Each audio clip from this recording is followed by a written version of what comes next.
All right. What's up? What's up, YouTube? What's up, TikTok? We gonna have a discussion today for a little bit, man. Cause like I don't understand what's going on, man. Like I had to talk about this screenshot, bro. I had to. I couldn't help myself. I couldn't help myself. So it gets on my nerves, bro. When I see how do I post this right here? Paste. It gets on my nerves when I see delusional buffoons. Y'all get the likes up for me on TikTok. Appreciate you. It gets on my nerves when I see these delusional buffoons, right? Um, just saying the most idiotic uh stuff, and this is what some guys sit on TikTok talking about. But we 1 minute y'all want the women to be single and childless. You don't like modern women, but you spend your time talking about modern women. What type of man spends their time talking? Let me get myself out the way a little bit. I gotta do it like, well, yeah. What type of man spends majority of their time online talking about what modern women are doing, bro? How about you just leave those women alone? And if they're going to be single and childless, guess what? Ain't that a plus? Ain't that a win for the community? Like, y'all, we don't want more kids without a father running around out here, right? That's what y'all say, right? We don't want more single mothers. So what is the problem with a modern woman? Because I'm assuming when you say modern, right? You're meaning, I guess, the over promiscuous woman, the INDEPENDENT type of woman, right? The independent woman. So if you don't want that type of woman, and you're projecting that woman to be single and childless, then what is the downside of that? Y'all tap the screen, get the likes up, because we're gonna talk about it. So brothers, fellas, if you don't be soft, come up and say what you want to say, and we're gonna talk about it. But I honestly don't think nobody's gonna show up, people. I really don't think nobody gonna show up. But y'all keep tapping the screen, we'll see. What is the problem with women? This is an Oreo, it's chocolate Oreo, forgive me. What is the problem with modern women choosing to be single and childless? Because at this point, I'm really getting tired of seeing a whole bunch of men online complaining about the same thing every day, fam. There's nothing to complain about. This should be a plus. There's a rise in celibacy, right? There's a rise in women that ain't having intercourse with men. So ain't that what y'all want? I'm tired of seeing a whole bunch of beta males. That's what I'll call it. Beta males having a collective conversation about what the heck is women doing. Why y'all don't have a conversation about what men need to do sometimes? Well, Star Killer, you come up, since you know what I'm saying, you saying that because the women being mean. What does the woman being mean have to do with being single and childless?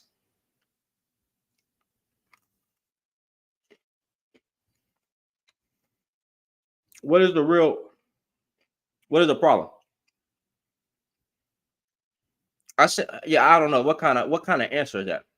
I just sent you a question, bro. I mean, I just sent you a guest request, and on YouTube, if you want to join as well, you can just hit that link. So, women are being mean.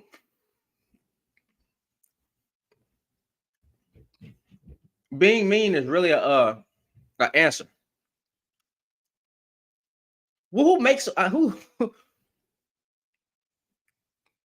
What type of man even says the words "a woman's being mean" come out of his mouth? Mean, based on the laws that pass and trying to pass. I don't think it's safe for women to be a couple.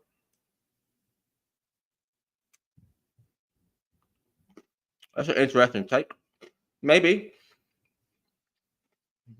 chewing on live is ableist.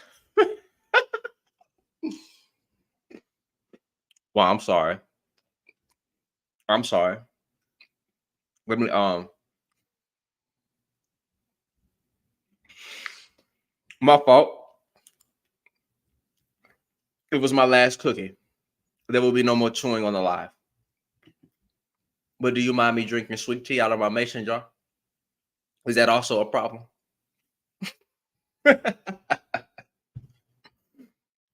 because they literally do the same thing. If not, I'm gonna see if I can engage with the fellas today.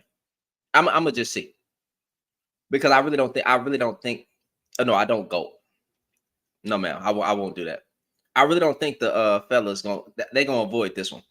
And even those guys, right? The OK podcast dudes. I follow him. He follows me. No, I follow them. They follow me. But like, I don't be agreeing with nothing they say. I only followed them because they followed me.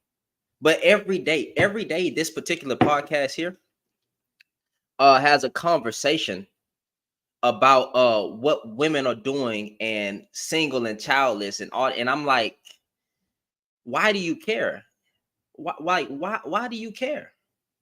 I guess single is a bad thing. I guess a woman choosing her career and choosing to be independent, or whatever words they're using, a woman choosing to not have children is bad. And then guess what? Let me show y'all something. Let me move my face out the way. Look who's in the bottom. Famous Charles Brooks. They got Charles Brooks with a 5B movement to go against the 4B movement, bro. Charles Brooks, bro. Y'all know Charles. Charles always in every lot, but just spreading a whole bunch of BS. Just spreading a whole bunch of. Look at Charles, man. Y'all tap the screen. Charles at the bottom right over there with the 5B under his name, talking about well, see, the problem is, see, women are emotional, and the man is the leader. See, because the man is the provider and the protector, and a whole bunch of just drivel. Same freaking arguments every goddamn day, bro. And it's hilarious, bro. It makes me laugh. It really makes me laugh. I didn't know being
something else, right? For, I guess, advocating for that's you, Mocha. Yeah, those guys were lame. Those guys were lame. Those guys were very lame. They don't have any sex appeal. You can go to you can go to their pages. You can see that they don't have any sex appeal. They always talking about what a woman doing. And Charles Brooks apparently has an Ethiopian wife, but he always online talking about women. And that battery detector still, I think he still hasn't fixed that battery detector. That battery detector is still I'm sorry, not battery detector, smoke detector, right? That smoke detector still be beeping. Still be beeping. So please avoid those men. Those men are a danger to women. Those men are a danger to society. Don't ever have that particular podcast. Don't have a conversation with those people because they're lame. And you're welcome. You're very welcome. Y'all tap the screen. Y'all get the likes up. I'm gonna see How I'm gonna see that host is Nigerian saying he's getting a passport because Western women.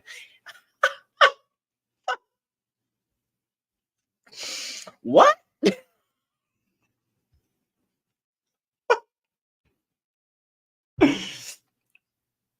This is the type of stuff. And then these dudes be mad at me for calling them out on their BS, bro. Like these dudes be lame.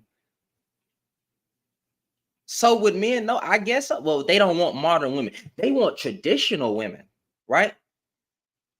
Listen, I hope this not pandering when I say this. How you want a traditional woman?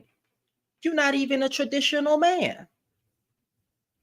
You know, a traditional woman don't have to do nothing but sit there and look pretty and take care of them kids. Can you provide the money, the resources, and everything? Can the average man do that to have a traditional woman?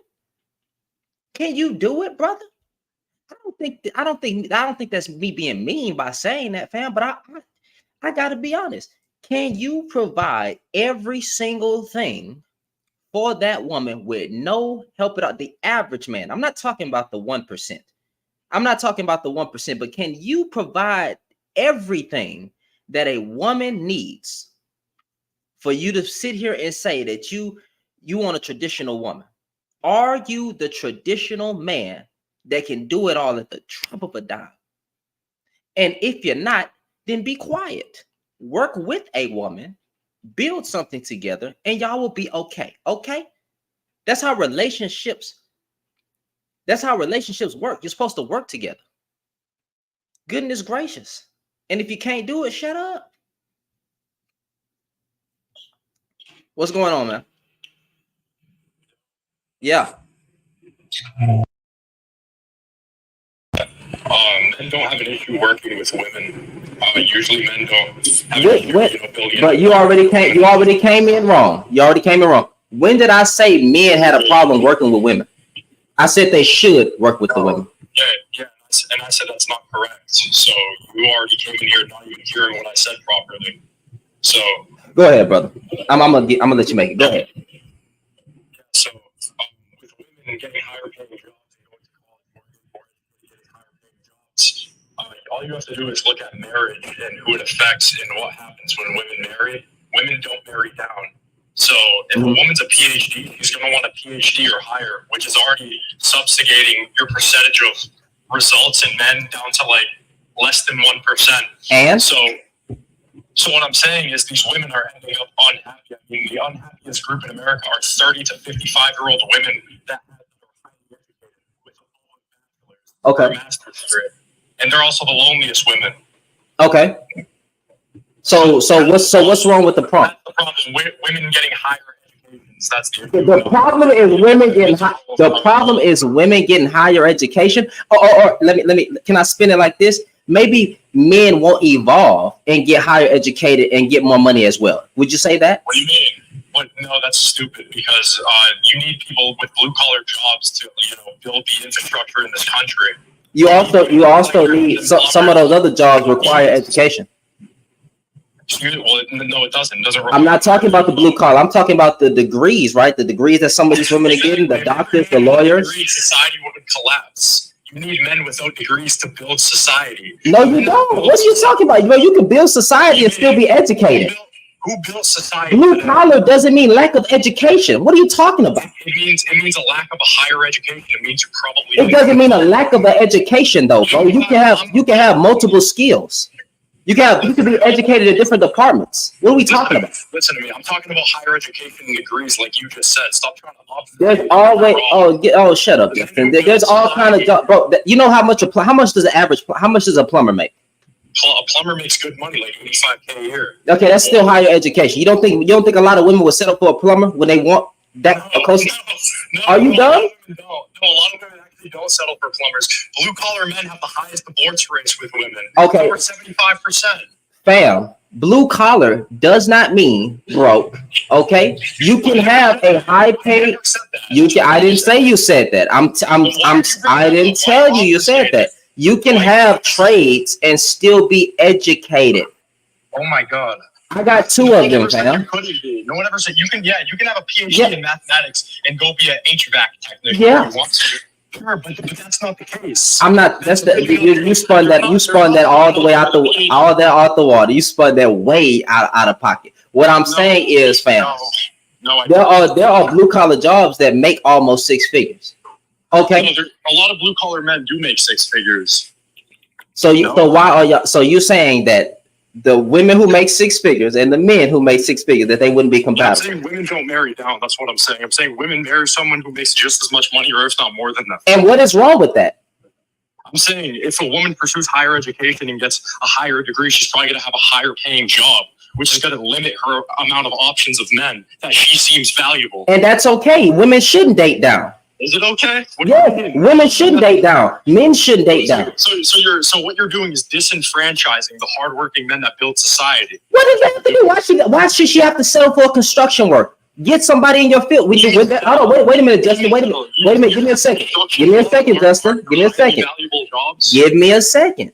Construction jobs are the most valuable jobs. It doesn't matter, fam. You're not listening to me.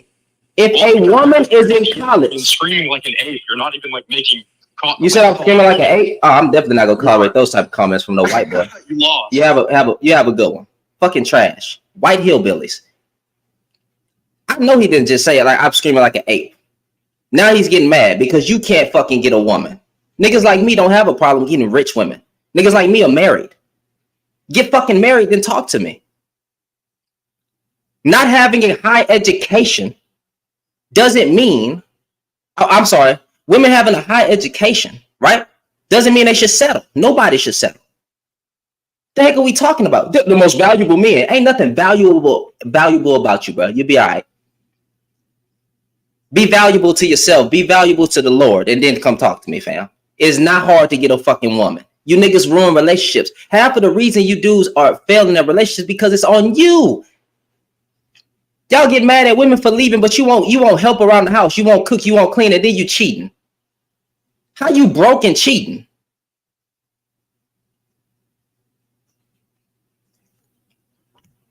What are we talking about? Now who blames education? Oh, well, see, that's going to give her a limited amount of men that she could choose from, and it's going to give her a limited amount of men that she could choose from. Oh, okay. Well, she needs to stay right there. Or if she does date down, it need to be by probably like $1,000. You're telling me that a woman who makes $100K, right, or makes six figures wouldn't be with a man who makes $120K? Get the heck out of here, bro. Oh, I'm sorry. If she makes $120,000, then she wouldn't get with a freaking man that's making $105,000. Shut up. We shouldn't date down. God, but they're leaving us behind. That's what you sound like. It sounds like a lot of men are getting left behind in the dust because you can't step up and become educated and get more money, boo-boo. Broke niggas need to stay in their place. Go ahead. I'm sorry. Just step up.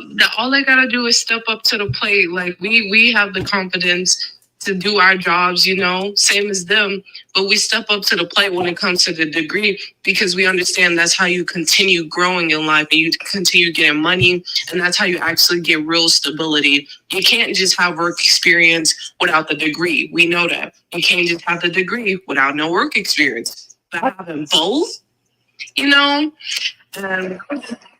back job, I kind of express that because I'm supposed to start in my high-paying trade next year as a 22-year-old woman, and then they're like, "That's why you're single and childless because you're never going to find somebody who's going to meet those standards, and because you're going to be in a job that only pays $100K plus, you're never going to find somebody because the average man is only making $50K out here, and they settle for that, and then they want a woman to settle for them and want us to change our ways of life to settle for things like that.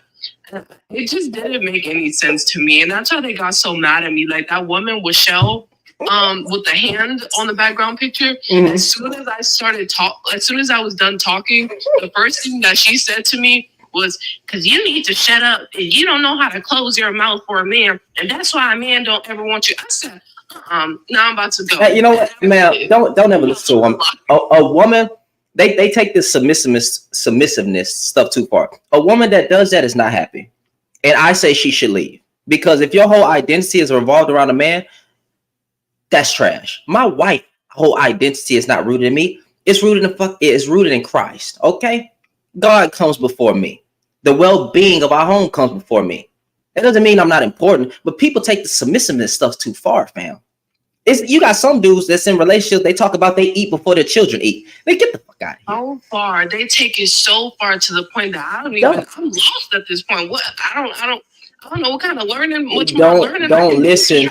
Those type of women are lost or a lost cause. Those type of women are a lost cause, ma'am. Do not ever take advice from a woman whose worldview is centered around men. And don't take advice from men whose worldview is always about what a woman is doing, because half these people aren't worth taking advice from. But go ahead, Bucks. Go ahead. I'm sorry. I would like to say that I think talk about the situation. The elephant in the room about men and women, or women out and selling men in work and in education, is that for a long time, women couldn't get an education. Mm-hmm. Women couldn't get money, right? Mm-hmm. So before that, was just men doing these things, right? So before the women came into the job market, getting an education and those sort of things, men are very highly competitive, right? So when a man gets more money than another man, what happens? His egos inflates, right? Mm-hmm. In his higher education, he's more educated than the next man. His ego inflates, okay. Right? So now let's insert the woman into this conversation now. When a woman gets education and has access to getting her own resources, what happens? Her ego inflates. So at the end of the day, in order to have family, you got to be able to check your ego. Because when men was getting the money and doing all the things, what we were saying, when men talk how women are talking, that's financial abuse. Oh, you can't talk to women like that because you're supposed to provide and you're supposed to do these things. But when women get the resources and the education, they can talk down to a man. They can say these things. Now, all those things are egotistical.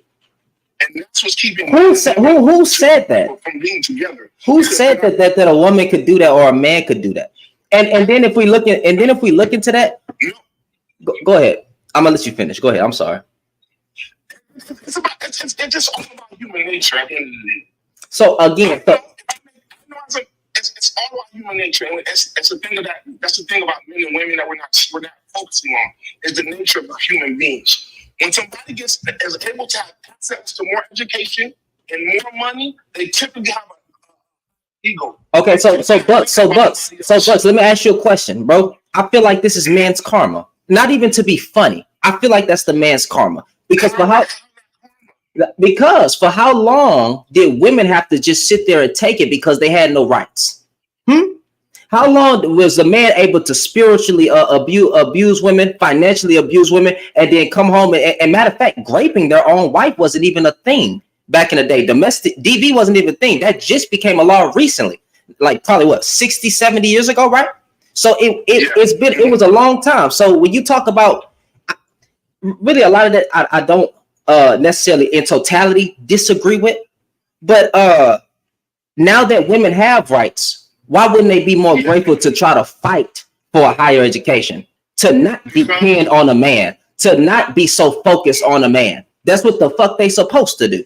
And y'all don't want us to be dependent on your finances. So how are we going to do that without getting our own? We have to get our own to take care of ourselves so that you respect our self-value in the first place, to respect our self-worth in the first place. You won't respect me if I'm just, minding my business, dressing how I dress. Wait a minute. But then also that it was men who created the freaking INDEPENDENT narrative. This is what a lot of you wanted. She got her own car. She got her own house. 2 dogs. Work hard. She a bad bro. Let me give you a perspective. I would say this: us being men, we didn't choose to be men. These are our circumstances that we're born into. So you can't put that on just men. I didn't choose to be a man. Wait. What did I put on men? What did I put on men? You said men created this thing that women are going through.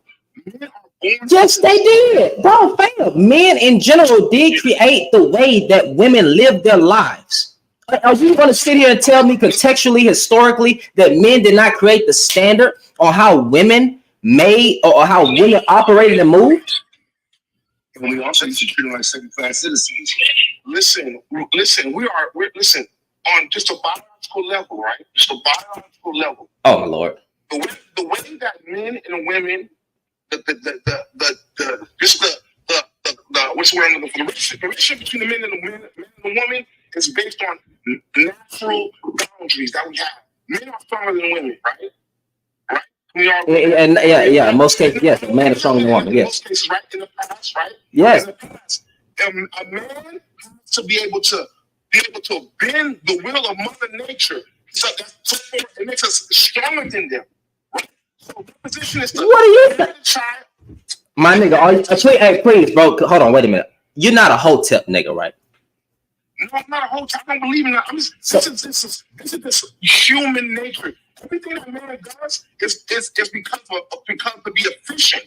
It's efficient for us to be at the head of the society because we're stronger. We built society. But you're also, but fam.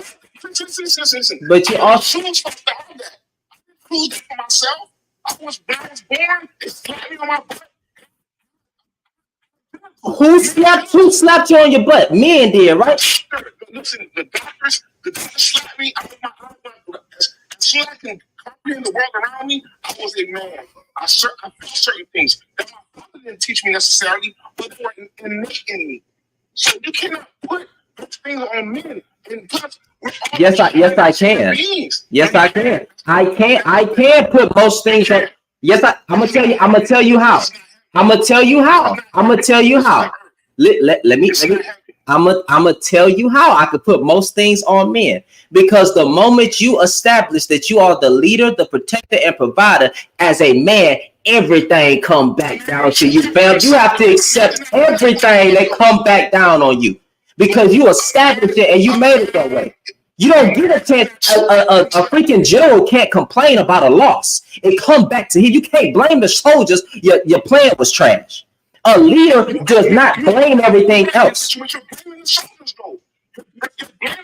I'm saying the leader takes majority of the smoke every single time. The moment you establish yourself as the leader, bro, you take majority of the heat.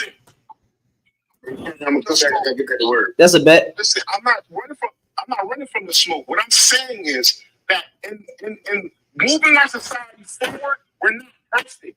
We're better than we were 10 years ago. We're better than we were 20 years ago. But you have to understand, what does that mean? What's going on is that men and women, especially women, you're internalizing the history of humanity. You cannot internalize the history. You have to look at it through an analytical lens and understand why these things are the way they are. But what I just said. Wait a minute, Mocha. I'm sorry. Just give me one. Jumbo, go ahead and intervene, bro, and let an intelligent brother speak. Man, I got lost somewhat, but I'll try and bring it back. So let me ask you a question. A moment ago, Shannon, I think you brought up the point that people think average man can't afford to date or take care of average woman, right? Yeah. Or their needs. No, I was saying like as a traditional man, like, you know, if you're claiming to want a traditional woman, but are you the traditional man? Can you take care of everything? That's what I was spinning.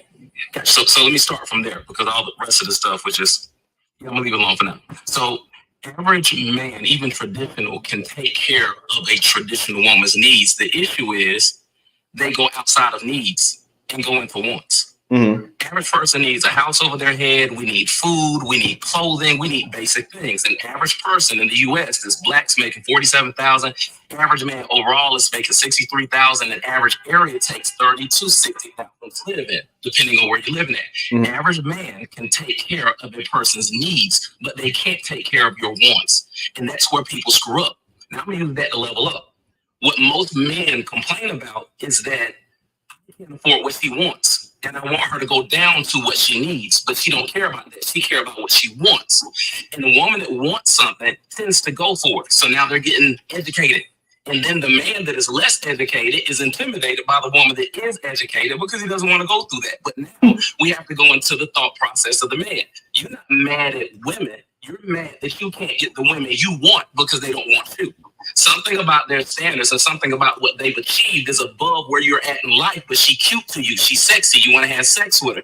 And all of a sudden, you got to step it up. Not because there aren't other women out there that you can actually get, but you can't get the woman you're looking at, and that turns into a problem. So when we start having these conversations and they start pointing that out, hey, this woman is educated, she's bold, she's this, she's that, she don't want you. Because when it's the man that she wants, he fits a certain criteria that she doesn't do those things with. So we then get upset that we're getting rejected. But you're getting rejected because something that she has accomplished is above what you decided to accomplish. It's not even that you can't. You're the man. You're the leader. You're smart. You're this, you're that. Well, okay, step up your game if that's the person that you want. Or hell, fuck the game. How about be the person that you claim to be that's within what she's looking for, and then you won't have any problems. Because when I see the women that they describe, when they meet the man that they want, they don't do those things. It's not a question about submission. It's not a question about damn too much anything, because when you're with the person you want, everything seems to fit. But if I got to settle for a fucking ass nigga that I don't want, all of a sudden problems start to arise. I'll land up. Question. Go ahead. Yeah, I want to like, women wanting men to level up, right? Catch a question. Do you think there's enough jobs to make more than 100,000 for every single black man, every single man in the United States of America? It's not about what women want. It's about what that man wants to do for himself and his life and his future. It's what he wants to achieve in his lifetime. Most settle for whatever they've chose, and then they say, okay, why won't the woman settle with me? Because I've settled here, and I think this is enough for you. So you should settle with me. You have to want more. Even though she wants more, the man has to as well. But wait a minute, I got a question.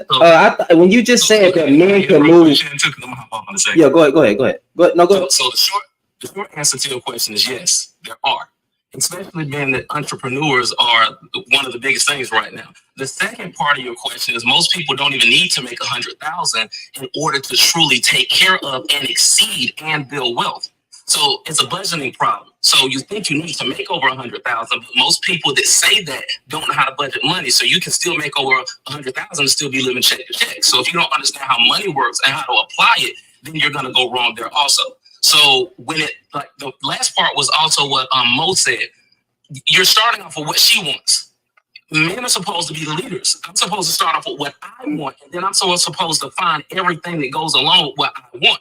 The moment I turn around and I leave out of that, I'm trying to go for what she wants. And if I date somebody that's outside of what I want or I can do because of what she wants, you are now picking wrong. That's when we had that whole pick better conversation. Like, damn, am I choosing the wrong women? And since I'm choosing the wrong women, that's why I'm sexually frustrated. That's why I'm mad. That's why I feel less than, because I'm choosing somebody that's always above what I can personally do. And I can't say that other men can't, because other men exist on that level.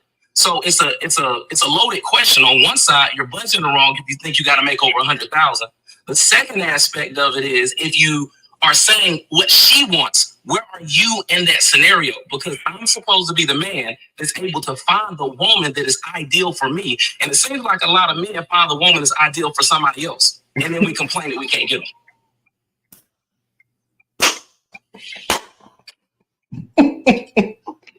I would say this. Hey man, y'all tap the screen, bro. Get the likes up, bro. Get the panel, tap the screen. Let me say this. I'm not talking about the men who don't need 100,000 to take care of a family. I'm talking about the people who are saying that men are not stepping up to the plate. The women who say that men are fall behind in making this kind of money. That's what I'm talking about. Because the way economics works, it's a competition. We all can't make 100,000. Somebody has to be poor for you to be to be a millionaire. That's just how the system works. Okay, so oh my God, bro, Lord, nobody has to. No, wait, because I got like 5 more minutes. So you hit it wrong again. Yeah. You went with, I think you start off with they're telling you what they want. It's something off of you. I don't give a damn what somebody else wants. I'm the man. Do I live judging myself? Wait, this is your family. What type of problems? I didn't say you did. I'm going off of your example. I didn't say this was you. I thought you just gave an example. So let me ask you an example. A man that is going off what everyone else is saying, be it a man or a woman, You're not a man yourself. You're setting your standards off of the world. You're setting your standards off of everything else. And the man is leading and setting his standards off of him. I'm leading from where I'm at. I'm not leading from what somebody else told me to be. And no matter who you are, if you're not leading from where you are, then your first problem is I'm trying to jump to something that I can't achieve because I'm listening to somebody who don't even know my standpoint, who doesn't know my perspective, who doesn't know my bank account, who doesn't know my desires. And all of a sudden, I start looking for something that ain't for me. My beauty standards is off. Now I'm looking for a model that cares about money, and I ain't got no money. My thought process is off. I'm looking for a woman who can balance the books, but I'm scared of her education because I'm not as educated because I don't understand how to balance the books. So when you lead into it with what somebody else thinks first, and then I turn around and I say, I as the man, I'm the leader. Damn, no, you're not. You following somebody else's rules. So when y'all start, I don't think y'all understand that what y'all say tells on you as a man. I'm supposed to find the woman that's for me. I'm supposed to be the leader. I'm supposed to feel confident despite anything else. But all we hear is, I'm intimidated by her education. I don't want her to make a bunch of money. Or she's disrespectful towards me. And why, as a smart man, am I staying in the relationship with a woman that's disrespectful towards me? And I'm telling her to pick better. But damn, I'm choosing horribly. So all of those things that men say only lead back to the fact that I'm choosing wrong. And then when you start looking at those things, it's because my dick got hard and I wanted to fuck her really, really bad. So I went for it and I hoped for the best. And there's nothing wrong with you hoping for the best because hell, you can hit the lottery tomorrow if you play the lottery. But most of y'all don't hit. And then what you find out is that I hit her, but I can't keep her because I got her in the bed, but I can't satisfy all these additional things. And now I'm stressing out as a man, wondering why I need mental health counseling or wondering why I go red pill and start talking shit about women. And it's always because I'm looking at the woman that don't want me and that I shouldn't try to go for. And I'm also ignoring the woman that would settle for me if I feel like she's settling, or actually going for the woman that loves me because she don't care about none of those things I don't have. She only cares about me. No matter what, you start with everybody else but you as the leader, it starts sounding like you're not the leader. That's all I'm trying to say. Nah, but but you're going to something. I'm trying to talk about the mindset of this whole conversation, as far as from a human nature standpoint. It's all about ego. Because if you listen, when a man, let's say a boss chick, right? Let's say a boss woman, right? When I think of a boss like for instance, when I started making money, good money, right? When I started making good money, right? You know what I'm thinking in my mind? And I'm starting. Listen. I'm starting making good money. I can take care of my girl. I can maybe start thinking about having a child. That's me making money. But when a woman starts making money, she's gonna think about herself, and maybe she has offspring. She's not thinking about, well, I can help a man do this, or I can help a man do this. That doesn't typically happen. It doesn't. I got to put Bucks. You That's just because she doesn't want the description of a man you are. You're complaining about somebody that doesn't want you. And every single time we start complaining about somebody that doesn't want us, that's not the problem. They don't want us. I am then the problem. Not only that, if I'm going to sit up here and play the last airbender and then I'm trying to bend Mother Nature to my knees, but I don't understand how to do so, it's not her. I'm the person that's bending everything to my will and my knees, bending everything to my nature. So I apparently need to go back inside of the session that teaches me how to bend things to my needs. But really, that means I'm still choosing wrong. I'm steady trying to choose somebody from the Fire Nation, and I'm in the Wind Nation. So when y'all look at things incorrectly, I'm going to keep talking about the women that are not ideal for me. And I swear, every single time men start talking, y'all start talking about the women that aren't ideal for you, and it then sounds like literally begging. Why don't you love me, though? Why won't you be with me, though? I can do this, I can do that, but it's somebody that ain't looking for anything that you can do. And then we say they're wrong. Women are supposed to be submissive. No, the woman is for you is supposed to be submissive. God, my woman is supposed to be submissive to men overall. He's supposed to come with me, and I don't got a question or problem with submissive whatsoever because she trusts me. Now, this is where I'm gonna land my plane. Most of y'all don't know how to build a relationship with a woman, and that ends up being your problem. And you don't know how to build a relationship with a woman because most of y'all don't know how to communicate with a woman. The sentence structure which you use does not include the words that women listen to because it's too much bitches, hoes, and complaining about every woman that you don't want. Because when you start back your conversation and you begin explaining to us about somebody else that don't want the man that you are or the man that you're describing, the problem isn't the person that don't want it. The problem is the person with the GPS. You keep GPSing to the woman that don't want you. Fix that. As a man, tell those men, look, nigga, she don't want you. Find the woman that wants you, that lines up with you, that doesn't question you, that everything you do she loves and she appreciates because she's out there. And for some reason, you keep finding somebody else's wife. That's like you trying to find my wife. And where I'm gonna land my plane is, damn it, don't y'all motherfuckers always try to go for the woman that's with somebody else because you think you can do more than that person, because you can analyze how much he make, where he go, what he do, and now I'm trying to steal her away because I didn't know who the fuck to find.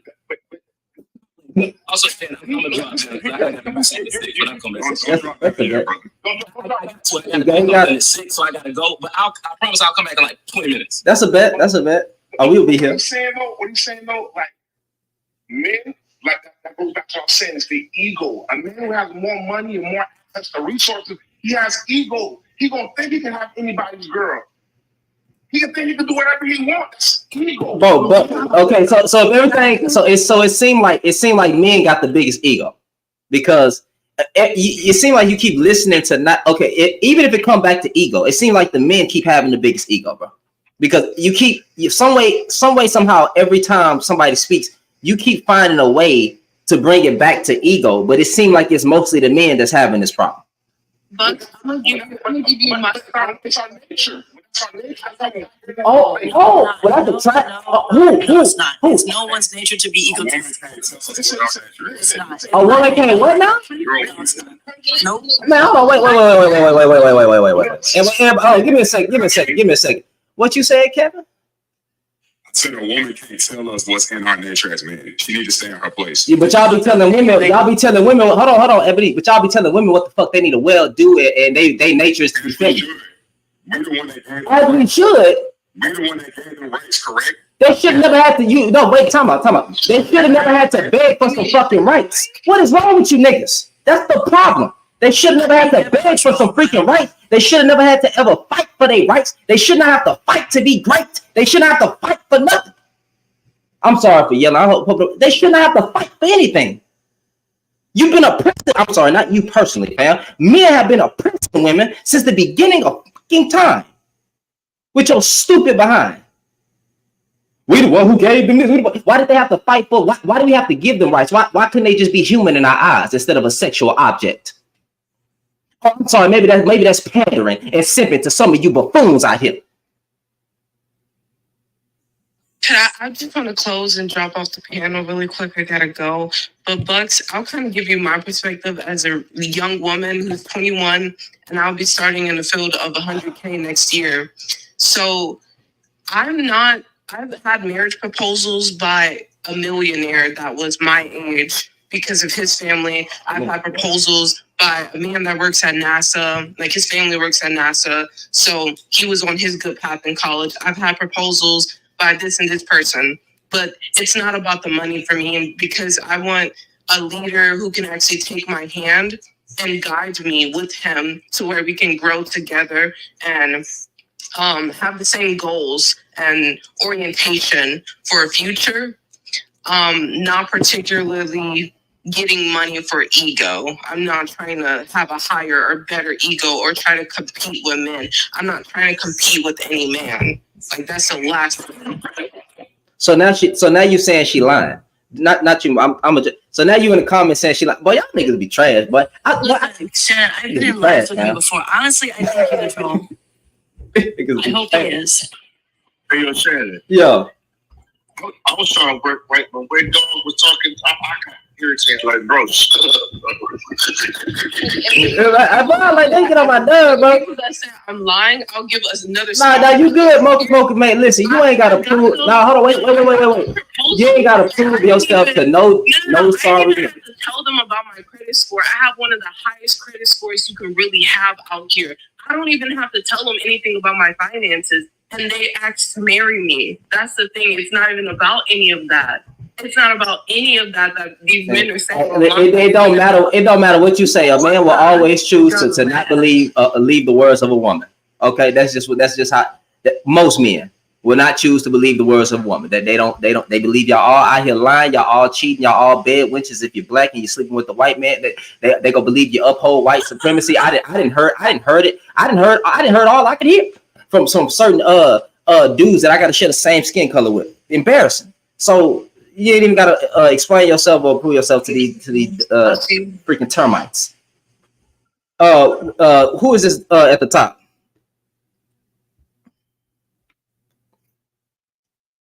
Nzinga. I can't say your name. Nzinga, can you hear me? Yes. Can you hear me? Yes, ma'am. Oh, okay. My name is Nzinga. Nzinga? I love Nzinga, yeah. I loved everything you were talking about. You made so much sense. And the gentleman before, not that other the gentleman before him, yeah. He was just like on point. He was burning, kicking ass, and taking names. I loved it. But basically, I think you have it figured out. I think some men need to catch up. That's basically what it is. And I think that women, I don't know what the complication of the matter is. This is Western society, and Europeans, when Western society started, women had no rights, they had no power, they had nothing, no money, no income, no education, they had nothing. And then black women were worse than that. And if you were a man or a black man, I understand even black men had the right to vote after slavery before black women. So there still were no rights that we were privy to. So you go all this time in this country and you were one of the last people to get even voting rights. And then someone gets on this platform and say, we don't have the right to even say or do anything because you can tell us what to do. Last time I checked, my dad and I in Charles. So when I was born, I came into this world alone, and then I had a father. If I'm in the lines of a relationship, I'm not looking for my father. That's the first thing. Mm-hmm. Thus, a man, because we're an adults, you can't tell me what to do, just like I can't tell you what to do. But we can offer each other advice, and we can communicate, and we can dialogue. I'm good with that. But I don't think two adults should be able to tell each other anything or demand anything from each other. That's what you call communication. That's what you call a good dialogue. That's what you call a relationship. I mean, who has a relationship with anybody if you can't communicate with them effectively? There's something wrong with you, the person you chose to be in a relationship with, or there's something wrong with either of you all have chosen the wrong person. I'm trying to figure out how people are getting these relationships with people, and they're telling, one is telling the other person what to do, or the man is thinking he can tell a grown woman what she can and cannot do. That makes no sense to me. And society does not deem it. I think the person should. I'm an individual. I have a brain. If men decide they don't want to go any further in their education than high school or a bachelor's degree, that's fine. But you have to make with that what you can.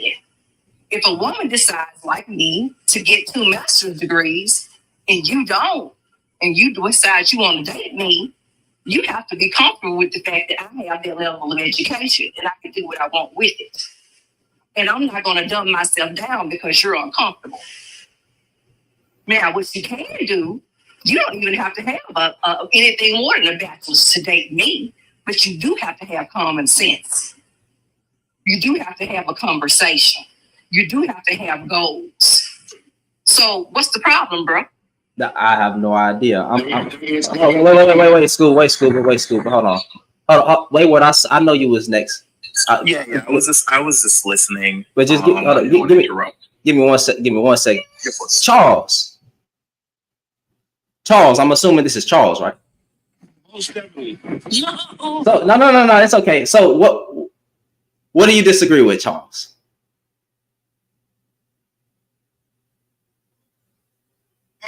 I agree that with the problem, 50% of the women will be single and childless. Now, what's wrong with that? What's wrong with it? Yeah. I personally don't care because I don't even like American women. Yes, they're talking about westernized women. So what's going to happen is, I don't have a problem with it. If y'all don't have a problem, if you and them Africans, right, them 2 Africans that was holding the pot, if you don't have a problem with it, why even have a post talking about it? Well, there's issues in society Well, I don't technically personally, I don't have a problem with it, but the birth rates are going to decline, which is Nothing wrong with that. There's nothing wrong with that. No, there's nothing wrong with No, it being nothing wrong with it. wretched, less masculine women is always a good thing. Yeah, so one of my mods dropped them, and I already know who it was. She helps run the panel. I wanted to have some fun. I wanted to have some fun. I'm not gonna lie. I'm not gonna lie to y'all. I wanted to have a little bit of fun. Y'all gotta forgive me. It has to be fun, fam. Shannon, Vanity is gonna get real feisty with you. Playing with her. You already know that. She gonna I wanted to have a little fun, fam, because he said he don't have problems. Why do y'all spend so much time talking about what y'all don't like? We have yet to hear what a lot of y'all like. That boy said, "Oh, less masculine women being born is a good thing." Okay, hey, less soft men who complain about women and what they do and being born is a good thing too. I thought that's what y'all wanted. You fought for this. You fought for less single mothers, right? You fought for less single masculine woman who's strong and independent. That's listen. I don't BS from dudes. half the dudes. Hey, half the dudes that be talking about that they masculine and alpha be broke, dusty, bald headed with a beard, fam. I can't listen to those dusty. And they always gotta look, man. Always gotta look. There's nothing. I need to ask one more question about the masculine thing. If women were raised by their fathers, and their fathers know men because their father is a man, what do you think those fathers teach their daughters? Don't settle for no don't settle for no bitch ass nigga. So That's what I said. That's what they do. Who have fathers who teach them to be self-sufficient. But wait a minute. You know what's funny? We got jokes running around where dudes saying that I'm on my way looking for a woman who didn't have her father in her life, so I can manipulate her and use her. See, we got running jokes around it. So let me speak to that, right? We got running jokes on TikTok and on the internet where dudes are talking about that. So also, it's a woman, famous woman. She's been on YouTube for like 15 years, right? She gave out her dating experiences and she said everything will be cool, everything be in the beginning, but once she share her social media, right, they get scared because they associate her following with like OnlyFans and she not even like, she don't even do all this stuff, right? Everything good, she beautiful, she nice, she feminine, the communication's there, but once they see her pictures and stuff like that, they leave her alone. And also when they find out how important, how active her father is in her life, right? They get intimidated by her father, and that's what father's supposed to do: intimidate bitch ass niggas. So if her father is in her life, that's her best example of what to aspire to and look for in a man. So I don't, you know what I'm saying? Like, this guy was trying to talk to me, right? My father literally told the dude, we were on the same age, like, you don't make enough money for her.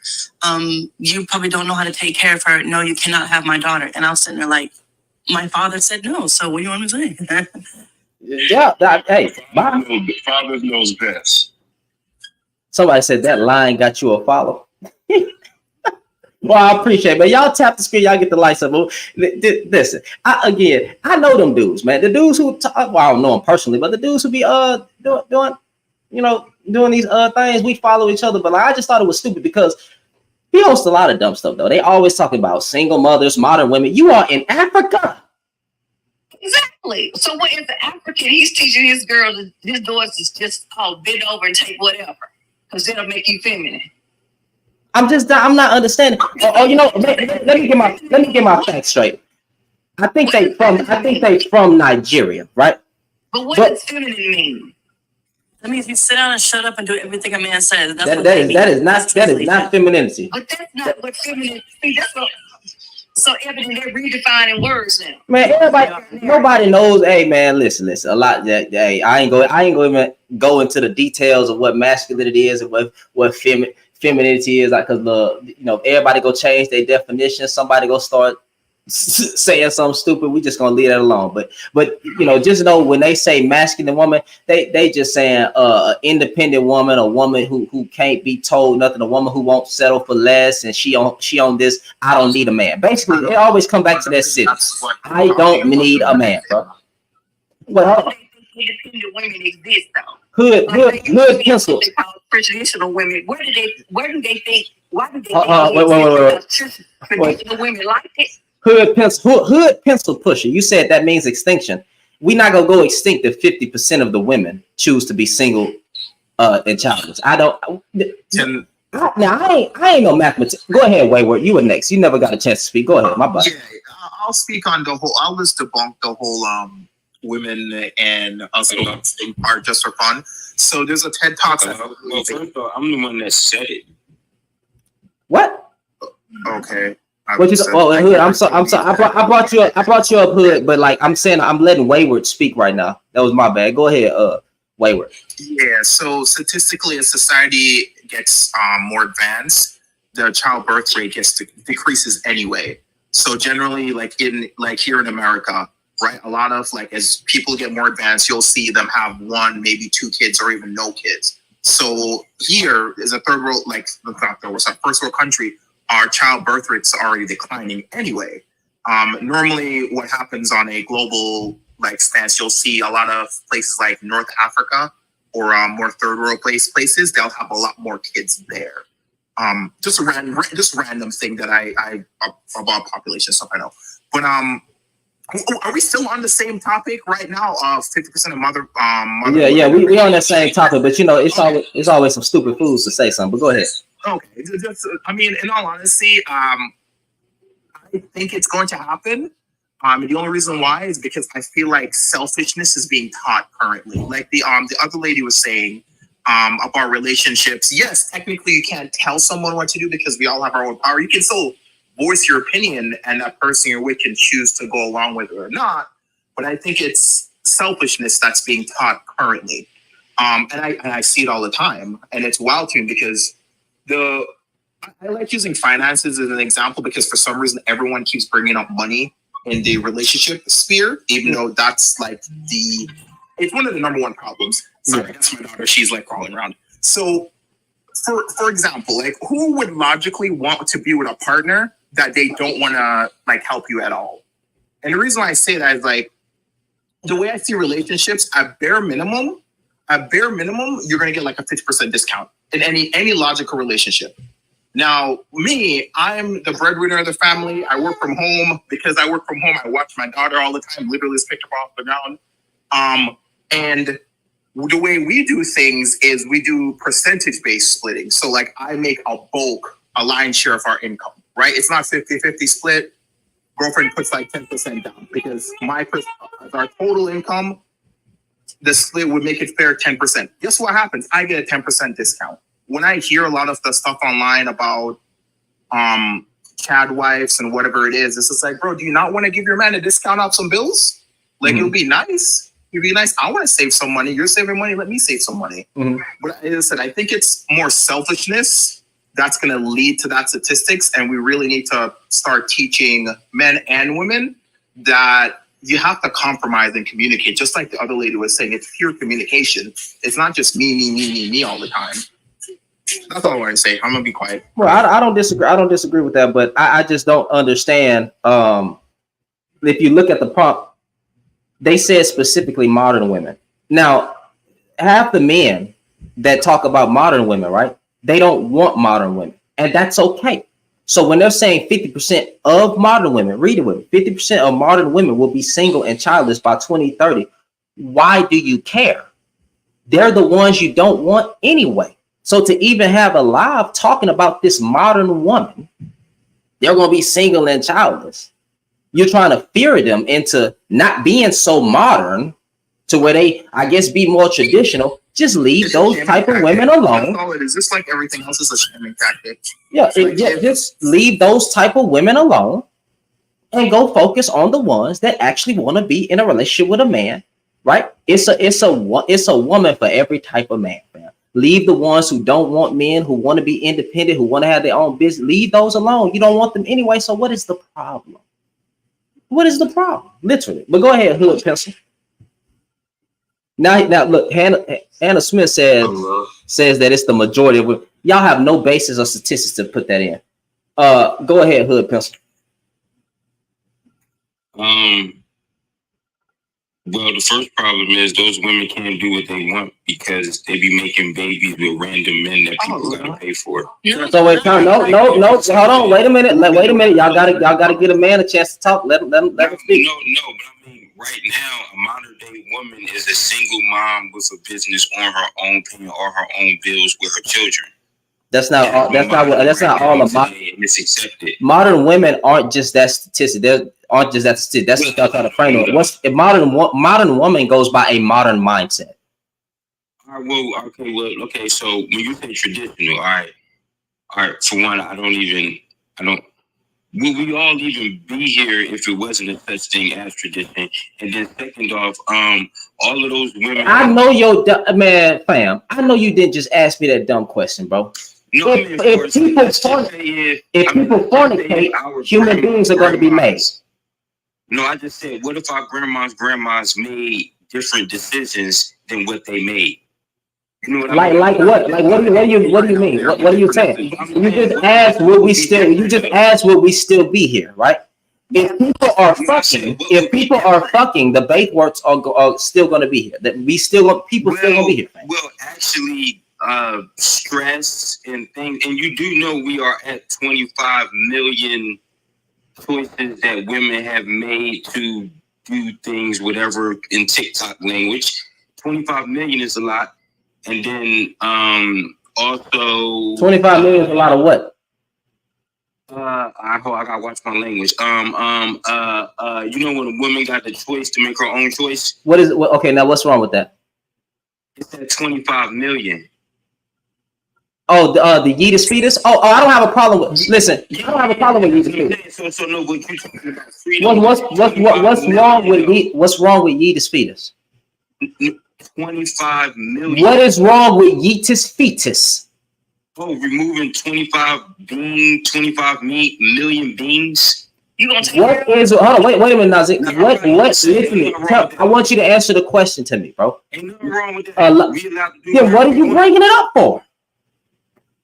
Oh, because it's only in my community. What? Wait, what? So are you saying that 25 million is only in your community, fam? Yes, it is. Google it. It's not only in your community, but let's run with that. But let's run with that. What is the problem with it? Y'all do you? What is the problem, fam? Again, you don't want the kids. Y'all don't want them goddamn kids. Hood, listen to me. Hood, listen to me. Y'all shame them under y'all's worldview. Leave the Bible, leave my God, leave it out of it. I'm going by y'all. I'm gonna go by y'all's worldview. Worldview. All right, let's shut the fuck up. I'm going by y'all's worldview. Okay? You cannot complain about single mother rates, right? And also simultaneously complain about the Yeetus fetus rates. Pick a fucking side. Do you want more single women or do you want more kids that nobody's taking care of? Okay, pick a fucking struggle. Don't shame them for being single with a child because they chose to still bring the child into this world and stayed there as the parent that they are to take care of the child. But then when they are a single mother, get online and have panels talking about what a problem in our community is that they're single mothers. I don't never see y'all talking about where the fuck the dad is. Where's the dad? Most of the dads are in jail. You have a good one, bro. You have a good one, bro. Don't do that. You have a good one. Cause y'all, you're not gonna gaslight me. Most of the dads, they're not always having intercourse with women. I mean, with men that are in jail, bro. A lot of the men not even fighting for their fucking kids. You can actually look at the percentage of how many men fight for their children. Now, should you have to fight for them to begin with? No. But if a woman stays and she's the predominant parent that's staying with the child because your ass don't want nothing to do with it, then what the fuck are we talking about? There's a stat actually out there that says for the men that actually do try to pursue the process of getting 90% of them win. 70% plus actually get their children? 90% at 90%. I didn't want to say 90 because I wasn't exactly sure. Yeah, the statistic says out of those percentage of men that fight for their kids, 90% of them actually win, but it's only 10% fighting. So we can't. What do y'all want me to do? What do we do with that type of that type of stuff? If you're not fighting for your child, right? And if she's going to primarily be the caretaker of it because you don't want it, then what? Pick a freaking lane. Not you, Wayward. I'm just talking about these dudes, man. Women you're shaming the single mothers, then you mad at the yeetus fetus. So one thing I don't understand is the dudes in your panel, Shannon, are shaming women for wanting to be single with no kids, right? Saying they will be old and unalive alone. Anyway, everyone unalives alone. Then they shame women for being single moms because they didn't choose better. Then they shame women for doing the yeetus deletus. And I'm like, y'all shame women for whatever we do. Yeetus deletus? No matter what. I didn't do any of those. I'm an head. So most of the fathers are in jail. So these women were going and having conjugal visits with the men in jail. It miss me with the nonsense. Every time they get with those men, they in jail. Right? Okay. Or somehow they going to jail. Dudes are only jailbirds. That's what they're saying. Every woman is just having a bad vetting processes, and we can't say that a lot of the men are just trash. Yeah. We can't say that. Every single time it's a bad vetting process. And then how many stories are you listening to with the women? How many stories do we have in our community where a woman is actually saying, I try to get him to take care of the child, but he doesn't want nothing to do with it. They got to beg for him to show up to fucking meetings. They got to beg for everything. But somehow the women are out here just fucking up. The men ain't never in the wrong. The men ain't never doing nothing wrong. We can't call out men because, hey, that's fucking pandering. That's simple. We can't do nothing like that. But it just has to be the fucking woman's fault.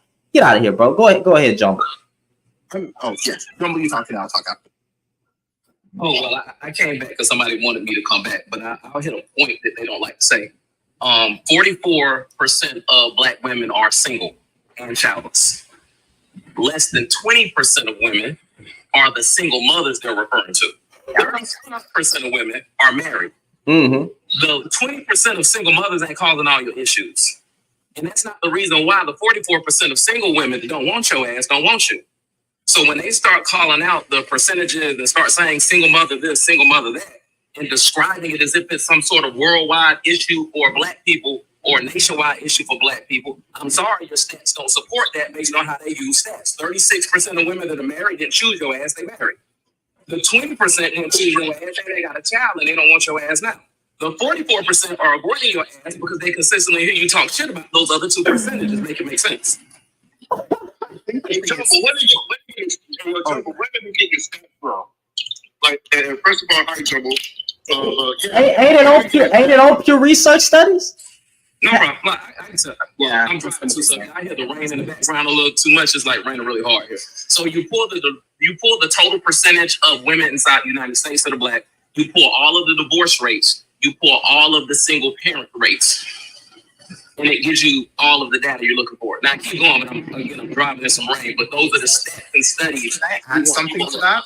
One of those stats is skewed negatively, worse than it should be, because it doesn't take into. I know what stats you're talking. One of them doesn't even take into account people that get married twice. So I think the actual divorce rates is actually a lot less than it is. It's just the same people getting married multiple. No, I know. I just try to use the stats that are out there because they can't deny those. I don't want to jump down a rabbit hole of ifs, ands, and buts. So I point them to the percentages that they can't deny. And then from there, it's easy to start talking to them. For example, single mothers are in relationships too. So they're also with a man. So that single mother that's in a relationship that's not married, still dating somebody, and they still don't want your ass. But then they go into the standard of single mothers aren't wanted.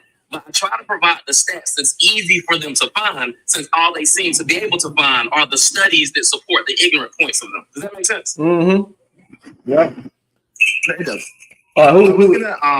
Actually, wait, no. Scuba was saying something. Scuba. We go ahead. Scuba. Well, I'm gonna talk until he comes back. But I think the thing is there's blame on both ends. Is different blame, and I think everyone's trying to blame everyone for the exact same thing when that's not how it works. Like, guys have their responsibilities when it comes to relationships, same way women have their responsibility to come to a relationship. Same thing with like a lady saying, like, I understand the concept of saying, hey, you chose incorrectly, but it's like, okay, well, if you can tell someone they chose incorrectly, tell them how they could have chose better then. It ain't gonna work. Okay, I'm gonna just.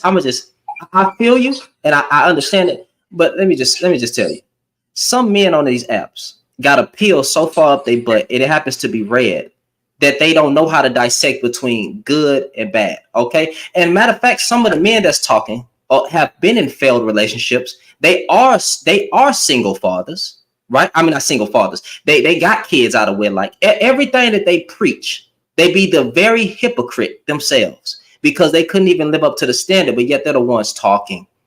So when it comes to a certain sphere of a certain color pill so far up these men's butt, they don't know how to be balanced. All they can do is find a freaking thumbnail of what a woman said and dissect that. They don't call out men. They actually get mad at you for calling out men, even though those same men see that I call out women as well. Matter of fact, I was calling out women yesterday. But they'll get mad at a man that's trying to be balanced, calling out them and calling out the hypocrisy in their very lifestyle, how it just doesn't add up. So when it comes to these men, bro, these men only want to blame, the men I'm talking about only want to blame the woman in every aspect. Damned if she do, damned if she don't.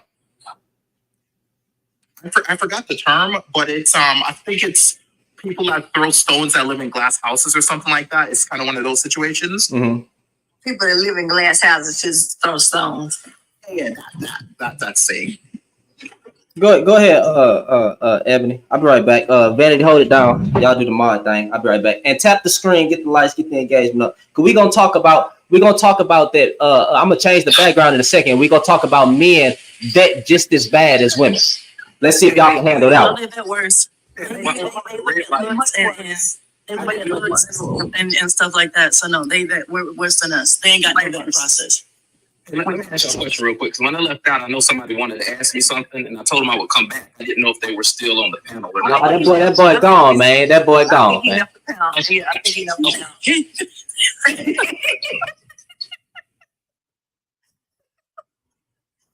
panel. Men have a way worse vetting process than us. Way worse. You know what they were told growing up? They were told just wear a condom. That's it. No, am I lying though? I agree with you. Just wear a condom. I'm like, what the Listen, my vetting process currently, as I've become like, I got in a 10-year relationship, my vetting process is the prettiest friend that I have. She meets every girl I meet and she points shit out for me. Like I have my current girlfriend with, and I have my baby and everything. She gave the okay, like, yo, that girl's a good girl. She'll take care of you. Everything she said about her was right. I was like, cool. I outsource my vetting because I know I'm bad at it.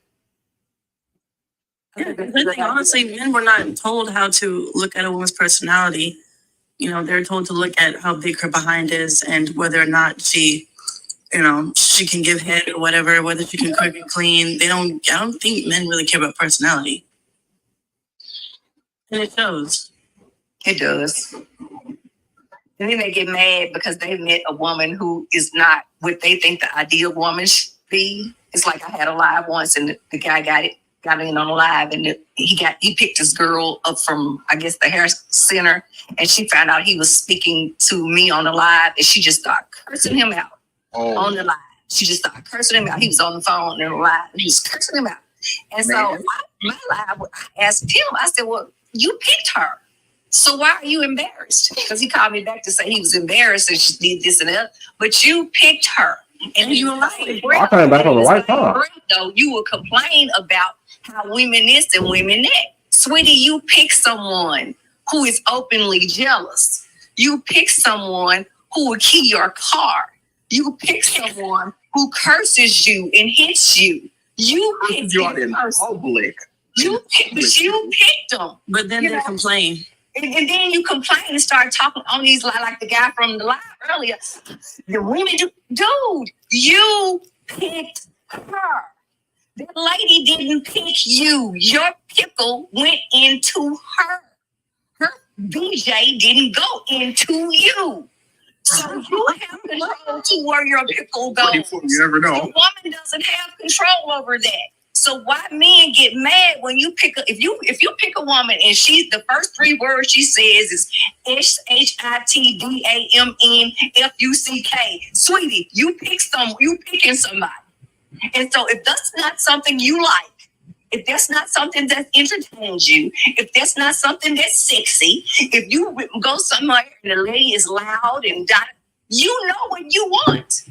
So if you don't want that, if you just looking to get between, then do that.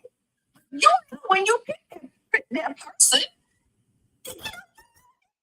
Wait, hold on. Wait. I'm sorry, Ralph. Now I try to keep you over here. Because now, so is it hypocritical? So she can't say what she just said. What was what was wrong with what she just said? Do men not pick who they put their thing in? They do. I don't understand what he got mad at. I'm trying to figure it out. He said she loud and wrong. How she loud and wrong? Do the women pick or the men pick? I've never picked a man in my life. Men can accept. It's picking and accept. But there's the thing though. We'll be hollering to y'all. Y'all should pick better. No, we should pick better. I've never picked a man. If I go to the gas station and I get out of my car and I look a certain kind of way when I get out of my car or whatever to whomever. And it could be a guy who's just sitting outside. It could be a guy that has a car and a guy sitting outside of the gas station. It's I guess for men, it's all whoever. Now, the guy sitting outside the gas station with no car and no shoes on, he's going to shoot his shot. No shoes? I swear for cheese and crackers, I live in Memphis, baby. He's going to shoot his shot. Okay. Okay. So wait a minute. So let's. Go ahead, jump. My bad. My fault. I'm just going to say he's going to shoot his shot, right? He's picking me. Now, he's picking someone. He doesn't know anything about me except what I look like, right? If he comes and he picks me and I say, sweetheart, I'm really, I'll say this. I said, sweetheart, I'm flattered, but not today. I'm not interested in doing anything today. And I'm going in the room, going into the store. I come back out. It's another guy. He might be driving one of those little fancy cars. He shoots his shot. I don't thank you, sweetheart, but, I'm not interested today. And I go on about my business. I've been picked twice. Now, based on my response, both of those men are very polite when I walk away because of the way I responded. They are picking. They're seeing me and they're picking. And then they're continuing to try to talk because of my response. Now, what if I came and I said, bitch, don't talk to me. Da, da, da, da, da, da, da. You didn't get no shoes on. If you still pick I caught a crap in my neck, bro. She made me laugh too hard. if you still trying to talk to me and you pick me out Lord. that way, whose responsibility, whose fault is Yes. Exactly. Now, Don't chase me if I don't want you. If you still trying to talk to me after I talk to you like that, that's on you. And now, if I accept your foolishness, if you accept me with all my tomfoolery, if you accept me for cussing you out, if you accept me for talking crazy, if you accept me saying, you got the money, what's your job? What you do? Hold on. So, Jumbo, what you was trying to say? Because I know you're trying to get the words in. So I'm trying to break it down this way. And this is coming from the perspective of the problematic man. The issue is that they're undesirable in some way. You're undesirable, not how you look or attractive, but your behavior is undesirable. Don't give them that pass. Watch how I break this out. See, you're either you definitely giving them a pass. Now let him finish. I was just goofing. Let him finish. So, I'm talking specifically about the problematic man. I'm just going to break it down in categories of where they're coming from, because you can hear in the category what they say. Either their bank account is undesirable, their looks are undesirable, or their behavior is undesirable. And the issue is that bad boy image and the good girl, that's dying. It's going away.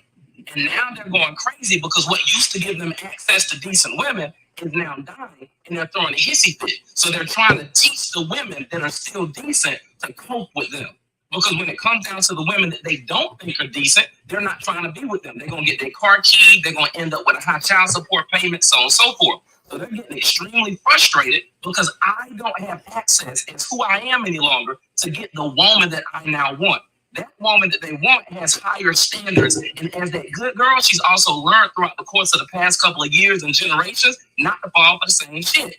I'm educated, you should be educated too. I got money, you should have money too. I got needs, desires, dreams, and goals, and both of our needs, desires, dreams, and goals need to line up. Now you got standards and principles. They don't got nothing. I got you. Hold on, wait. Let him finish. Let him finish. Hold on. It don't got nothing to do with your beliefs. It don't got nothing to do with your morals or values. That's why they stay in those things. It got to do with my standards now. It got to do with my principles as a person. And unfortunately, undesirable people don't fit the principles of what decent women want. So they have to either trick you, manipulate you, lie to you, or scare the hell out of you into accepting them. In the worst case scenario for them, I'm in a long-term unsuccessful relationship, but at least I got sex for a little while. And for the ones that don't get the long-term unsuccessful relationship, they sexually frustrated. And that's what I'm laying my plane at. Those undesirable men want the decent women, and they just can't because decent women have standards and principles, and I can give a fuck less about your values, morals, and your beliefs if they don't line up with my standards and my principles. As a woman, that's what I've been noticing pushed out all the time. Then I lay my plane up. Oh, wrong picture. No, Let me get the right. Hey, do you have a YouTube page? But they feel pissed. No. Man, you can be a teacher, bro. Can I speak as a guy that wears shoes? I currently have none on. But they still pick. I agree with you. I think men pick who they want to pursue. Women, at the end of the day, women have to accept it. Which, as an example, of course, you decline your advance. I've never done any of that. I'm too blind to see when girls even looking at me. I'm blind as hell.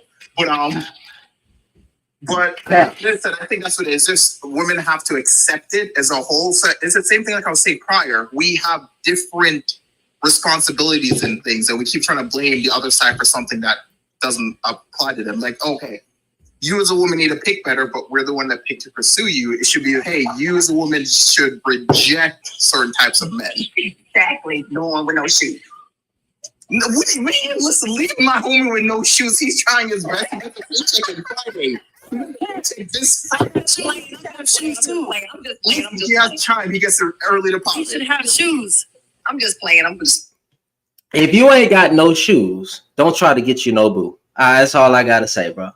You ain't got no shoes. Something wrong, bro. Don't talk to me. You all got the basic needs. Think back to the 90s. You used to not have no shoes on, walking around bumming, don't got no. That's because they got Moses. They got the Moses 11's escape from Pharaoh sandals. That was their shoes. Moses 11.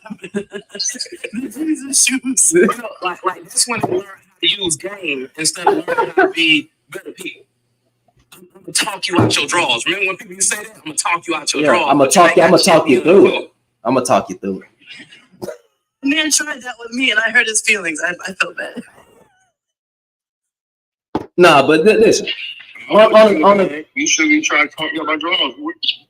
On a serious note, we can address the prompt. I'm all about equal smoke for the most part. Even though I do think, sometimes it's more of the men's fault. But in this case, the prompt. Men have a bad vetting process as well as women.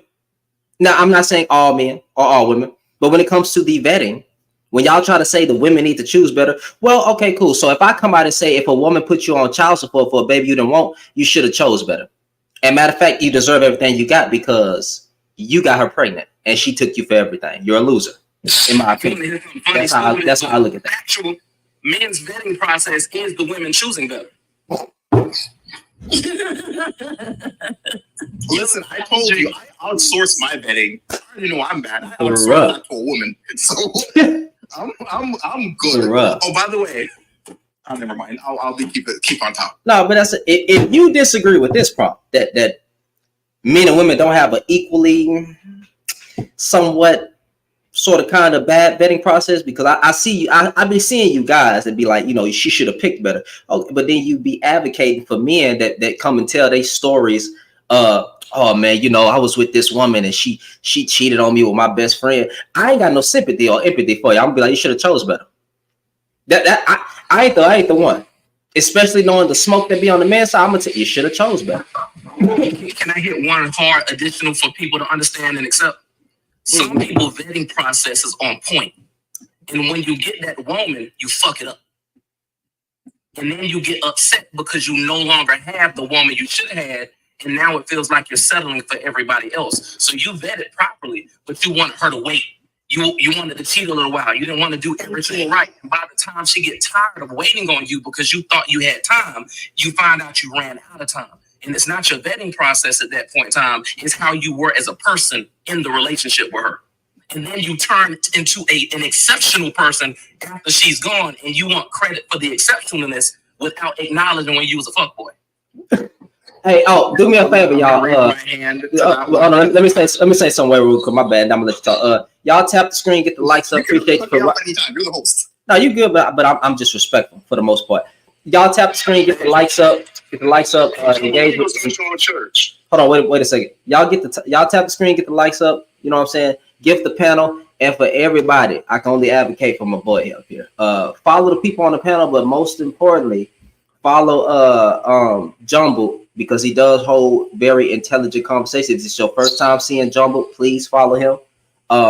Great guy, very educated, even more educated and more in fields that I'm not. Has very different topics, and he don't mind giving nobody the smoke when they come wrong. So please do me a favor and follow Jumble and engage in his lives, engage in his content, and I promise you will love him as a person. So just follow him. And yes, he married, so stay out his DMs. That's all I would say. Now, Jumbo, you should start your church. Even with shoes in. I was about to run to the dams with no shoes on. No, okay, well, let's see who. Wayne. Wait, you was next though. Go ahead, because you was trying to say something. No. I'm gonna be honest. I forgot what I was about to say. Like, I'll try back in a second. Wayne just joined. Wayne, go. Go ahead. How's it going, bud? What'd you say? How's it going, bud? Oh, pretty good. What about yourself? I'm doing all right. So, what would you like to say? I just want to hear what you had to say for a second. Rephrase the question again. The question was the prompt that men have a bad vetting process as well as women, but women get blamed more for choosing the wrong man. I just think it's a problem of people making choices. I agree. Did you have like a disagreement? You think women are more at fault, men more at fault, or you think it's pretty even? I think that it's a judgment call, and people should just be level-headed about a situation. But I'm saying that household where things were sorted out behind closed doors with no violence, no interpretation of religion or racism or anything like that. It's grown up privilege. And it's pretty simple. Okay. You have a disagreement, work it out. If you can't work it out and come to a general conclusion, then you can seek, other people that may be able to help you out. But other than that, it'll just lead down to a path of where both of you and your partner or whatever.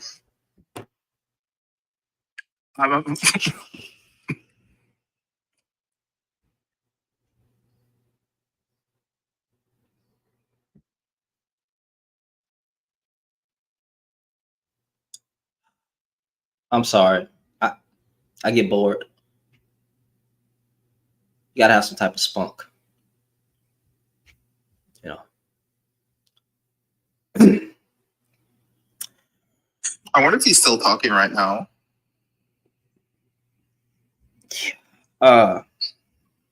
Lord never. Let me pat my weave. All right. Anywho, I'm sorry. Shannon B. You got the same name as me, my guy. So you have a disagreement on YouTube. On YouTube, you have a disagreement, or you have a face.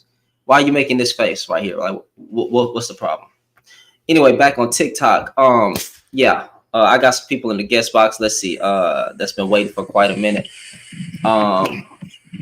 who is pleasure with lies? Somebody disagree with the prompt. Men vet differently for different reasons. Okay, all right, cool. So I'm gonna go ahead and invite you up since you say men vet. Wait, that doesn't negate what I just said. That doesn't negate my what? That doesn't negate my prompt that men have a bad vetting process as well as women. That doesn't. Miss L, can you give me 1 second to dissect what this person is going to say? Go ahead, pleasure. Well, I just scrolled in, saw the prompt, and came in on the tail end of the gentleman before me who bored you to death. So, in regards to the prompt, I think men, when we meet women, we usually categorize them almost immediately. Okay. And vetting for a future spouse for most men is different from vetting for a play partner, if you know what I'm saying. Would you agree with that or disagree? Yeah, I agree. Okay. So I think when it comes to vetting for a spouse, most men are a little bit more discerning with their choices. Oh, so are you saying that? So what are you saying? Because I'm still holding on to the point that men have a bad vetting process as well as women. So nothing about what you said indicates that it's a good vetting process, whether it's just kitty cat or it's a good vetting process when it comes to a woman who's potentially a wife. I mean, it depends on the man and what he's looking for, what his expectations are. Okay, so with this general statement, it's still a bad vetting. Okay, so when you see these guys that have a red pill up their butt, talking about women have bad vetting process, they need to stop picking the wrong man, right? That's what they say. So what about the men? All these men who their wives are leaving them, you picked wrong.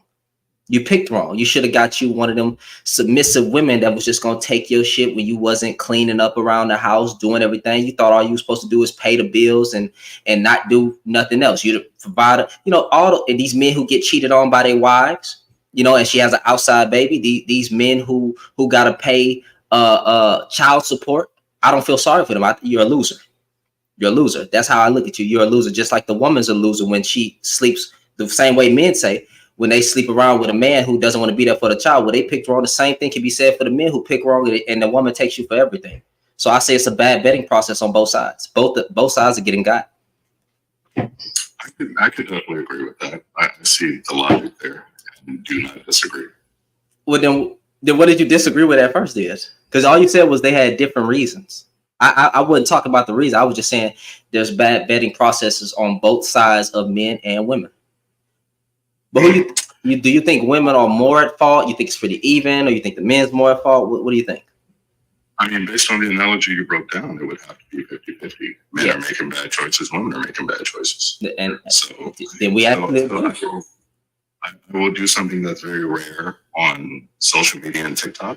I'll recant my previous statement and say you actually have a very strong and valid point. Okay, well, I appreciate that. I appreciate that, brother. Thank you for being fair and honest, unlike some of these losers in the space. L, I see that you were next, and then X, or whatever your name is, right there. Hey everybody. I'm actually been in OD's room a couple of times and got chewed out a couple of times about the whole blaming the women thing. Because I have 2 baby daddies, and they used to tell me I chose wrong. I picked the wrong guy, and I'm just like, first of all, the ones I picked did not want me, so I did not pick the wrong guy. I just so happened to say yes to the wrong guy, but the wrong guy chose me. Now he knew what he was getting. He knew the wrong guy knew he was getting wifey material. I think, you know, not to discredit you. I think that's still choosing the wrong guy. I think it's just accepted the wrong guy. I wouldn't say I chose him because, like I said, the one I actually liked did not like me.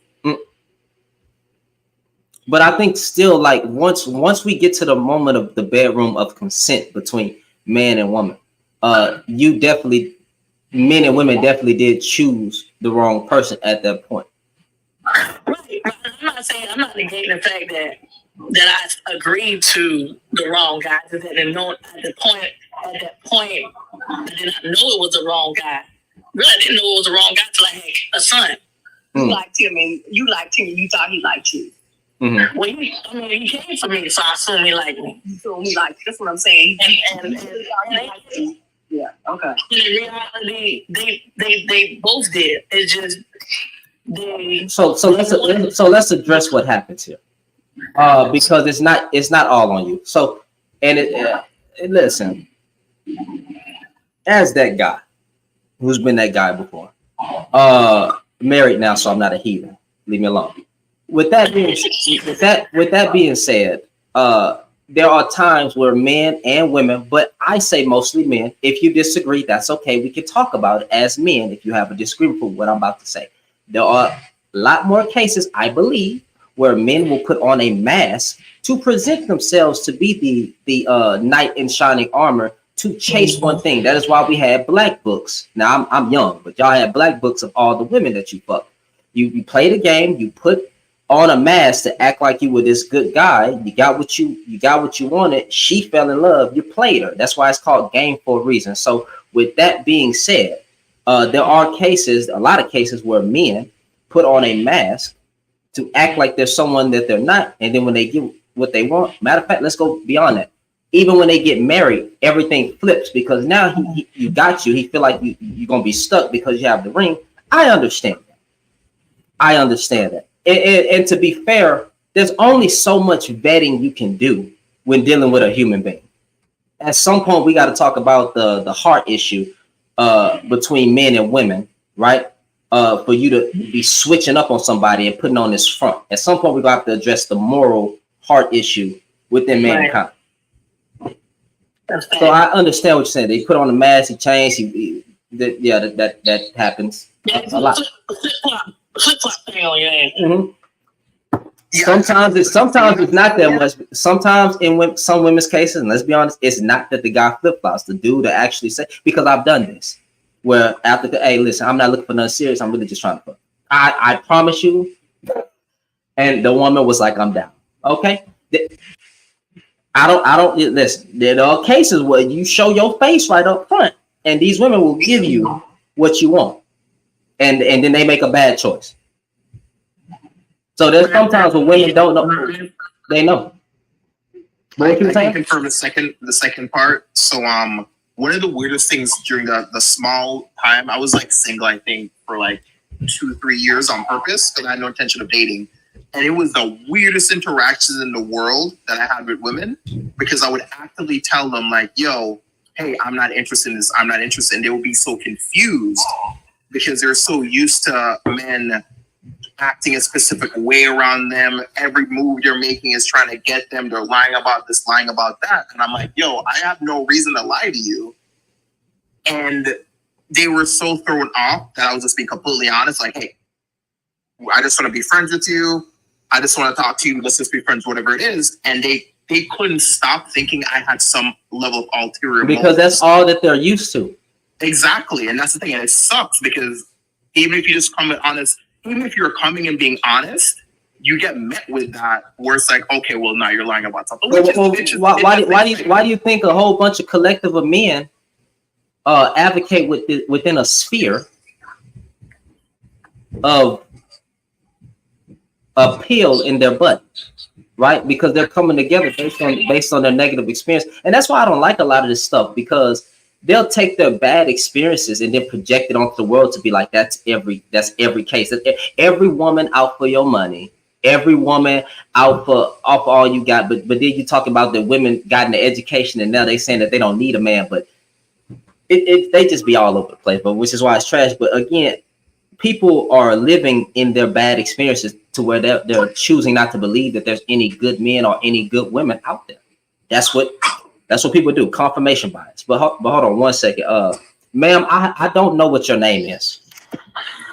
X works fine. X, okay. Go ahead.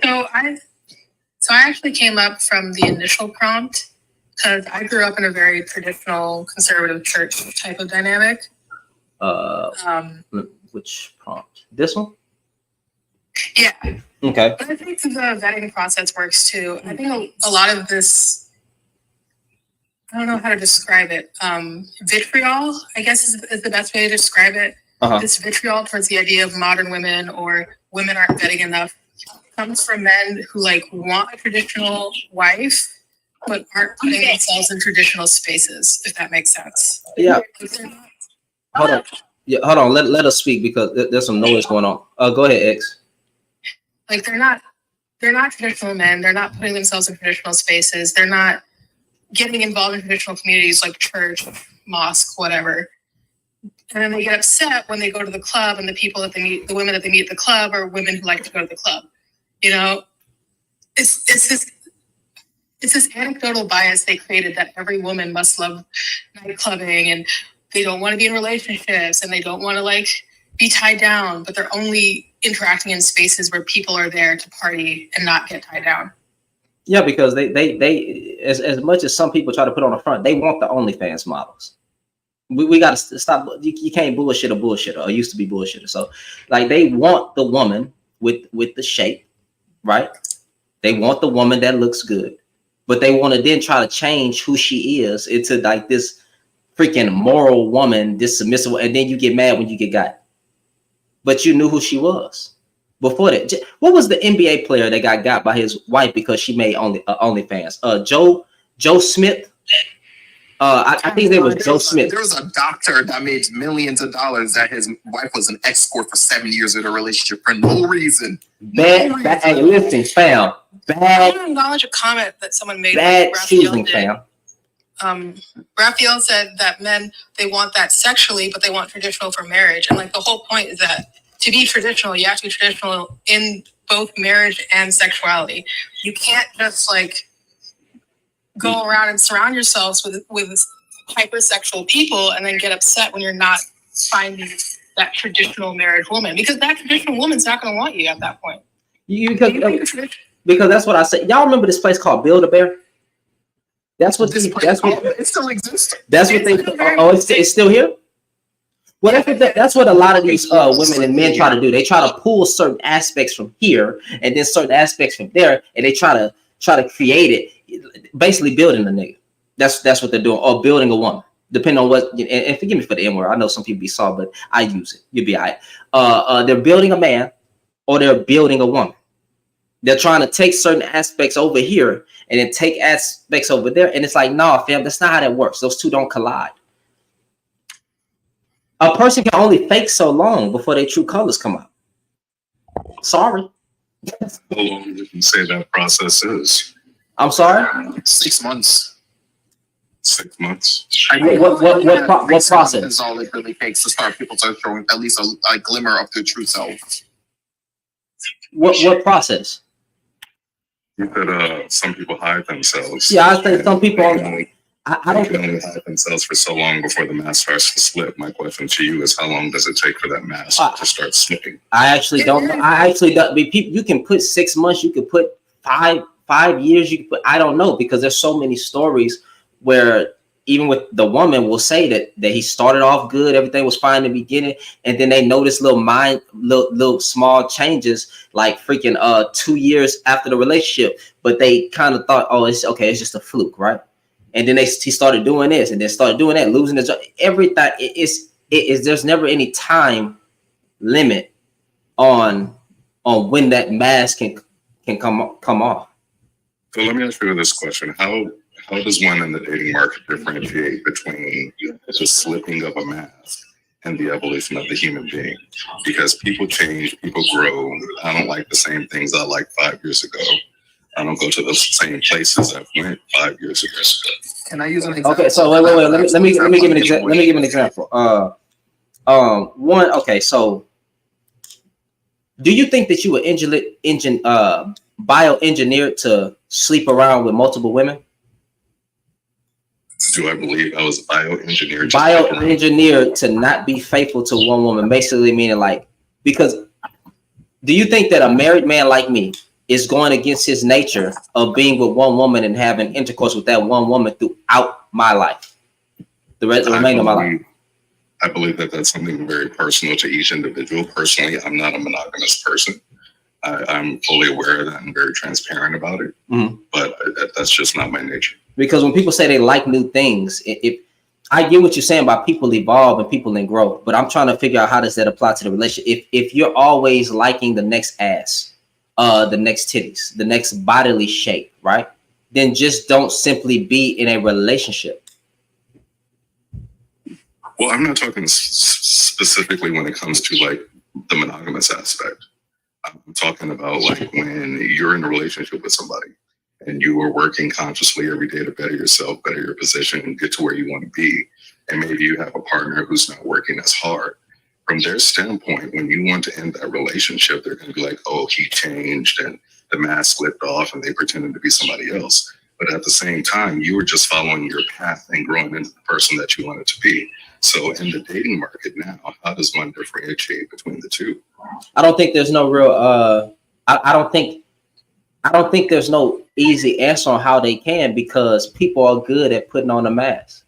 I can't literally answer that it with a good answer, because you never know. That's the problem. You never know. With men, we do everything in our power. Everything that we do to get the woman we want, we do any and everything, what she needs, what she wants, to get her. And then when we get her, we feel like we've got her. We stop doing those same things that we used to do. Like, it's marriages where people don't even date their partner anymore, right? And you're supposed to do the same type of energy that you come in the beginning is the same type of energy that you're supposed to present throughout the relationship or the marriage. But once you feel like you got it, it's like you get contempt. Oh, I don't got to do all that no more because I already got it. Oh, I don't got to do all this shit, be all right. But you came with a different type of energy in the beginning. And I think, I don't know a time, so I can't answer that. But eventually, I believe that woman or that man, depending on who it's happening to, will see little red flags that, hey, he not coming with the same energy. Or now he's complaining about this. At first, it was this, right? Believe there's times where people can see those red flags starting to trickle. I just believe a lot of people just ignore them and they get got. That time period, because it varies from person to person. What the host described is really common, where people will like view relationships as a race that has an end goal, and whatever that end goal is, they feel like I've reached it, I can stop putting in effort. So that can mean they're working hard until they're my girlfriend, boyfriend, or they're working hard until, oh, now we've moved in with each other. So now I don't have to put effort. It could be when they get married. It could be when a pregnancy happens. It varies from person to person, and it's usually not like something that is, oh, it has to be an X amount of time. It's going to vary. There's no guarantee, but that's the nature of dealing with people. We're not mind readers, you know. You kind of have to accept that risk. Yeah, what I was going to say is the simplest way to tell, at least in my perspective, to when the quote-unquote mask starts slipping, is literally just look for where the words don't match the actions. Sorry if you hear the baby. It's literally because it's a manipulation tactic at that point. Hey, I'm telling you I'm this way, but I'm not. So I'm doing this to get something out of you. So if their words don't match their actions, that's when I would say the mask is slipping. Because if you're changing as a person and improving yourself, guess what? Your words still match your actions. You say, hey, I no longer do this, or hey, I like doing this. And it could be, today I woke up and be like, you know what? I like orange juice. But I went and drank apple juice instead. And I told you I like orange juice, but I'm drinking apple juice all the time. Versus me saying, I like orange juice today. And you know what? I like apple juice today. Yes, those change, but I'm being honest and I'm being truthful with you. I think when the words don't match the actions, that's when the mask slips. So my guy Raphael says, what about women's intuition? Y'all be lying. So, fam, they're not psychic, right? We can look at the definition. We can look at the definition of the ability to understand something immediately without the need for conscious reasoning. If I'm not coming with any type of deceit, right? And there's no immediate, I could be as presentable. I can put on a suit. I can speak well, make sure I do what I should and what I need to do to not fuck with her intuitions, right? I could do her dirty. I could do her very dirty. Okay, so men have gotten past women's intuition for thousands of. Men have gotten past women's intuition for thousands of years, fam. What are we talking about? It's easy to do. Not to be rude or mean to women on the panel, but it's easy to duke a woman. We've been doing it since the beginning of time. And don't get mad at me for giving out the game. I'm just saying, I know as a man that a woman can be manipulated. And if we're being honest here, a lot of the men that's probably hanging out in the comments have manipulated women straight out their drawers. What is a woman's intuition to a nigga who got it like that? Well, I have a question. I have something I wanted to add. It's like most of the time people meet your representative. You don't ever meet the real person in the beginning, because you're always on your A game for the most part. It's like when I heard the young man say earlier about how he's not monogamous, he's not built that way, da da da da da. If it comes out of your mouth, during any part of the relationship, the woman already knows what she's dealing with. So her guard should be up if she's going to deal with you, or she should bounce. There's no in between, unless she wants the same thing, which is she just kicking it.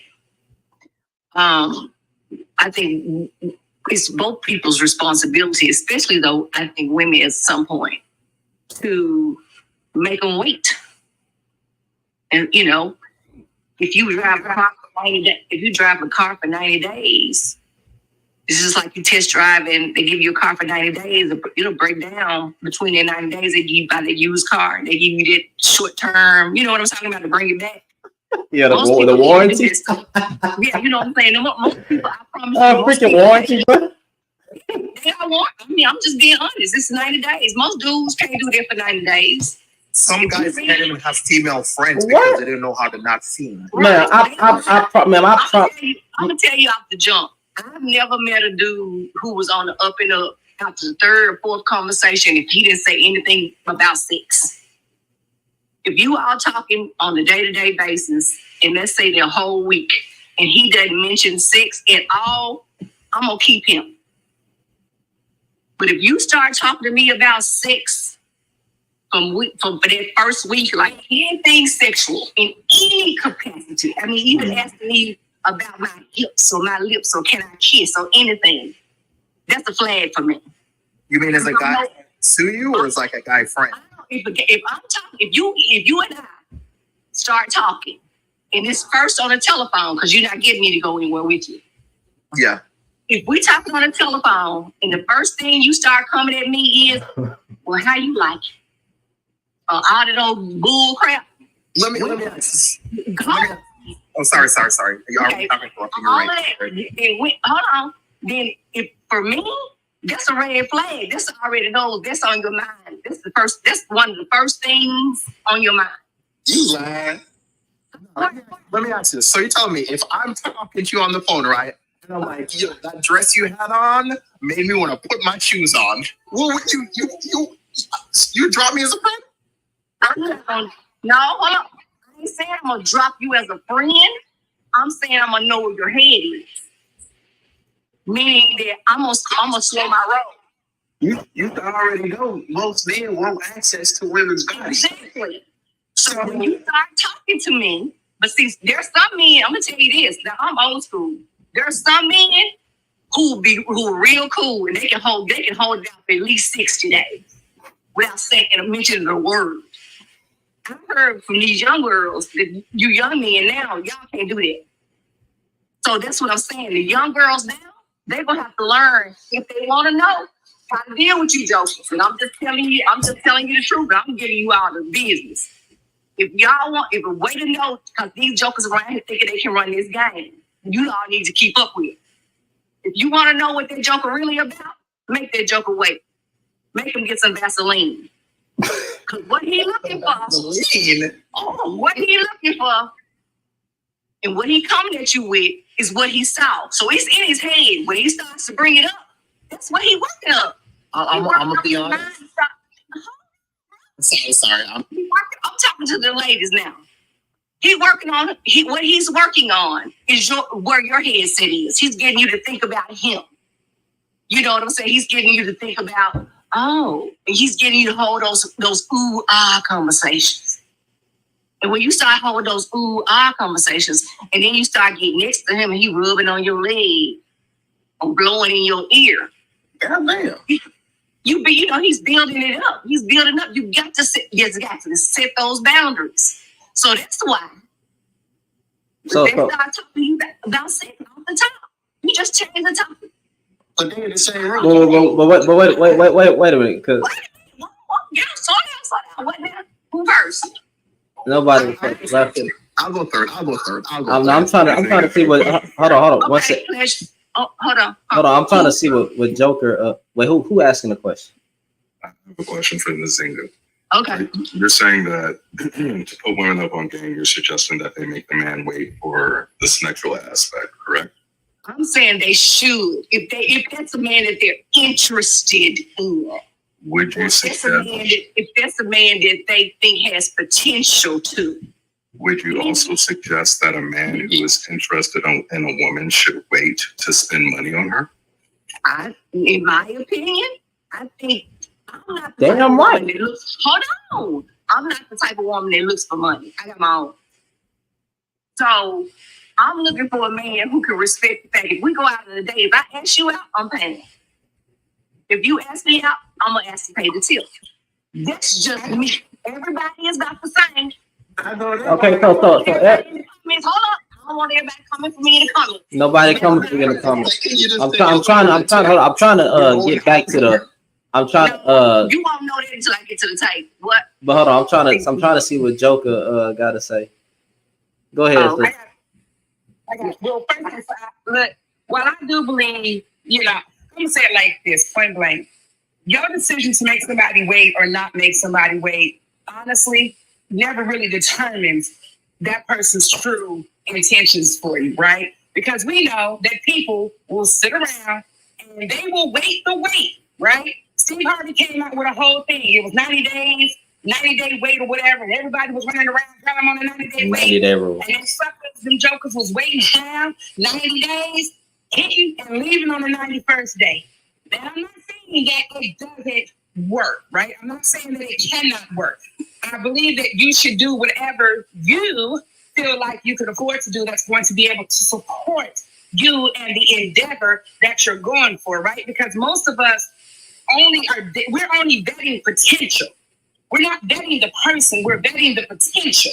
We don't give a damn about the long, and as long as what they say matches up and aligns with what we are currently looking for, then we stop the vetting. And I'm just saying if it's not applying to you, that's okay, excuse yourself. Because I'm excusing myself, but I hate all of that. It's not out of BS or whatever. So I'm just saying we French today. So we is going to be doing this. So we stop at the potential. The second they hit the keywords, the buzzwords, they say the things we're looking for, things like that or whatever, then we start laxing off on our quote-unquote vetting abilities because we have already vetted the potential, but we did not vet the person. We don't like to go past anything else. We, tend to want to stop and, like, oh, okay, that's cool. They said all of this that aligns with my morals, my values, my standards, and then that's it. But we don't watch a lot of what else that they're doing. So while, again, yes, I do wholeheartedly believe you want to make somebody wait because you need to wait, right? Most of us need to wait because we don't know how to act right if we get it early. We don't know how to act right. We get in there, we get stroked, and that's men and women. Women get that one little piece in the inside that's like right there that tickle at the bottom of your sciatica, okay? It tickles you at the bottom of your sciatica or whatever. You get that little spot stroke. Y'all boobs get in there, and she done made your toes clench up or whatever because she got that guac 3000 going on or whatever. Going on, whatever it is, and then we stop the vetting right then and there. So when you go to decide for yourself, what is important for yourself? Can I handle, if I decide to immediately submerge myself into a sexual relationship with this person, can I handle that sexual relationship that comes along with it, right? Not everybody's running around here. And I can tell you this, you know what I'm saying? As a dating person, that for a lot of men to believe that y'all are really just out here just wanting sex, a lot of y'all do not. A lot of you all don't want to be used no more than a woman wants to be used. A lot of y'all get caught up in your head because some of us got that, you know what I'm saying, got the mega knees, okay? We got the daggone drop and twisted top, and you be out there like, dang, she the one or whatever. I want to stay with her. And it's just honestly, like, we just got to be real about it, right? It's a lot of y'all that get just as much coochie strut as women be getting digmatized, right? So it's a kind of almost an even playing field. But you still have to decide for yourself what works for you. If you know that if I meet somebody, I want to get to know them better, but I also want to smash, you have to decide for yourself, right? If that is going to be, you know, if you can smash and still move forward. Because not all dudes are like, oh, I smashed her once, I'm going to go move on and this, that, and the third. That's all them childish ass dreams that y'all be listening to y'all uncles and y'all cousins and y'all daddies and all the other single dudes that y'all know or whatever that be telling you all, and they being out there loving females, be on there screaming on females' voicemails and stuff like that after that first walk. After that, they on there screaming on her voice like that or whatever. So a lot of y'all really just got to spare yourself some time. So whether you choose to wait or not, I just think that everybody has to decide for themselves, right? Because sex is not always the problem. A lot of the times the problem is we don't know what we want for ourselves. So we go with whatever sounds good, looks good, and we ride with it. And I'm gonna just land right there for right now. So I got one thing to say. that they really solve all this. Bear with me. Don't throw your stones. Don't faint. If he want sex that bad, I'll tell you what to get him to back off, because they're gonna get offended. How about when these guys start bringing up sex, you bring up going to the clinic with them to get tested? I guarantee they get offended. What you trying to say? I'm dirty? And he should get dirty. He should get offended. Every guy. Take them damn men to the clinic to go get tested. Okay? And I guarantee that nigga won't be talking about sex the whole time, because he gonna be so mad, because you already know statistically men ain't getting tested like they supposed to anyway. I can back that for you. As a in between the knees and waist woman that I am, because that is me, I'm in between the knees and waist. If you don't know what that is, go ask your mama or your daddy. But in between the knees and waist type woman, right? And of course, because it's very important for me, because I'm engaging in those activities. You are absolutely right. The moment I mention, let me get that 5-panel and then some, let me see your results, then the conversation just starts going left. Now after that time, I'm clean. No, sweetheart. Like you think you clean, you look clean or whatever. I gotta see history. So I'll tell you what, we could both meet at the clinic. We could both go ahead, especially because if we veterans, we could both go down to the clinic. We could both get tested. And you are absolutely right. How many dudes I don't never hear that back from? And I'm like, dang, bro, I was really trying to smash. You didn't want to smash all because you had to go get a test? You know what you just made me realize is so I've never done like one night stands or anything because they terrify the hell out of me because of diseases and stuff. I've been in so many interactions with women where I tell them, yo, I don't know you and I don't want to catch anything from you. No disrespect, but I don't want to catch anything from you. And you can tell me how much they were like, oh, really? Throwing themselves at me. I'm like, yo, no, stop this. It's weird. And that's what makes sense. I guess it's because of that, where they're used to guys not wanting to get tested or whatever it is, versus meeting someone that's like, yo, I don't want nothing from you. I'm a clean man. Leave me alone. Hey man, listen, it's too dangerous. I don't care how independent, sexually liberated that people want to be. I guarantee you catch something and you burn it for the rest of your life. I guarantee you're gonna be praying to whatever God you may believe in. Oh, why did this happen? Don't cry, dummy. Be smarter. Go get yourself. I need to clarify something right quick. I wasn't speaking on whether or not, when I said wait, what I meant was if they start talking to me about sex off the top and not talking to me about themselves or something significant, then sex shouldn't come first in any conversation, in my opinion. it should, if you getting to know me, get to know me. You're not knowing me for my ass, you're knowing me for me. I want to get to know you before I sleep with you. That's what I meant. I feel you. Hold on. And as far as anything else is concerned, if you want me for sex, then that's something you should come with me at first. But if you want to date me, then yeah, we need to hold some conversations first. That's what I meant. So let me hold on, wait, because we got other people on the panel. I know Raphael want to speak, but I'm gonna say something. I'm getting ready to go, so I'm gonna see y'all later. Oh, okay, man. You have a good night. You too. Bye-bye. All right, well, I don't need to address that. Raphael, What's going on, brother Pan? what's up, man? What's happening, Panel? Man, I really came up here to touch some chambers because I felt like a lot of people was being disingenuous and they wanted to play the old victim mindset, but a lovely lady Joker that handled it. She kept it real.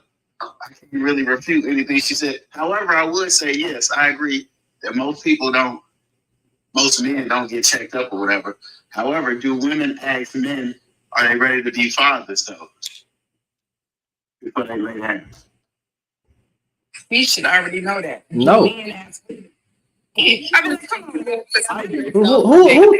What? Come on now. Let's be honest here. Let's stop the bullshit. What when they thinking about intercourse? Who is thinking about? You ain't thinking about no motherfucking child. You thinking about that dick or that vagina, man. That's it. You ain't thinking about nothing past it. Stop the bullshit. So how you gonna rebut? I just had to throw something in there, and that's all I had. Like I said, she done summed it up, so I had to throw something in there. But you got to the child. We talking about intercourse and whether the intercourse, because you have to have intercourse first in order to get the child, unless they go into the sperm bank. But other than that, self-inseminating or whatever they doing, just like on that damn Netflix documentary with the nasty white women. But anywho, now with that being said, if we talking about specifically intercourse, right? I'm talking about being clean before you do that. Yeah. Hold on, pleasure. If you are white, I don't mean to offend you. I'm just saying there was some white people stuff going on because it was about that man who got 1,000 kids. No, I was just tripping off the nasty white women part with the artificial insemination. Yeah. They got it's a whole documentary on YouTube about a man who got 1,000 kids, and he was just putting this thing. Not his thing. He was putting his sperm at 11 different sperm banks. Right, so it's a whole documentary, bro. I encourage y'all to watch it. It just came out. I even did a video on it. It's ridiculous how nasty these women were to have this man come over, and it's not the doctor. It's a different one. To have this man come over, release his seed inside of a what they call it, turkey basin or something like that. Release his seed inside of a thing, and they grabbed their own syringe and shot it up their thing. They don't know if this man got herpes, HIV, anything, but they would just. Woo, shit. Anyway, let me get off that because it make me want to throw up. But anywho, basically the same storyline as "She Hate Me" with Anthony Mackie. If you've never seen that movie, it is wild. Go watch She Hates Me. But on a serious note, like when it came to you gotta have intercourse to get to the baby part. So, Raphael, I was just simply saying you want them if they want them conversations to disappear, right? Ask that man to get tested. I already know these men gonna get offended about getting tested. What you trying to say? What you mean? I'm clean, boo. No, you're not. No, you're not. Because if you are clean, I don't understand. People so willingly able to give their body up or go spend money on a date, $150 a date or whatever, but you can't go get a whole full panel for the same amount of money. That should be your first date if you're thinking about having intercourse with this person down the line. No, because that entered the lines of intercourse, and that's what the lady that. Listen. She's speaking on woulda, shoulda, coulda. I'm speaking on real life. Every man want booty. I ain't finna play here with you women. I'm not finna act like they gonna come to you like this. I'm not finna do that. Some men will try to gaslight you and say, "Oh, no, they not." They at the end of the day, one of their first thoughts is visual. Okay, they look at you, they think you fine, and yes, they might go to sex a little bit. Let's stop the bullshit here. Now, should it be that way? Probably not. Is it that way? Yes. But I'm only speaking in facts. But I hate to make us like that though. Who? I said the maker. The maker? Yeah, he made you to have. He made you to have. If you want to, because I'm really not trying to go into that whole area. But if you want to talk about that, there is nothing wrong with you having sexual desires, fam. You need to regulate and have control of those desires. A lot of the problems is men are not freaking sexually disciplined, and some women. Let's both people start getting mad. People aren't sexually disciplined. Most women. I will say this. A lot of I know. People, I'll be right back. Just as many women want to, you know what I'm saying, smash. Women are just as visual as men are. I don't know why we keep trying to draw all of these, all of these little, lines and differences between what we tend, because we've only heard of what we tend to think that, women look for and men look for and things like that. All the differences absolutely. But women are just as visual as men are. Women will decide, and I don't know why we don't know this and why we don't want to believe it. Some of the women that be lying to themselves, right? Because I know a lot of women, okay, that's fine, that's you. Congratulations, come up. Right? But there are just as many women who sit there and already have decided. Now, you might not be getting it the first night, right? She might want to, but due to societal standards and norms, most women don't want to be seen as easy and everything else alike, so they will defer or whatever. But they have already decided that they will not boost. We call our girlfriends, girl, man, look, bro, look like that thing was coming. Or girl, I really wanted to see what it was like. Girl, I was gonna go ahead and give him a piece, but you know how it is. I couldn't, girl, because I gotta make him wait and this, and I gotta do all of this stuff and everything else or whatever. But most women, right? Most women, the ones that are honest with themselves, okay, I will say it like that. The ones that are honest with themselves, when they meet a dude, yes, they are already looking at you for your potential. As far as sexually goes, especially depending upon what you are wearing. If you are wearing some pants that kind of showing a little bit of print, because y'all know how y'all do. Y'all dudes be out there dressing just as much like the women do. And you out there. No, we don't. Yes, well, if you don't have to let you slide down with it now. Right now, if you don't have a print, that's different. Okay. The ones who have prints. All right. Don't think that women ain't looking, because trust me, we have just like we be looking at women's shoes. Trust me, when we look at another woman's shoes, that's just how quick we have already looked down to look past those. So I'm just simply saying, okay, we look just as much. If you got a big chest, if you got big arms, if you got big hands, do you know women that be like, girl, he had them big old hands, girl, he look like he could hold all of these men. I don't give you the right to harass me. The conversations that we have, you know what I'm saying? So again, it's not just men. So I really need men to stop thinking and believing just because you all are more quicker to want to say something, because society does not demonize you for being sexually up front. Women are demonized for being sexually up front, right? It's in their bio.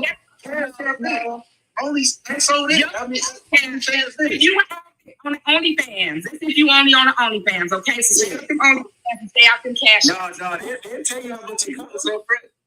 Raphael, $40 is not enough. And if you think that it is, again, that's why you don't have no print. So stop. All I'm saying is they bragging about it. They bragging. Hey, stop playing with me. You're trying and it ain't working. What you mean? Hey, man, y'all tap the screen. Get the if you are. I'm really saying it at that point blank. Raphael. Hey, man, y'all tap the screen. Y'all get the likes up, man. Get the engagement, brother. Hey, y'all tripping, bro. Y'all tripping, bro. Hey. I'm just trying to make my point. Raphael yelling at me. I'm just trying to make my point. Women, both men and women, both men and women are just as much as sexually motivated and activated as the next one is, right? So for us to continue to believe that women just don't want it on the first date, like I said, a lot of women just don't want to seem easy, because I promise you, if more women, if societal norms had changed and more women were able to push up on a lot of guys, right? Hey, let me come here. Start grabbing your crotch, grabbing your booty. Like, hey, come here. Let me run up on that right quick. Hey, come on, drop them trials. I promise you things would be different, right? But again, when it just comes down to STDs, Houston is a prime example a prime example of. I was y'all trust me, Raphael, and I'm just playing. Houston is a prime example of when people are just running down folks, and it's not even honestly one night stands. I really hate to say that. A lot of those folks that are catching stuff, it ain't because it's these one night stands and things like that or whatever. It's just simply because people are not going and getting tested. Because if most of us know about anything about STIs, a lot of for men, unfortunately for women we tend to know before men do. A lot of men will know and ignore. And he'll be telling his homeboys like, man, like he peed. And his homeboys like, man, that's nasty. He'd be like, oh, but it went away for a few days, so I'm good. So can I hear something about how to get tested? But hold on, wait, hold on, because Pleasure and X ain't been able to speak yet, so one of y'all can go next. That's just where I'm landing at. It's just that point blank when it comes to STIs, most women know, women know, and it takes a little bit longer before men actually find out or whatever, because y'all, you know what I'm saying? Unfortunately. I'm sorry, it's the other way around. Women don't know, and men will know. But I'm laying right there for right now. Go ahead, X. Go ahead. So, honestly, I feel like the back and forth is like a lack of accountability, specifically like the point of, why don't women ask men to be fathers? Personally, if they're ready to be fathers, personally, I think your reproductive health and whether or not you choose to be a parent, that's on you. You should be able to go into a situation knowing, am I willing to deal with the risk of getting someone pregnant or becoming pregnant? What am I going to do after that point, And if you're not willing to do that, that's your fault, It's like you should ask your partners if they are tested. You should also get yourself tested. You should be willing to risk being a single parent. You should also understand, are you willing to be a single parent with that person that you're about to be with, Is this someone that I want to be latched to for an entire lifetime, an entire other human being's lifetime? So I don't really think that's necessarily fair. I also heard the point of someone said withholding sex versus and comparing it to withholding money. I'll be honest, I personally believe 50-50 on the first date just for safety reasons, because some people can be kind of crazy and if they'll feel entitled. However, if you want to exchange for money, there's several people out here that have their entire field of work right for you, buddy. I promise you they have that there. I just think it's kind of disingenuous to compare buying a dinner to being in somebody's body. I feel like those are two different things. And if you want to exchange the two, there's another avenue you can go where it is, I don't know, not socially acceptable with the wider society, but it's acceptable within that demographic of people. I mean, Raphael apparently has seen plenty of their social media, so, I don't know, hit him up. He can send you to the right place. Yo. Those are my thoughts. That's my thoughts on that. I feel like this conversation is people pushing their accountability for their own reproductive health onto the people they're with versus maybe I'm responsible for who I choose to hook up with. Maybe it's not who's picking who, but it is a mutual decision that you make. So you're mutually responsible for it. And because of that mutual responsibility for it, you are the only person who is responsible for your body and how you choose to use it, period. Blaming the other gender because they agreed to the thing you agreed to do is so stupid to me. It's not that hard not to be a parent. I'm sorry. I'm 24. I'm going to be 25. It's really not that hard. It's damn. You act like you fell into it. Like a stork dropped a baby at your house. You're right. What, how could this have possibly have happened? There's no way that I could have done anything to prevent or mitigate this possibility. It's really not that hard. Oh, chop. I was letting you up in a second, but you dropped. So you have a good one. But I'll land my plane there. I just feel like this discourse is just people screaming accountability, accountability, accountability.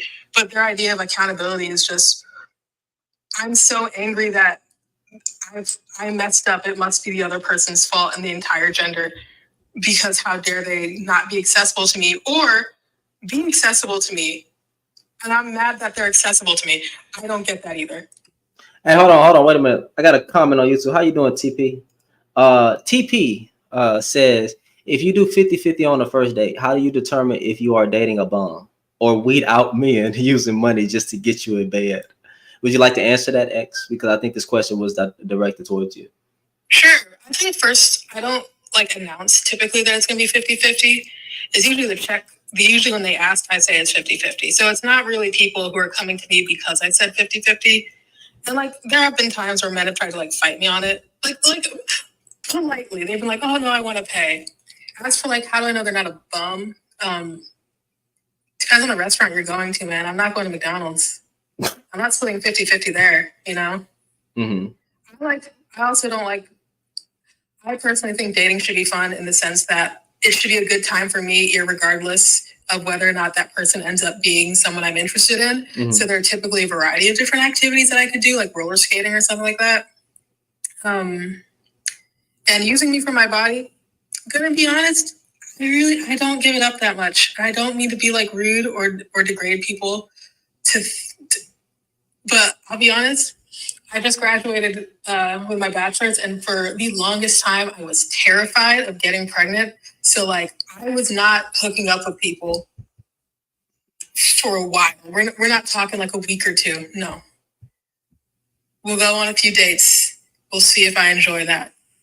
But I've dropped more people than I will ever, like, be with like that. Okay. Also, and it's worthwhile putting out that I am bisexual, and some of these people that I've been with can't get me pregnant anyway. So you did not need to. That's also a great buffer for me. Yeah. You didn't need to I point that understand out. that's not a buffer for everyone else, but like for me, you know, it's great. Pleasure, and then hold on, Joker. Pleasure. I mean, X spoke very eloquently.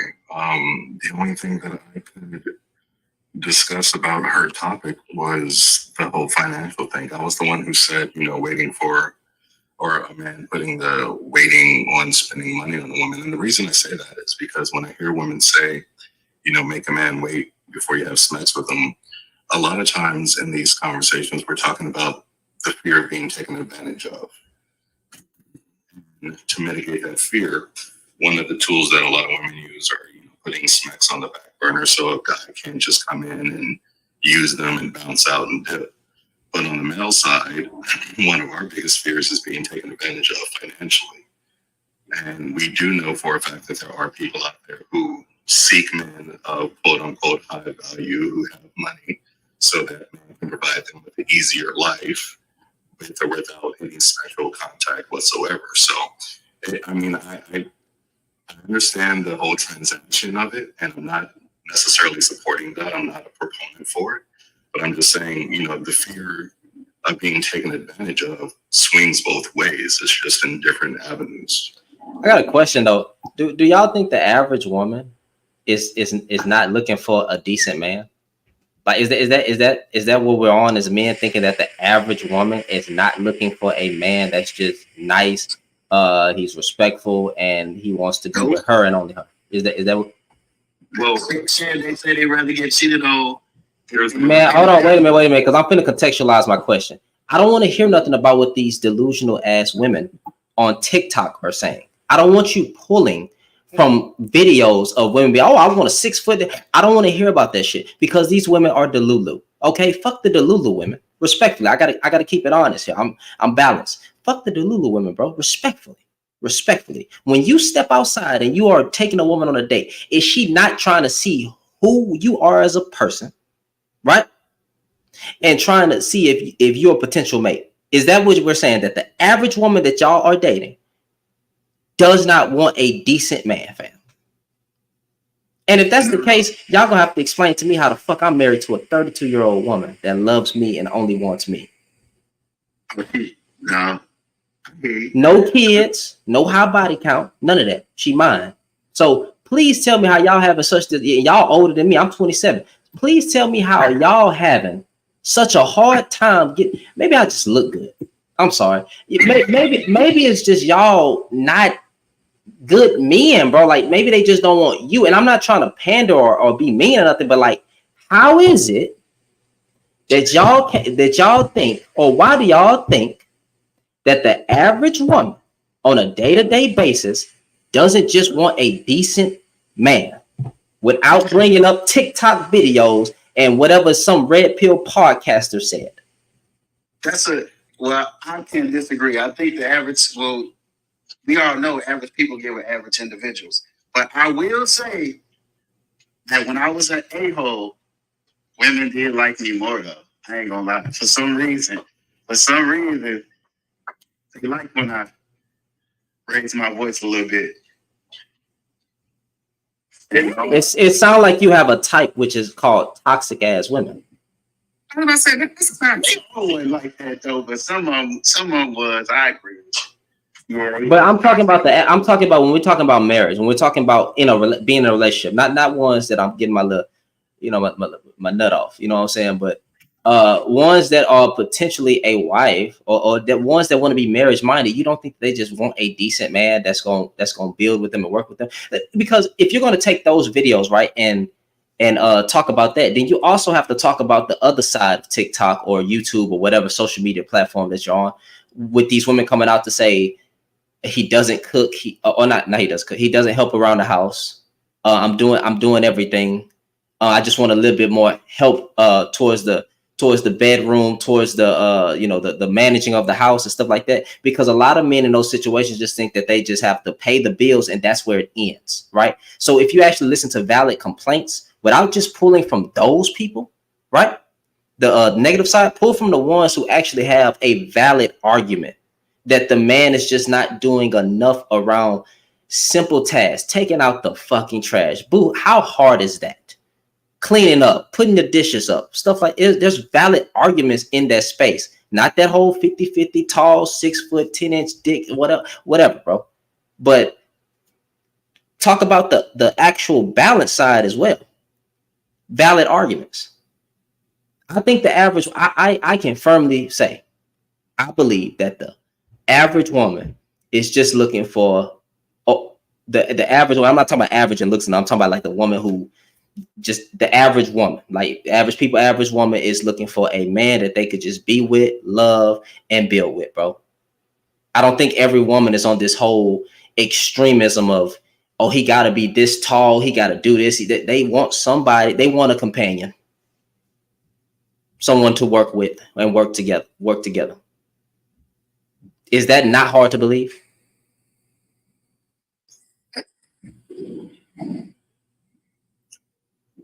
I mean, both of y'all had to mute y'all mic at the same time. But go ahead. Go ahead.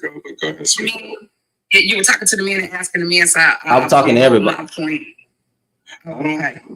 I wouldn't say that it's hard to believe. I would say that social media definitely does cloud the perspective based on whatever algorithm you see. But by and large, with my personal experience on this app and YouTube and what have you, I think there's been an uptick on women who seek financial stability first from a man that pursues them or a man that they're pursuing. A lot of times because they cannot give that to themselves. So that does kind of conflate the situation. But I mean, I've been with my partner for 13 years. She's phenomenal. To your point about men helping out around the house, I'm the first one to say, I don't care how many bills he pays. If he doesn't pick up his own dirty drawers, he's a bum. So yeah, that argument definitely does need to be made, and it is valid. So my only pushback, and it's not a pushback like a bad pushback. My only question to that is when you say there's been an uptick in women, I don't have a way to validate the uptick because we're going by videos. Is there like I don't know if we can actually validate to say that the average woman is just out here on the extremism of looking for a 6-figure man because of crazy women coming out. And understand when I say uptick, I think it's just because of the fact that it's just more visual. There are more women out there who are being more verbal about it. Has it always been a trend throughout our history? Probably. I mean, I'm the first person to say, you know, women have been gold diggers since Kronk came back to the cave with 6 pelts instead of 2. Mm-hmm. So, you know, we it's been around for a while.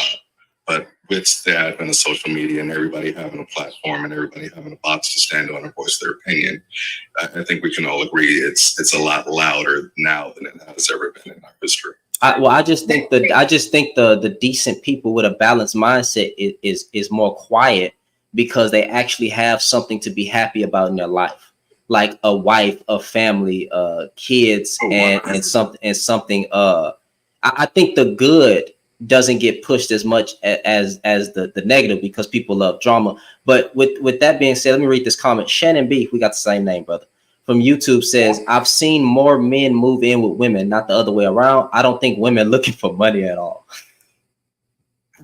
Can't really argue with that.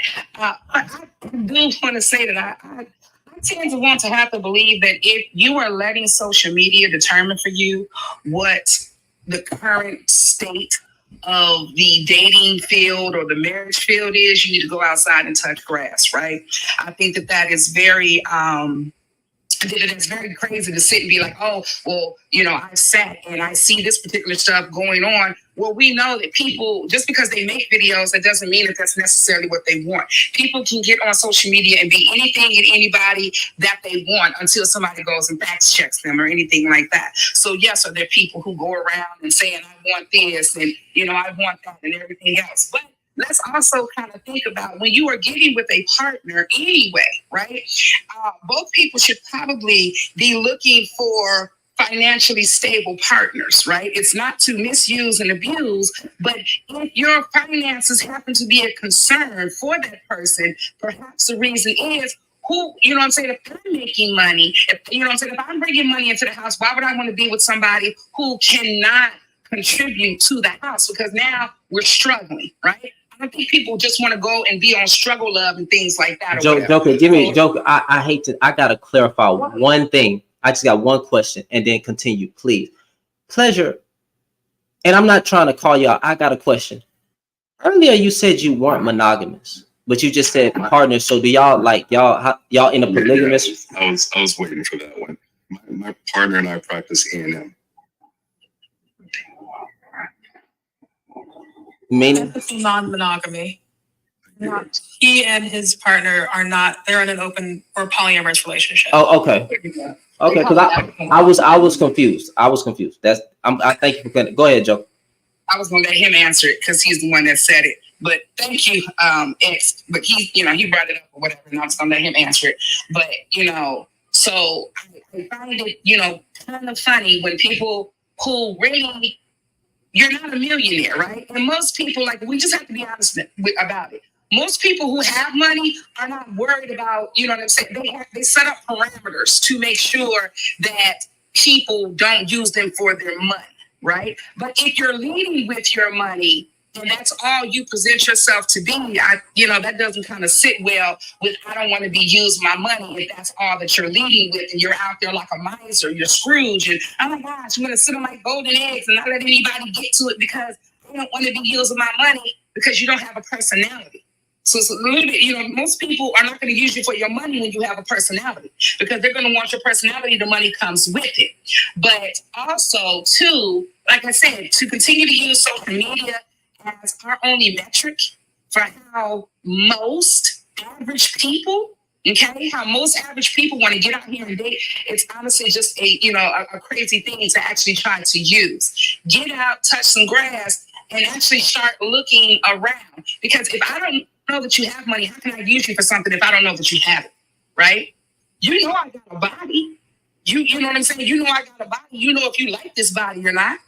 But your money is not something that, unless you're out there just telling somebody.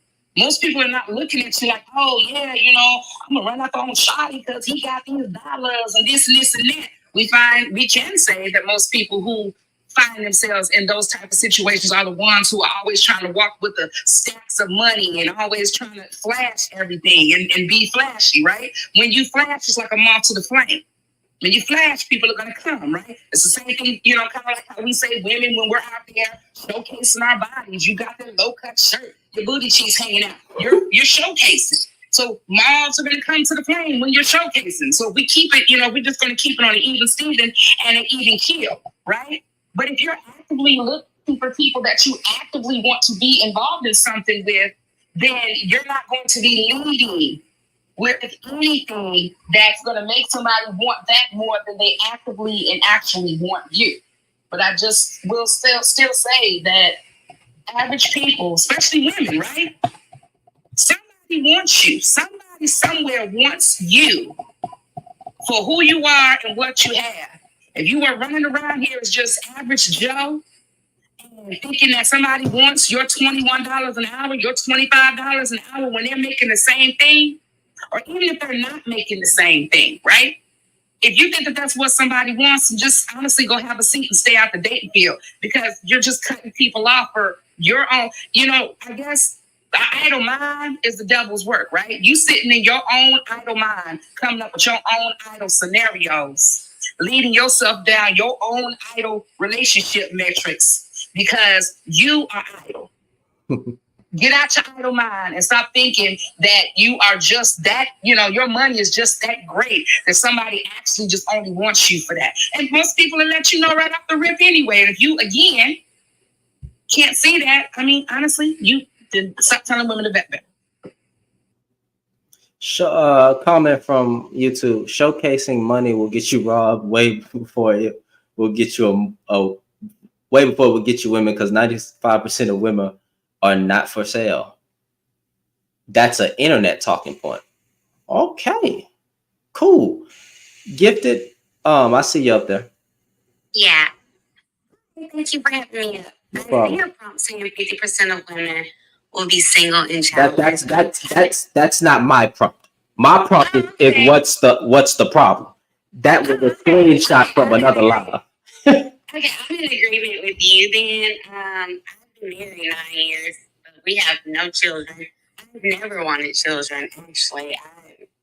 My parents would tell you I collected dolls. I didn't play with Barbie dolls. I just collected them, never wanted children. I do have siblings. I have a lot of nieces and nephews, so I see absolutely nothing wrong at all. And I just wanted to add, because I've been listening for a while, one of the young ladies said she was absolutely scared of getting pregnant. I understand it, but I will say it's so much education for both men and women holistically to avoid pregnancy. Ladies, start checking your ovulation. Take herbs. Men can actually take neem oil. That's something that they can take. It's been used since Egyptian times. It actually gets rid of the cells down there. It's a natural male birth control used in hundreds of cultures. Women can use it as a spermicide as well. It's actually the main ingredient in all spermicides. You can get it off of Amazon or any herbal shop. Literally cold pressed neem oil. I am all for people, men and women, not having children, especially in this environment, unless you're doing the work mentally, emotionally, spiritually, financially, like the young lady just said. If you're worried about somebody just wanting you for your money, I mean, you literally have nothing to offer. One thing my parents, and my mom always made more than my dad. And my mom always said, if the only thing he has to offer is money, he offers nothing. I hate it for both women and men who believe that providing is limited to financial contribution. Are you providing empathy, headship, leadership, compassion, consideration? Are you helping out around the house? I heard someone say, I think one of the pleasure guys said, if you're not picking up after yourselves, I'm one of those women. I got a master's degree, a bachelor's in sociology, and some more. If you think, if my husband would have come to me like, oh, all I'm going to do is work, but you're going to do all the household and take care of the children, we would have never been together.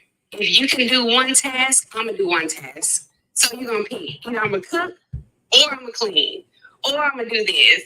Because scientifically, house-wise, if you were to quantify what they contribute, on average, it's at like $168,000 a year with one child, because they're doing 10 roles. So most men are not even making $80,000, and that's okay. That's absolutely okay. But to expect even a housewife to do every single people, most people now, people. Huh? Most people. Yeah, but I get, but Raphael, I get the context of what she's saying. No, I do too. I get the context of what she's saying. Yes, he's right. Most people, they're not. So I'm talking about when men, a lot of men call women gold diggers.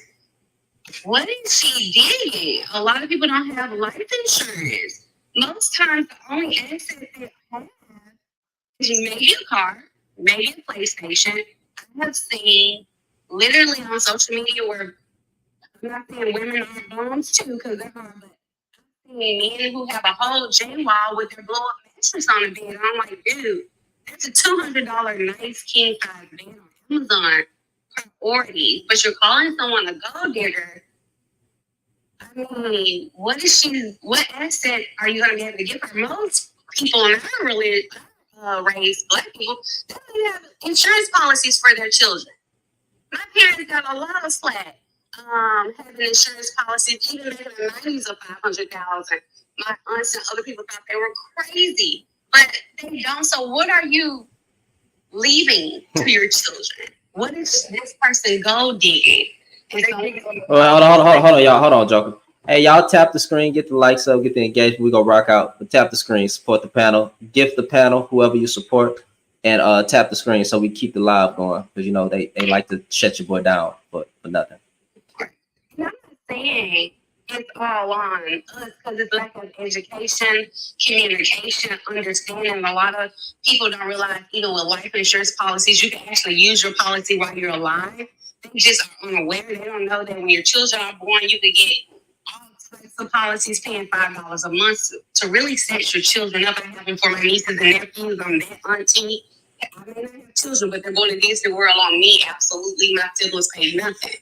But if you're not building it up, why are you worried about somebody gold digging? If you can barely take care of yourself, I promise you nobody's digging for your silvers. It's not even gold.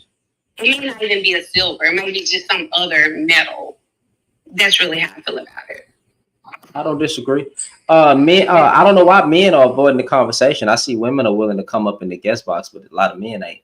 Like y'all scared or something. Like I'm gonna be a little spicy or something. Send your request in if you disagree.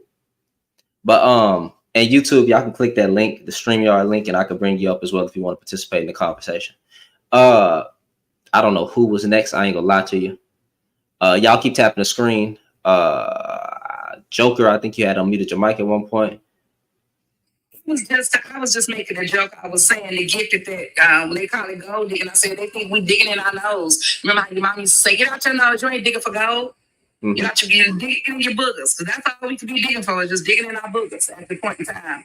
It's just, and to listen honestly to older men continue to still walk around talking about women are gold digging or whatever, and not even understanding what gold digging actively means. Like, we understand that gold digging only applies to a certain demographic. If you're not in that demographic, I don't know why that's even on the tip of your lips.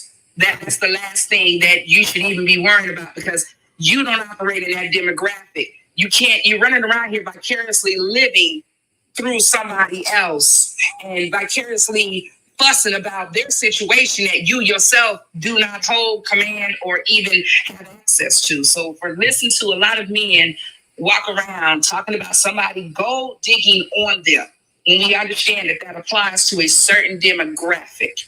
Just because somebody came and, took your little $50 or, whatever. No, exactly. That's what I was going to say. They wanted my last 50. They wanted everything. They wanted that little $50 though.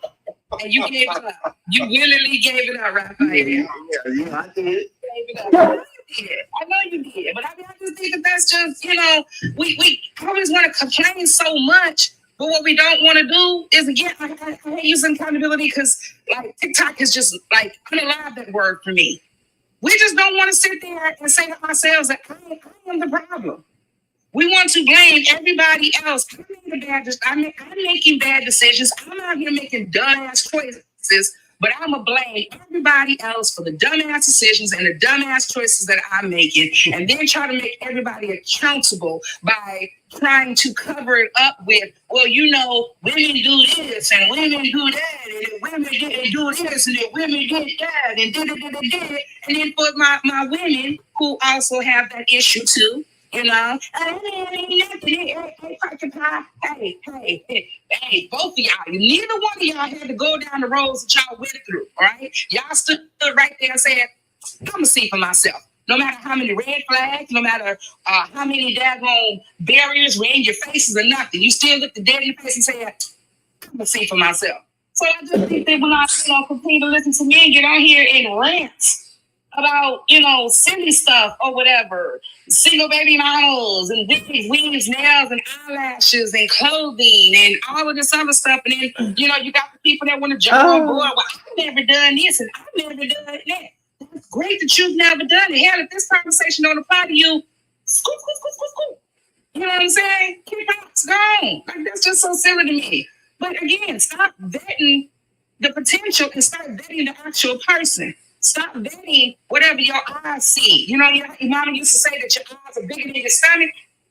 Stop vetting what your eyes only see. If you don't smell right, don't look right, then leave it alone. But hey.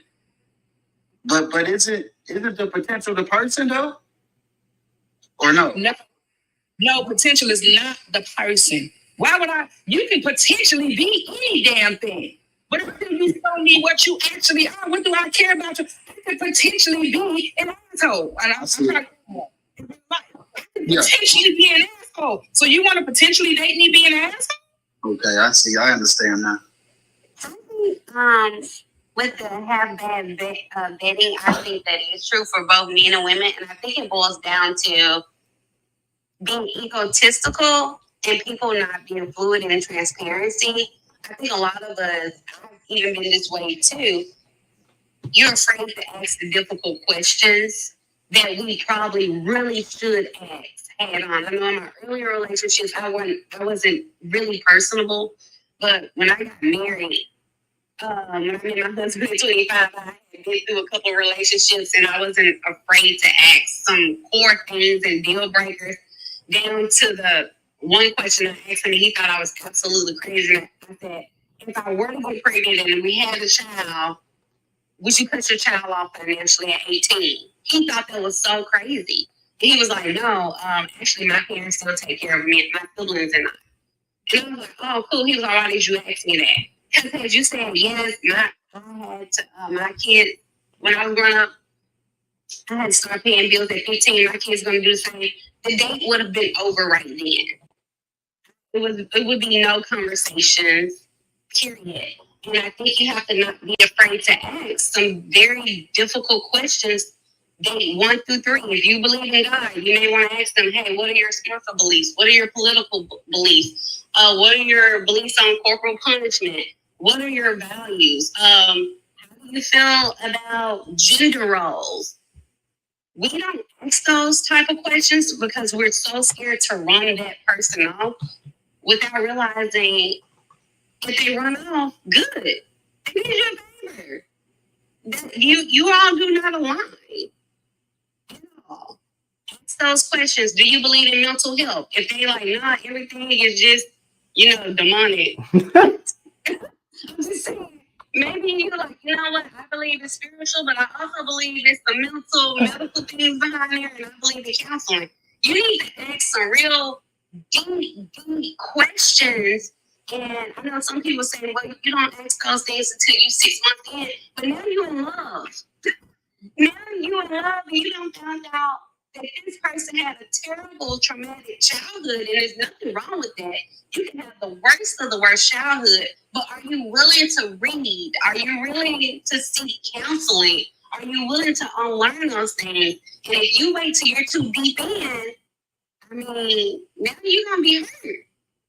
You're going to be hurt. I think you should ask some real tough questions, and more people should be open to the vetting process. The maturity I am at now, if I was dating, someone asked me I'd be like, well, I wouldn't like to share that in detail, but yeah, I'm going to be open to it because what if me struggling with depression may be something they wouldn't want to deal with? That's absolutely fine. I can respect that. They may not be equipped with the tools, the intellect, the knowledge to be able to handle that. And I respect it. I agree. Go ahead. What you was trying to ask me, right? So in terms of vetting, I believe that men have a slight edge over women in vetting. And the reason do you believe in the term behind every great man there's a great woman? Or what? Yes, in some aspects, yes. So what is it saying? Behind every successful man there's a great woman. Yeah. And I don't know if they're the same opposite of that. You don't know if they're the same opposite that behind every great woman is a great man. It don't have to be, because behind a lot of great women be great women. Women support women. Nah. Oh, okay. No.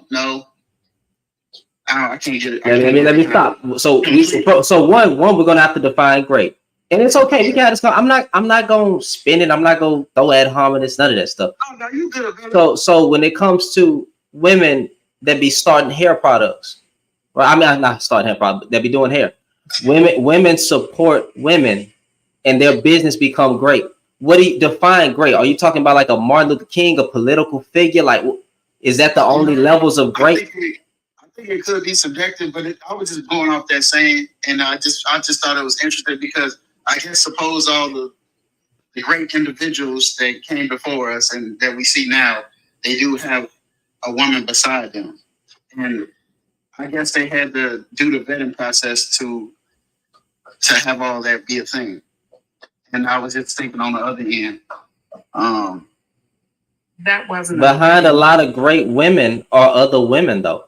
And I would ask the question, why aren't men behind the women? And it's not even pertaining to black. So please don't make it racial, people in the comments, even though that could be a valid question. When it comes to women in general, why are a lot of men not behind women in their movements? I think behind their movements. In their movements, because if they're great women and they got this great idea, this great thing to build for the community, this great idea to start a grocery store, why aren't the men getting behind their women? I think you're going to have to blame, I hate to say the word, I think you're going to have to blame the patriarchy and how women are internalizing their misogyny to think that men are supposed to be leaders. I don't have those conversations. Time out. Wait, time out. Wait. I must be in HE double hockey sticks right now. You actually agree with me? You actually agree? You actually called out patriarchy? No, you ain't never called out patriarchy, fam. And even if it is the women, even if it is the women having internalized misogyny and being under patriarchal system, that's going to run its roots on men and women, but that still comes back to the men at fault more than the women because they started it. I would agree. Yeah. I mean, hey, I just be listening to y'all, so stop be serious about all this stuff y'all be talking about. No, leave me out of that. But you just said, I just can't believe that you absolutely, that you actually said patriarch, even that word coming out your mouth. Like that's men leaders, they beat on their chest and women supposed to be barefoot in the kitchen. All that. So you retract that. But seriously, what was the real question that you were trying to ask me though? No, in terms of this vetting, and I think I would advise women to vet. I think men. So I do hear that you know how they say choose better. I don't necessarily always agree when dudes say that to women. Women are starting to say it to men. I mean it's true, I guess, but why can't more to lose? No, so would you have a problem with me saying okay? Because the guys get mad. We oftentimes, especially you know the panels I'm talking about. Lord in heaven. But when those guys are just always telling the woman, choose better, do better. Is it wrong for me to then say, okay, when y'all go start telling the men that's doing all the harm to be better? When y'all gonna start having conversations? I never heard no one pose that question to them. That's a damn lie. That's a damn lie. No, to tell men to stop. Oh well. You looking at me? I held a whole prompt that said, "How about the?" I'm sorry. I'm saying you would be the first man that I know that would say that to them. But I've done it before, and you know what happened when I said the men need to do, but somehow all these women just making bad choices. But then when we look at the man, we hear their stories, we hit them out. We don't want to believe them that the dude switched. Nothing. It's always the woman's fault. So when I propose the question, when are men going to start being better? Public. You know what? Matter of fact, hold on, time out. You didn't heard public. You didn't see public offender, and yes, I'm bringing his name up because I'm cool with him, so y'all can tell him that I did it because I ain't saying nothing bad, and he knows it. So public offender has brought this up. I brought this up. What's the jumbled? Freaking jumbled that was in here earlier brought it up. Always tell when are the men gonna start being better men, and you know what those problematic dudes say? The problematic dudes say you're just trying to absolve women from the wrong that they do. That is cap. See, I don't agree with. See, when are men going to start being better? See, I don't agree that men are. I don't agree that in mass, the majority of men are bad picks. I don't believe that. So that question, I don't really think that question is very correct. I believe that it goes beyond women's intuition. I'm not finna sit here because as a nigga who had game and can talk her through it and talk her out of her draw, I'm just telling you the truth. Bam. There's only so much intuition that a woman can have before I'm in that thing. Okay, I'm just being honest, bro. I ain't trying to be I'm married now, people. My heathen days are over. But I'm just saying, brother. As that guy, right? I was the bad choice. Okay. As that guy, I know I was the bad choice. I can put on a mask. So what are we talking about? So they never called you out for your behavior and your mistreatment? Oh, you don't think that's what you were quote unquote doing? Yeah. They never wanted you to change, brother. I mean, wait, they didn't get a chance. What are you talking about? I got what I wanted and I dipped on someone. Oh. Relationship wise, right? You said relationship wise? Yeah, I would put on the front. Men put on the front. We'd be the Pookie and Ray Ray. You know what I'm saying? Put on the front and get what you want to do. Point you were called out. A woman has to hit you with an ultimatum. You change or I'm gonna leave. They gonna all the time. I can hit the block button. Ain't no way you finna tell me that they all just was cool with you being. No, they weren't. No, they weren't, fam. So they were aware of your behavior and still not at the very beginning. Not at the very beginning, bro. They weren't aware of my behavior. They weren't aware of my behavior. Hold on, Chris. You said you lying. You talking to Raphael or you talking to me? But most likely me, brother. Let me ask you a question real quick if I can. Hold on, Hold on, okay. I'm just saying the truth. Like that's what it is. Here's the thing, Raphael, that this is why even the way that you're trying to flip this doesn't make any sense. I ain't trying to flip it now. Men, if most of the men, right? If majority of the men that you claim are actually good men, what would make these women so why? I mean, you got to think about it. Okay, if most of these men are so great, how are these women not choosing? How are they not vetting better? If all of these better options are there, if you're not out there acting up and you're doing well and you're this quote unquote good guy, and all the guys that you know are good guys, and the guys that your guys know that are good guys, and so on and so forth. How is it possible, right? Because not all women are just choosing these quote unquote cookies and Ray Rays, right? Preferences. What? These women have preferences. And that's a small number of But wait, hold on, time out, because I don't want us going even on. I want us to stick right there, and I'm okay with Joker you intervening and asking the question. But Raphael, you're saying you don't believe the majority of men are bad men, right? Or bad picks. Good and bad could be subjective. So I just say average. Like I just say average. Most people just. Hey, okay, hold on. Let me ask you a question because now I'm finna. Let's bring it into perspective. Have you talked the woman out her drawers? Have I? Have you talked the woman out her drawers? What you mean, like? Man, you know what I mean. God damn it. No, hold on. promise you, like you meaning like I had bad intentions and I just wanted to like just lay with her and that's it. You spit game. You put on a front. You put on the front. You act like you was somebody you're not. You got what you wanted and you did. No, I ain't gonna hold you. I can't do that. Nope, I can't do that. I gotta be authentically myself. Okay, cool. Okay, that's fine. That's fine. That's fine. Requirement for women that they gotta come to me natural. Like they gotta like look natural at themselves. Okay, that's fine. Okay, so let me say this: have you ever talked a woman out her drawers? I like to think I have. That wasn't in a relation. That wasn't in a relationship, fam. Wasn't. You weren't in a relationship with this woman. It was mutual. It was never. Hey, bro, have you ever used a woman for intercourse, bro? To get one off. It was mutual. No, I can't say that I have. Nope. I don't get that. Nope.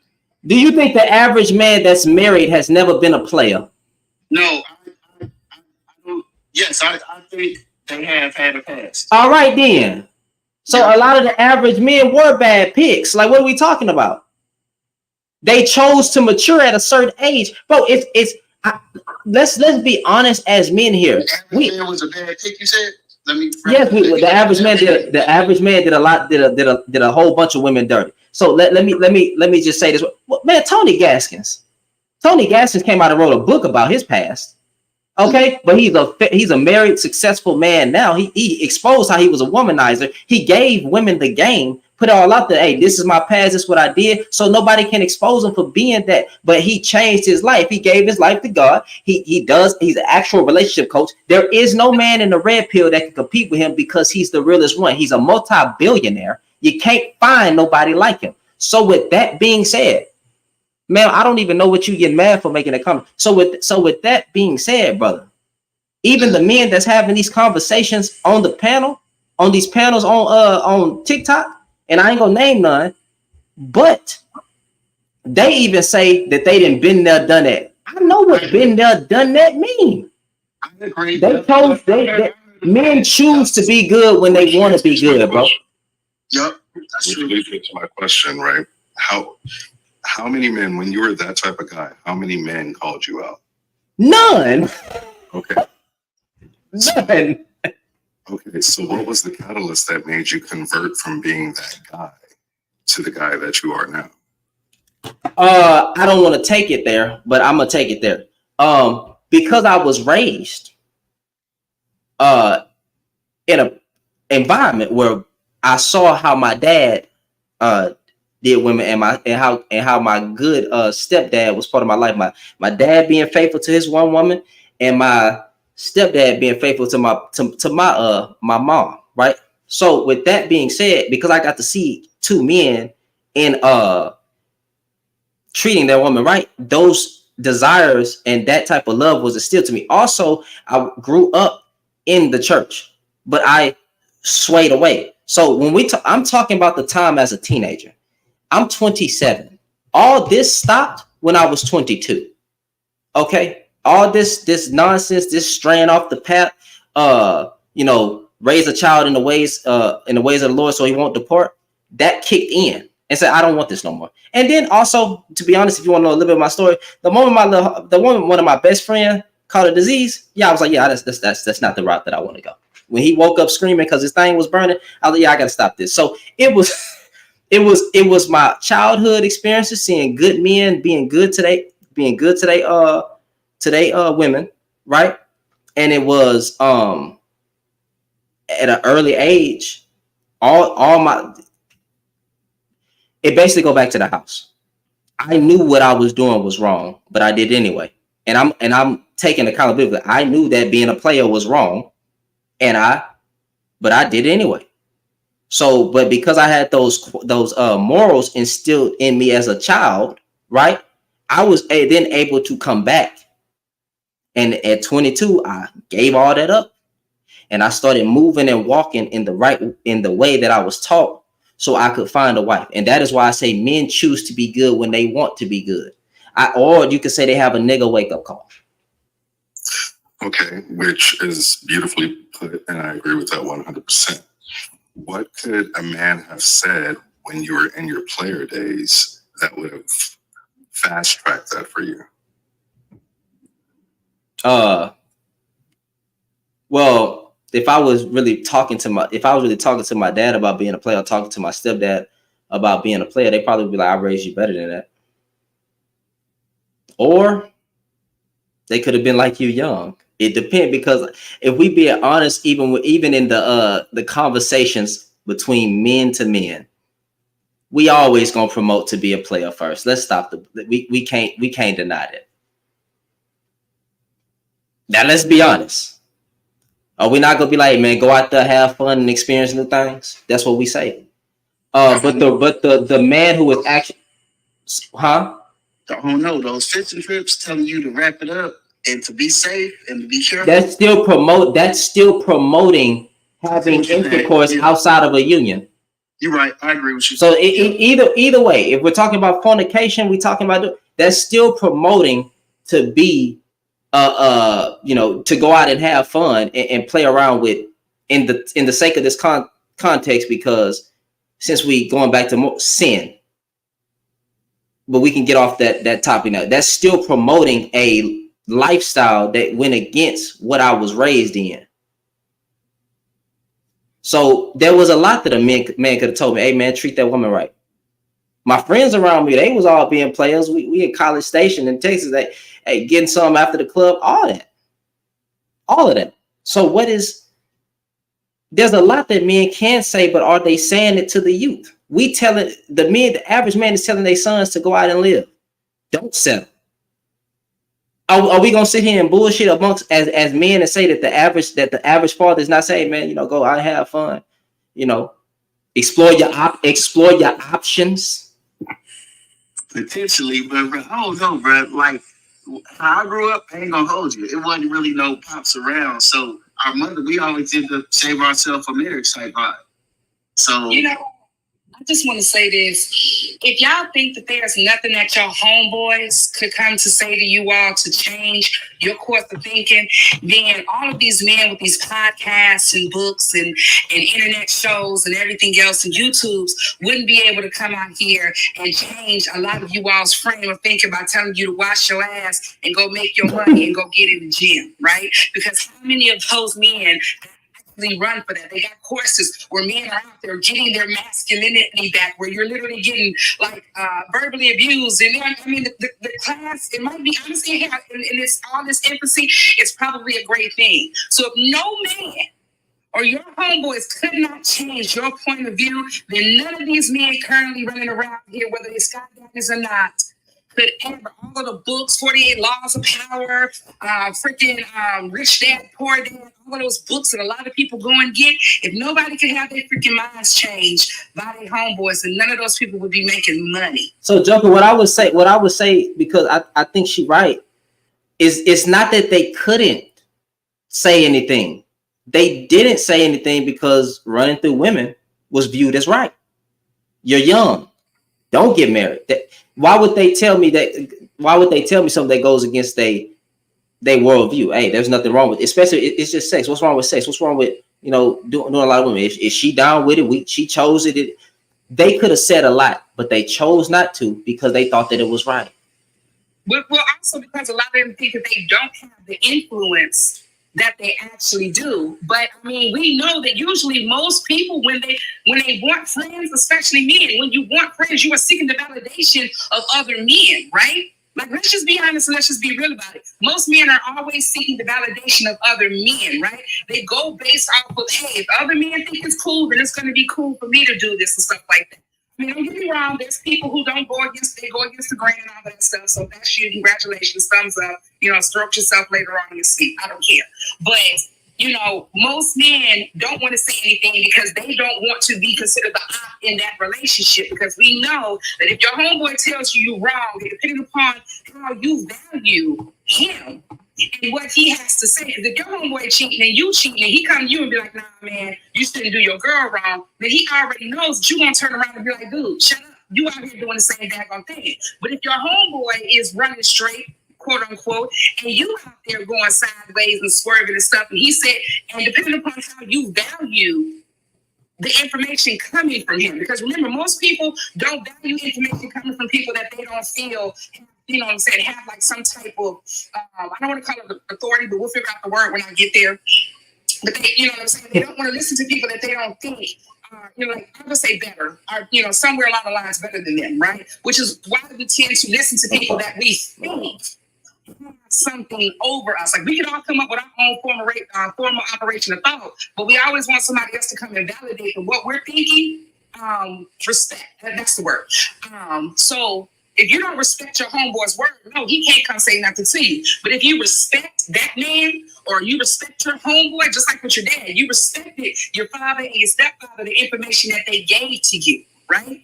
And most men, there's some men out there that they respect somewhere along the lines, or they have found respect for. So if you don't respect your homeboy's information, then no, he can't say nothing to you. But if you respect your homeboys, and these are the people that you actually respect, and you want their validation of whatever it is that you're trying to get validated, yes, they're going to speak out, and you will go and you will change your mind. So I was just simply saying that, you know, honestly, to pleasure, or at least where I, you know, probably thought that he was going to go, that if your homeboys couldn't say, if we feel like nobody can come and tell you when you need to change up, then none of the people who currently are making millions of dollars off of other people's freaking, you know, off of this particular points right here, they wouldn't exist if nobody could come and tell you. Women have the same thing. We value other women's opinions, right? We go to other women. We'll go to our dude, baby, I look good in this. Yeah, baby, you look good in that. Letting us walk out the house looking like a has-been. Go to other women, girl, no. That's why you hear women. When we see women out in public, girl, where your homegirls at? You ain't got no friends, you ain't got no mama. You don't have somebody to tell you that you out here looking a hot-ass mess. You know what I'm saying? So that's all I'm saying, is that when it comes from people that you respect, you have to want to change, because you have to be able to see that what you're doing is actually detrimental. And then two, the person that comes to you and tells you that what you're doing is detrimental, you have to respect what it is that they're coming to say to you. So let me let Pleasure, go ahead and respond, and then I'm gonna let Constantine speak, because he's been waiting for a little bit. Okay, so I wanted to ask you a question and then respond to what Miss Joker was saying. Would you say your experience as a player made you a better husband to your now wife? Fuck no. Fuck no. No? No. No. So, Miss Joker, when I asked him that question, I wasn't, and I hope I didn't insinuate that men don't know what to tell other men. But as he admitted, he said, you know, he knew what he was doing was wrong and chose to do it anyway, as well as he was part of a culture that kind of glorified that type of behavior. It's not that we, as we get older, don't mature and know what instructions to give our young men. It's just that sometimes those conversations are not being had enough. And because my man is so eloquent, I gave him a prompt. I lobbed him a cantaloupe so he could hit it out the park, and he did just that. You know, there's 100 things that we can say to each other, but because in our youth, a lot of us do glorify that behavior, those conversations just aren't being had enough. If you don't have a father around, if you don't have an uncle around, if you don't have a grandfather around to show you the value of a good woman, if you're, you know, kind of navigating these waters solo, being raised by a single parent, it's hard for you to get that information sometimes. Well, I just exposed myself saying that I grew up in two environments with a good man being present in the house, and I still, you know, chose to do wrong at some point. I wasn't a virgin all the way till I met my wife. So, but the necessity, so it's good to have both parents there so that they can have something to recollect on, like, you know, the moral aspect. I get it, but you know, I was just trying to say that even sometimes with them there, we still choose sometimes to make the wrong choices, knowing damn well what is right or wrong. Y'all giving up tapes. Stop being honest. Women don't do that. Stop explaining this, huh? Y'all giving up tapes. Stop being honest. Women don't do that. Stop explaining. I have no idea what you're saying, fam. Constantine, go ahead. You gotta unmute your mic. You want to pull him up? I'll drop for. I'm sorry. If you want to pull him up? If you want to pull him up, the guy that's talking, you want to pull him up? No, I wouldn't. No, I don't know what he was talking about. I was just saying. I was saying you go ahead and speak. Okay. Yeah. So one thing I wanted to I was trying to kind of keep up with everything. It sounded like to a degree from what I could pick up, it sounded like I was hearing a lot of blame towards men on a degree of what's like what's pushing men to be to chase after women, I guess, so to speak. The thing is, I think one thing that anyone bring up is the fact that if I'm trying to find the best way to say this, but basically you got to put some blame on women because they also reward the behavior. You know what I mean? Like it's not like having other women doesn't repel other women. You know what I'm saying? It's called like mate choice copying or like pre-selection. It's like well, why is it like if men have anything that's natural to them, it's always demonized. But if like anything that women have natural is supposedly natural to them, and I'm not saying they should be demonized for it, but it's like first of all why is it like everything that they have towards them that's kind of flawed? It's kind of like there's always like an explanation for it. It's like, well, this is the only reason why, and then but man, it's like you're terrible. Like it's basically like you're terrible people. Constance, let me ask you a question. Did I do that? Did anyone on the panel? Did I say that I'm absolving women from the fuck shit that they do? I matter of fact, like an hour ago, because I've been doing this live for like 3 hours. An hour ago, I just literally said that some women actually know that the dude is bad, right? And that all the time women's intuition is not needed, and they'll still sleep with him because he's fine. I literally said that an hour ago. There hasn't been any disingenuousness going on. So I don't understand what you mean that's happening on the panel. Understood. No, that's I'm not saying that you didn't do it. I'm saying that. And then the prompt says men have a bad vetting process as well as women. This is a balanced discussion, but right now it's just sort of shifted to what men have done. But we talked about women earlier. For sure. Okay. Yeah. No. I certainly. I came in late. I wasn't here from the beginning, and so I'm only responding from since the time that I joined in. Okay. So what was your beef for? What was said? Did it seem like I was given leeway, or somebody was given leeway to explain away?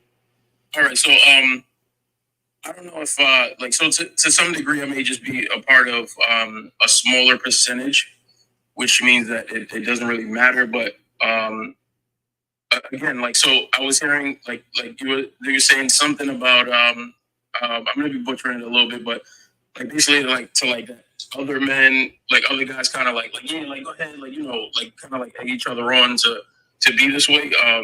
But if I can speak from personal experience, it's like, well, it's like as far as yeah, there's a lot of good men. I don't know if everybody's aware of the any idea of all the stats on men interacting with women. It's like there's a lot of men not interacting with women.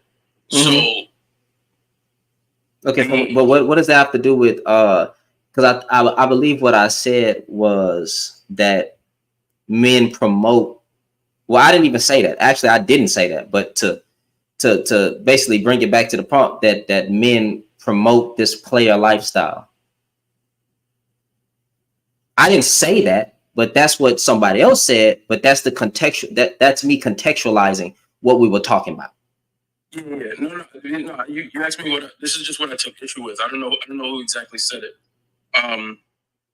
But all I'm getting at is that there's definitely a large group of men who are like women. The thing about the interaction between men and women is that I don't think women even refer to like like when women are talking about men, they're only talking about the kind of men that they would be interested in dating. That doesn't make them. That actually makes them like more incorrect about their assessment on men, more so than like because it's So kind of okay, like so if I say, let's flip it. Let's flip it then. So for the men who have a pill up their ass, why they only sit around on panels talking about the women who they don't want to have become who they don't want. Like you know what? I'll give you an example. I'll give you just look at the background. It's gonna change. Let me give you an example because oftentimes y'all do this. So why do men? Because I'm starting to think that they like taking it from the rear end or something because they have this pill up their butt. So why would a man? Why if we as men, as a collective group of men, right? Not me, because I don't care about a woman being single and childless or a modern woman. If you don't want modern women because of the modern mindset, the INDEPENDENT, you know, the anthem that men made, right? If you don't want that type of woman, and then you don't want a woman with kids, right? Why the hell would you sit around on a panel as a collective group of men to talk about a demographic of women that you don't want? So one minute we complaining about the birth rates or we're complaining about the yeetus fetus, you know what I'm saying? And then we're complaining about if she's a single mother. It's like no grace in between in their worldview. On choose, like pick a side. Do you want more children out of wedlock, right? Or do you want them to be single mothers? Since apparently some men don't want to be part of their kid's life, or some women are keeping the child away from the father. I don't know, but I'm just saying either way, this is a good thing, right? Why, as a collective group of men, are they sitting around talking about women that they don't want? okay, I don't know what like I don't know if I made it made it seem like that's some sort of stance I have. Like I'm like the overall point I was trying to build up to is just that like I think there's good men out there that's simply not being picked by women, and so therefore I don't think it's all right to say like amongst it, like basically it's almost implied that it's all men that are like that it's all men that are like you know promoting the player lifestyle. I understand that is a thing amongst men. I do understand that is a thing, but that's not the only thing that's amongst men. I don't think the words all would be. I don't think that I've ever said all. No, but it's implied. No, it's. And I think that you and like if you're not gonna if it's not if you're not gonna be able to come up with a specific. Is it a slogan that they say? What is it? All men, so no men. I'm not even on that slogan. If that's the mindset, but then again, if that's the mindset that women want to have, that it's all men and no men, and understanding the context, just like understanding the context of the bear and the man thing. If that's what they want to move by, if that's going to keep women from if that's going to make women choose the right man and not have kids out of wedlock, I'm all for the shit. I'm for the 4B movement, nigga. The whatever go with what people been saying. If that's what they want to do, then fine. I don't have a problem with it. We don't want more kids out of wedlock and all the stuff that y'all be, all the talking points. Cool, let them have it. They want to say it's all men till it's no man. Fine, I don't care. I got my woman. I'm confused. I always wonder, like, the idea of a good man or a good woman. Like you just said, why are there good men still single? A person can be perfect, but not perfect for a particular person. And I think people forget, it doesn't matter how good you may be, you may not be good for that person. And it can be the simplest thing in the world that it's just a cutoff for them. I'm going to use me. I'm an adrenaline junkie. I like roller coasters. I consider those type of things dates. I could not marry someone who was afraid to swim, afraid of roller coasters, that won't go hiking, because those things are important to me in a partnership. So you can be good in everything, but if I can't indulge in those experiences, you are not good for me. Just like if it's a person who prefer a woman who doesn't have a degree or in the house and cooks and clean all day and want kids. It does not matter how good I am in other areas. I am not good for that person. And I also want to say, Mr. Shannon, when Pleasure asked you that question earlier, do you think those experiences made you a better person? No. I'm so glad for your honesty. My mom has 2 children. My real dad has 10, but my mom has been married my whole life with my stepdad, and she adopted my cousin. And my real dad was, it looked like Elder Bosch, that type of man, looking type of dude. Love my dad, love my real dad, but he was a womanizer. He raised my brothers to be womanizers versus my mom and stepdad raised me and my brother, my other brother. We had the same set of rules. If my brother curfew was 10, my curfew was 10. It wasn't any differences in our upbringing. They raised us across the board.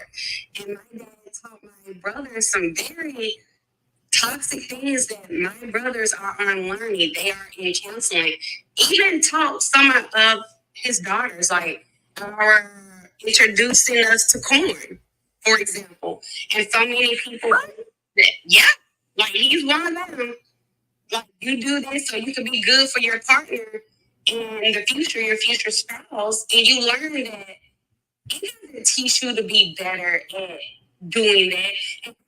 It's an addiction. It actually creates a void because you're addicted to that. You think that's how it's supposed to be with that person, and you don't even realize the gray matter is damaged in your brain. Your perception of what love and intimacy is supposed to be in the bedroom is completely jaded. And my brothers that get on these platforms with me, they talk about it all the time. So it really messed them up. So being introduced to that toxic lifestyle does not mean later you're going to be better. You're going to be struggling and learning a lot of things. I'm glad that you admitted that. Hold on. Vanity, please try to give me 1 second. Let's bring it back to the room. So let me say this just to answer that. When it comes back to all men till there's no men, I'm okay with the sentiment. However, I don't agree with it. Yeah, I said it. I'm okay with the sentiment, but I don't agree with it. If that's keeping women safe, then fine. Walk around with that until a man proves himself to not be one of those men. I think people have to start making people prove themselves worthy of being in your life, coming with you with good energy, right? Being respectful. Cool. So if that keeps women safe to believe that, or not even believe, or to walk in the mindset that it's all men to no men, or till it's all men till he show me that he not one, I don't have a problem with that, bro. Because obviously it's not all men. Why the fuck am I gonna sit here and be offended by it? X, we got jumbled up here, and then we got X. You can go first, but then we got to let jumbled get in, and then because you've been quiet for a minute, man.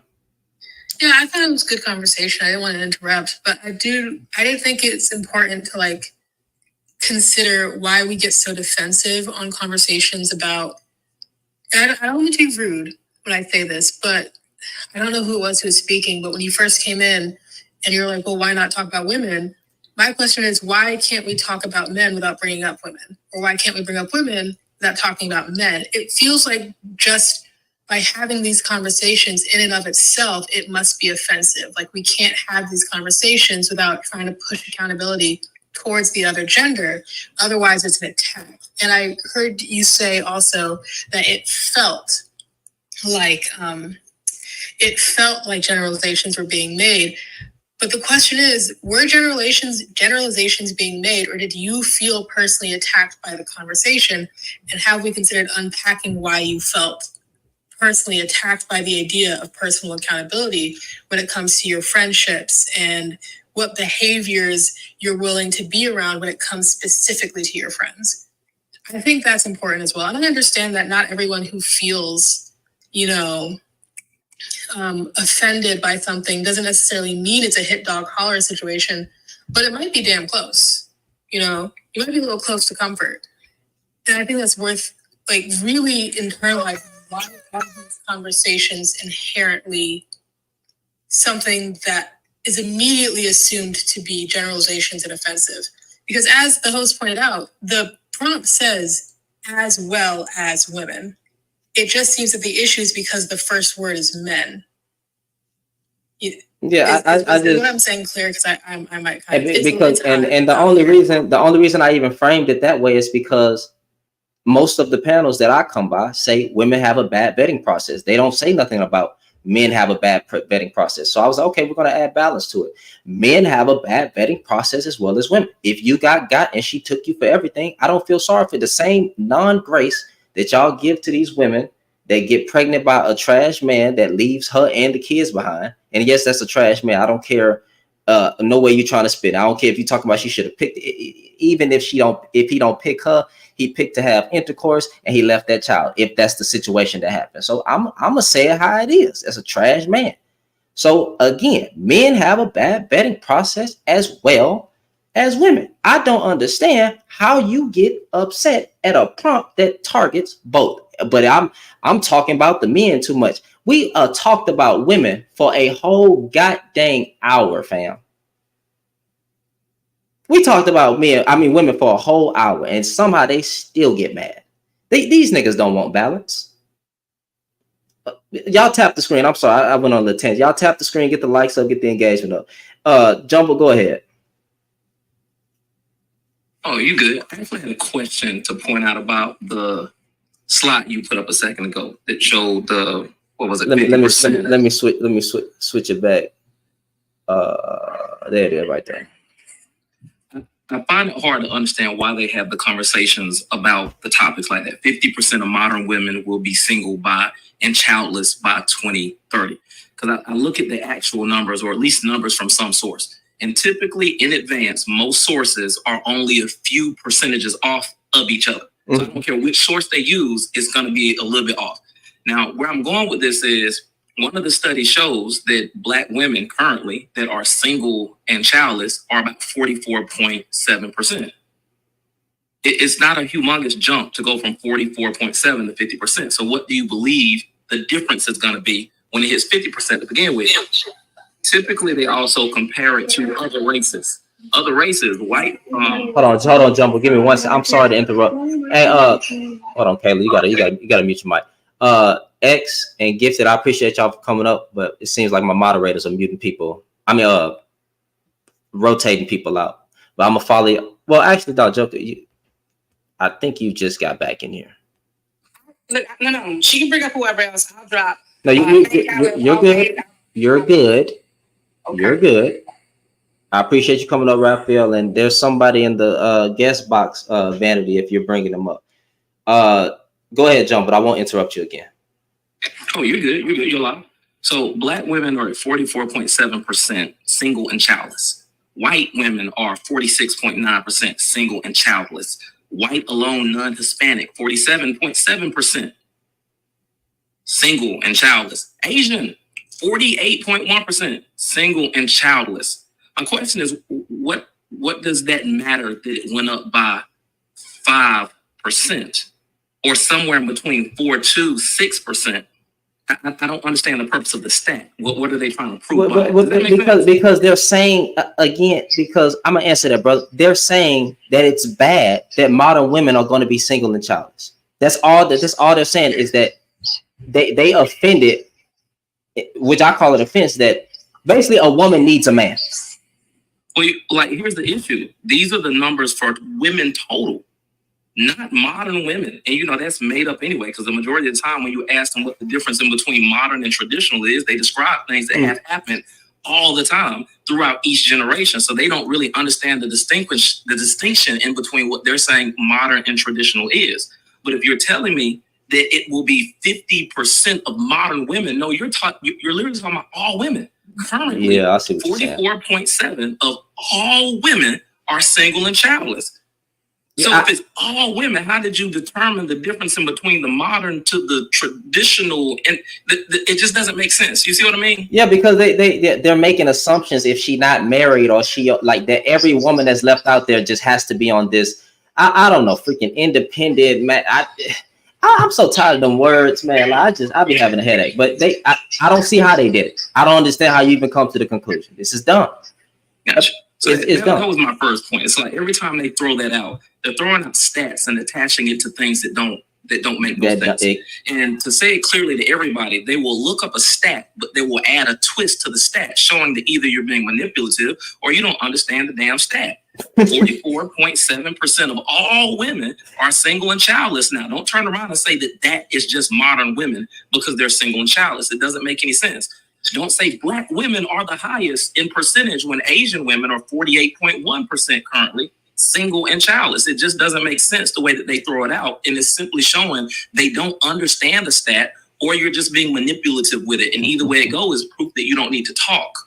Now, the other prompt that you had up was the vetting process aspect of it. Yes, what sir. I like to ask men, because we went into it a little bit yesterday on a panel that I did. Somebody went in that direction. Mhm. And I asked, what is your vetting process?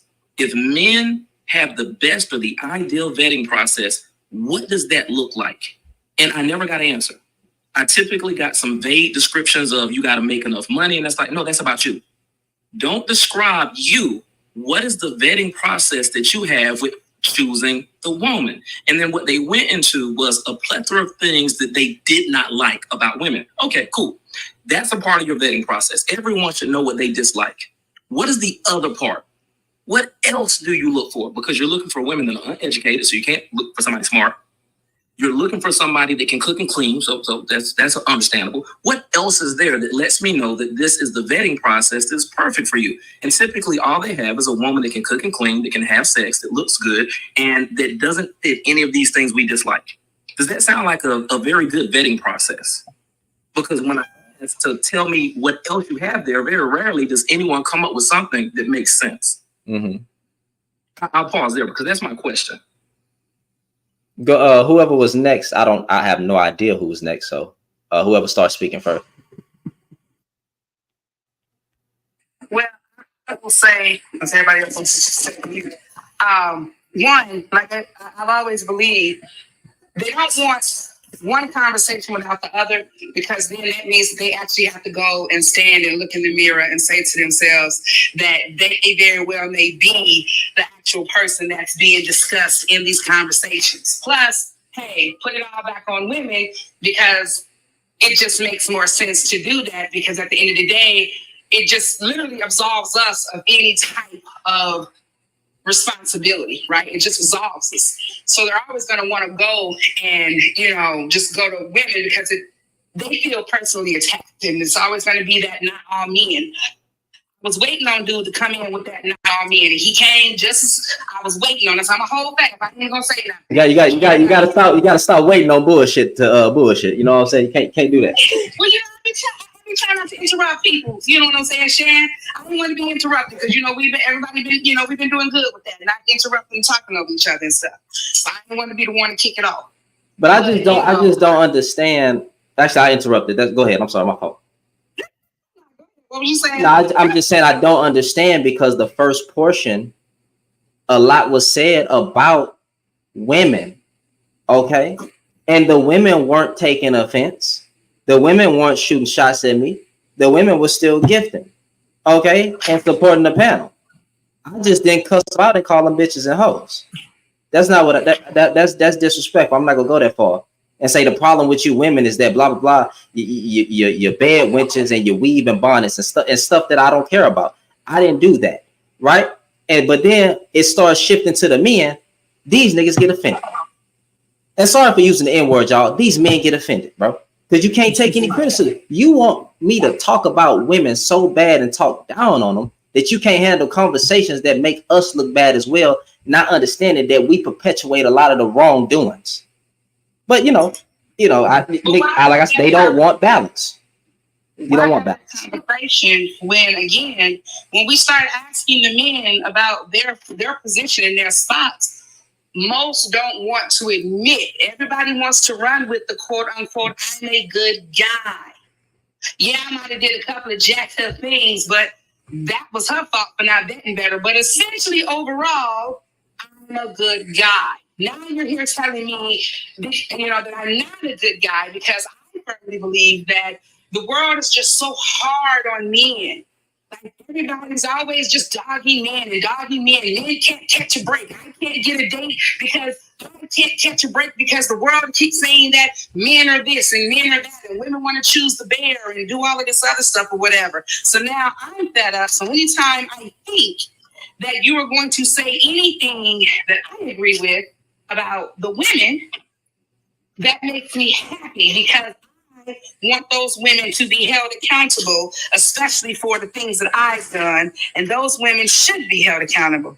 So again, it's just they don't want to take a look in the mirror. And to what Jumbo was saying, which again, even remotely saying, I said it I think like 3 hours earlier, the stat is stupid. And this why that particular stat would never make any sense. If we go off of everybody's newfound Google friend that 70%, what is it, 80% of women? What are you talking about? Please don't. You talking about blackdemographics.com? That one right there. The one that they always like to use. YouTube, look at my face. Stop. Go ahead. Go ahead. If they want to go and try to apply that particular stat, which is 50% of women are going to be childless and going to be single and childless, then all of those other stats that they love to run in with, they just don't make sense at all. Because, I know that this is an inclusive topic, but I'm just speaking to Black folks, because the ones who use that topic the most are most of the Black men. That makes no sense. Because 50% of women can't be childless, single and childless, if 80% of us have babies by 20% of men. Like, they're just that. And that's just silliness. And that is why when people get to running with these stats, I'm like, you all don't do anything. You don't read further. You take that one part, because what Google does is Google only gives you the part of what you ask. You have to do your due diligence. You said don't read further. And actually, No, I'm saying you said don't read further. So they reading, but they just not reading further. Right, they didn't read further. They read the one part that it gave them, and then they don't synthesize any other further information. They don't look at causality. They don't look at crime box. They don't look at anything. They don't even go. You can actually read the abstract and go all the way and read the results and find out why they started this study, how many people they included, why did they exclude certain people. But no, they stop right there at that particular study because they feel like that's the aha moment. They feel like that's the, the gotcha. I can send you across the world with this particular stat. And then I'm like, you don't even look at the dates. But it still comes back to what Jumbo said, and I had said before, and Dan and everybody, a lot of other folks have said. It makes no sense to sit up and complain about people that you don't want and then say that you can't find. Why are you digging? If you don't like trash, why are you digging in the trash? What are you hoping to find? I'm not calling us trash, I'm just saying. If you don't like trash, why are you digging in the trash? What are you hoping to find in a heap of trash? You look just as silly digging in a heap of trash, complaining about, oh, it stinks. Well, why are you in it? Because you trash. But it's okay, though. Wait. Wait, hold on. That caught me off guard, bro. That caught me off guard. Anyway, hold on. Wait. Vanity up here. That's one of my bars. How you doing? But one second. I do have a live, though. We are 28 out of 100 friendships. So if you want to support the goal, please support it. If you want to subscribe, please subscribe. Otherwise, if you're not here, just give the panel, tap the screen, and engage. Be civil, be respectful. That's all I require. I ain't one of these other people. But Vanity, how you doing? And then we gonna let H and I see. Brother, what is your name? I keep forgetting your name every time you come up here. I'm good. Honestly, like a lot of the time, Black demographic, that needs to be shut down, banned, and burned. Honestly, I'm going to say it like this, and I've said this all the time. If you cannot bring me a .org, a .edu, a .gov, if you cannot bring me any of those websites, shut up. Just shut up. I don't want to hear it. Because a lot of the time, you niggas be reading articles. Y'all actually be reading, like, factually cited sources. We click on the shit and it takes us straight to a fucking article by fucking TMZ or like some off-brand, like, you know, website. No, we're not doing that shit no more. And you know what? Maybe just this. Maybe we can just sum all of this up, because I just don't know how we just keep landing in relationship land, because I'm getting about like real tired of it. Maybe they just don't fucking like y'all. You know, women have to like you to be with you, okay? They have to like you. They have to actually want to be around you. They have to actually want to do shit with you. They have to actually like you enough to do the thing that they say they want to do with you. I know that's a very hard concept for some of you to end or grip onto or grasp, but they have to actually like you. They have to like you first. You know, you could do this, you could do that, you could do, you know, X, Y, and Z, but guess what? Fucking like you. Y'all keep forgetting that part. That part always just goes out the fucking window. So it's just like, honestly, like when I sit up here and I just keep hearing this shit over and over and over and over and over, it's like the birth rate declining. Great. Y'all not going on dates? Great. These statistics rising up? Great. Great. It's a good day. What y'all talking about? It's fucking wonderful. You know what? I told y'all I was gonna put your nose in the corner, but you've been pissing me off. Anyway, why you really? And I wish somebody would go behind me and touch him. I wish somebody would. Bruh. Anyway, H, brother, what is your name? Every time I do this, every time. Jason Khaled, man. First name, what you said? Or Jason Khaled, or like DJ Khaled. Okay, cool. I'm just Jason Khaled. Yeah. I got you, Mr. Jason. What's up? What's up? What's cracking, man? It's like this. Okay, let's just say if I ask the panel and everybody else, who's a better singer, Rihanna, Whitney Houston, or Mariah Carey? And put it in order. Best to worst. Mm-hmm. All right, and so people go out, you know, put whatever and everything else, and they have their issues of saying this person, that person, or even when you ask guys who's better, Michael Jordan, LeBron James, and the conversation becomes cyclical. The reason being is because we haven't set a rubric. If me as a teacher and I tell you to write an A paper on the reasons why the Civil War happened, but if I don't give parameters and if I don't give a rubric, then who's to say what's an A+ paper, what's an A- paper, what's a C, what's a D paper? What I'm saying is that when it comes to what is a good man and a good woman, we haven't even defined in our society what makes a man and what makes a woman, let alone what makes a good man and what makes a good woman, let alone what is a good man that is marriageable and what's a good woman that's marriageable. So we're putting the cart before the horse. As I said, I think I already told you, I create curriculums for businesses and schools and things of that nature. I'm a former educator, still an educator. So wait. I get what you're saying, but I gotta wait. Are you bringing it? Are you gonna eventually bring it back to the prompt? Oh, absolutely. Because I was just making sure, because I wasn't necessarily speaking on. I get it. Go ahead. No, the problem. So it's the idea, if we haven't defined what is a man, how can you vet for a good man or a good woman if you haven't defined what are the parameters of what makes a good man or good woman? So you can't go out and see what is a good car if we haven't defined what is a good car. We haven't even defined the idea of what is a great car for what you're looking for. Some people may want a hybrid, but other people say, hey, I actually need this type of car because this is what I want to do.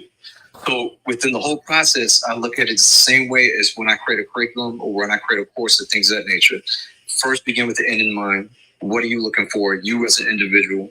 And then also looking into the idea of saying, all right, well, what are the objectives that I'm looking for to where I can go out and figure who would be great for me? Not for Lisa, not for Gina, anybody, for me, based on what I am looking for, what I need and what I want.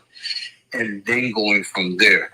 But people are going backwards, and then they just go with the basic, most profane things, saying, all right, looks, all right, money. But there's other things that you have to look at, and you have to really sit down saying, what is it that you want and what you need Where is it that you want to go? And who's that other half that's going to help you out into getting to that vision, to that future, so on and so forth. Just like I said, if you create a curriculum, you got to have a vision. You have to have an end goal. If you don't have a vision or end goal, you're just driving around aimlessly. There's no vision. You have to have that. So a lot of people are lacking vision, and then also lacking boundaries and also standards of what they say is a man or a woman, or what is a good marriageable man or a good marriageable woman that they are looking for. So until people start doing that, then we're going to have these conversations over and over, and we're going to keep stumbling upon ourselves, and we're going to keep on writing D papers and F papers and thinking that we wrote A and B papers.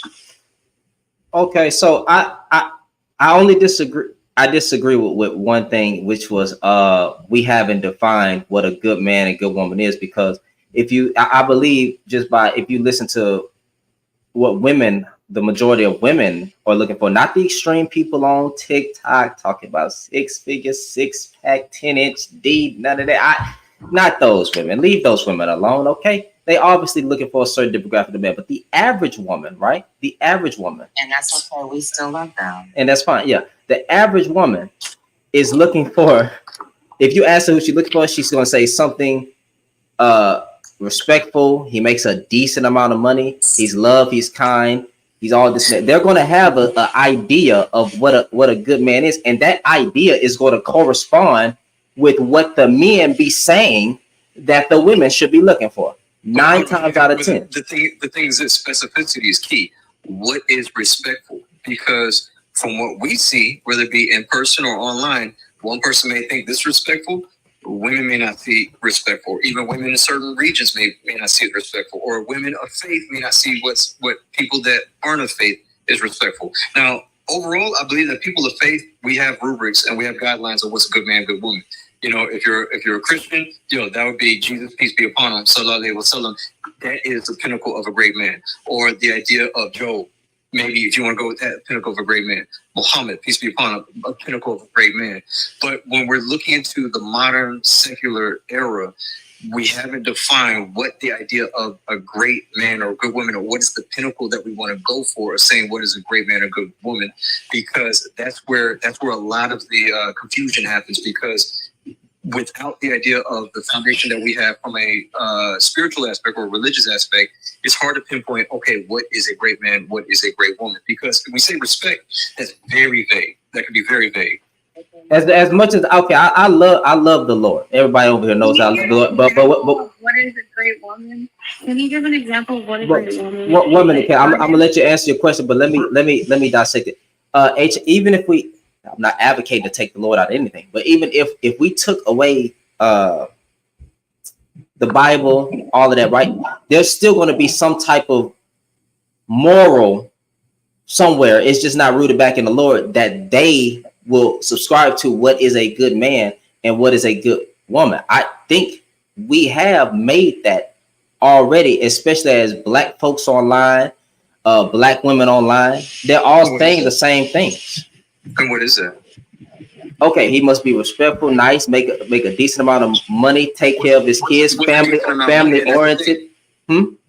That's another thing. What is a decent amount of money? And that right there, that's what I'm saying. Like a lot of stuff, it needs a lot more specificity to where the person, the actual person that's going out there, they say, hey, I know who I am and what I am about, and then I want to write down what I'm looking for specifically, especially my core values that I'm looking for, the core items that are necessities, and things that could be fluff that, okay, this is great if they have it, but if they don't, it's not going to make or break. I think that I believe that definitely has to be on there. I think the if you're going by, well, go ahead, John. Go ahead. My fault.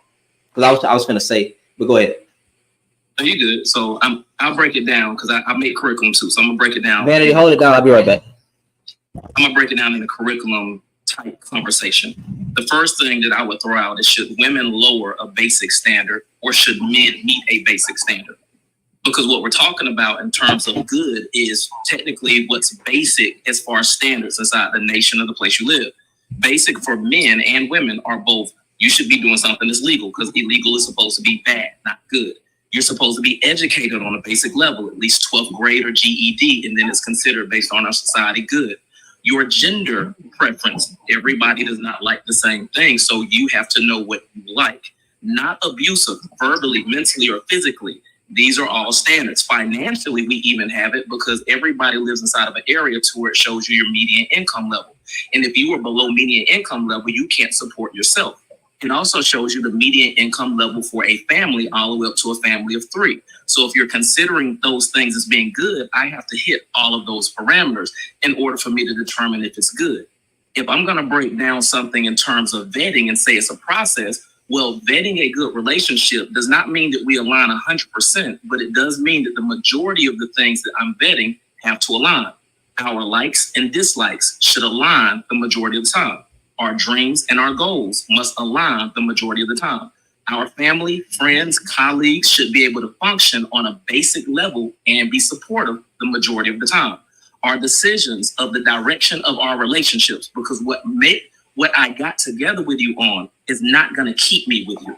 So our decisions in the direction of our relationship, our family life, our work life, and financial life needs to be consistently locked in because all of those things change. And at the end of all of those things, our time away from each other must maintain loyalty and trust, even when we are not around each other. I don't need to worry about what's going on when I'm not in the midst of you, because everybody needs that a little bit of alone time or whatever amount of alone time. Now, I'm going to end it with saying the parameters aren't based on society. The parameters are based on the individuals entering into the relationship. Exactly. And if you don't know what your individual parameters are and you're banking it on society, is the reason why things fall apart, because you have not decided in yourself, be it the man or the woman, what you like. And what we tend to do is enter into relationships, and then in between seeing a relationship, we all of a sudden discover what we like and dislike. And we start falling out because I joined this relationship based on sex, money, or something basic as hell, transactional things. And in between getting to know you, I found out that I thought I liked this, but I no longer do. Women can show that when they get into a relationship with a man that makes 6 figures, but he don't give a shit about you, and he's very controlling. And you thought you liked money, but what you found out was that you liked the individual and you wanted them to make a specific amount of money. So when it comes down to the parameters, each individual person sets those parameters, and we have to align the majority of the time. When we don't align in some area the majority of the time is when you have to build compromise and understanding. If you don't, you're not able to maintain that relationship. And when you force it because you have kids or whatever else that has occurred in between you trying to get to know that person and grow, you're going to end up eventually being so frustrated that you dislike the individual all the way up to disliking the entire gender, depending on how bad the person is. So society has always set parameters. We tend to ignore them. And I'll use this to land my plane. I heard inside of another conversation earlier because it was talking about things going on in the United States and our standards and understanding in the United States. And to confuse the situation, the person brought up something that happens in another culture inside of another continent. Well, those things don't align because we're not inside of that situation. We're not inside that system. They have different parameters, life understanding, social structures, and everything is different. And you can't bring a positive in one without analyzing the positive and negative to compare to both. So when we look from a United States perspective, despite what you believe about it, we know what society typically considers good and or bad. And I have to take it from that basic and bring it into me and say, what do I accept despite what society lists out as a basic? If you want somebody that's educated on a collegiate level, it's above the level of which society says we need to be at, which is a GED and or a diploma as a basic level. That's a personal preference. And now you have to analyze, is the person I'm with that doesn't have that GED still on the level of somebody I can cope with based on my parameters that I consider good? And if you cannot, this is me landing my plane and completely stopping. If you can't determine the parameters to start with for yourself, and you're trying to default to the parameters of society, is the reason why your relationships will most likely fail, because society will never completely satisfy what you individually want.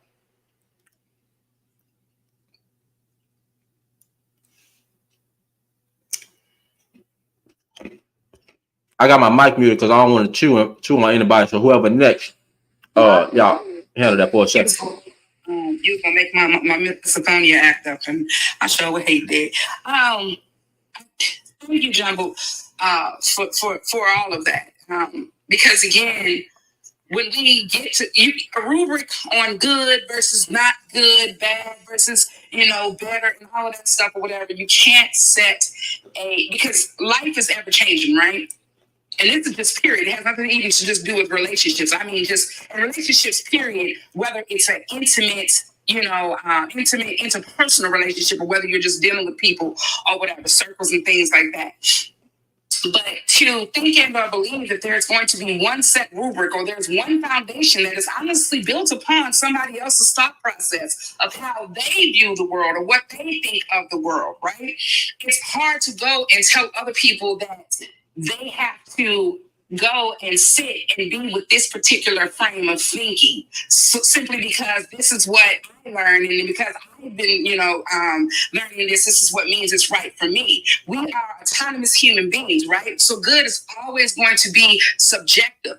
Even if you do have a foundation, right? Foundations tend to change based upon how, your perspective tends to change, because as we tend to grow older, we tend to start looking at things in different views and different lights, right?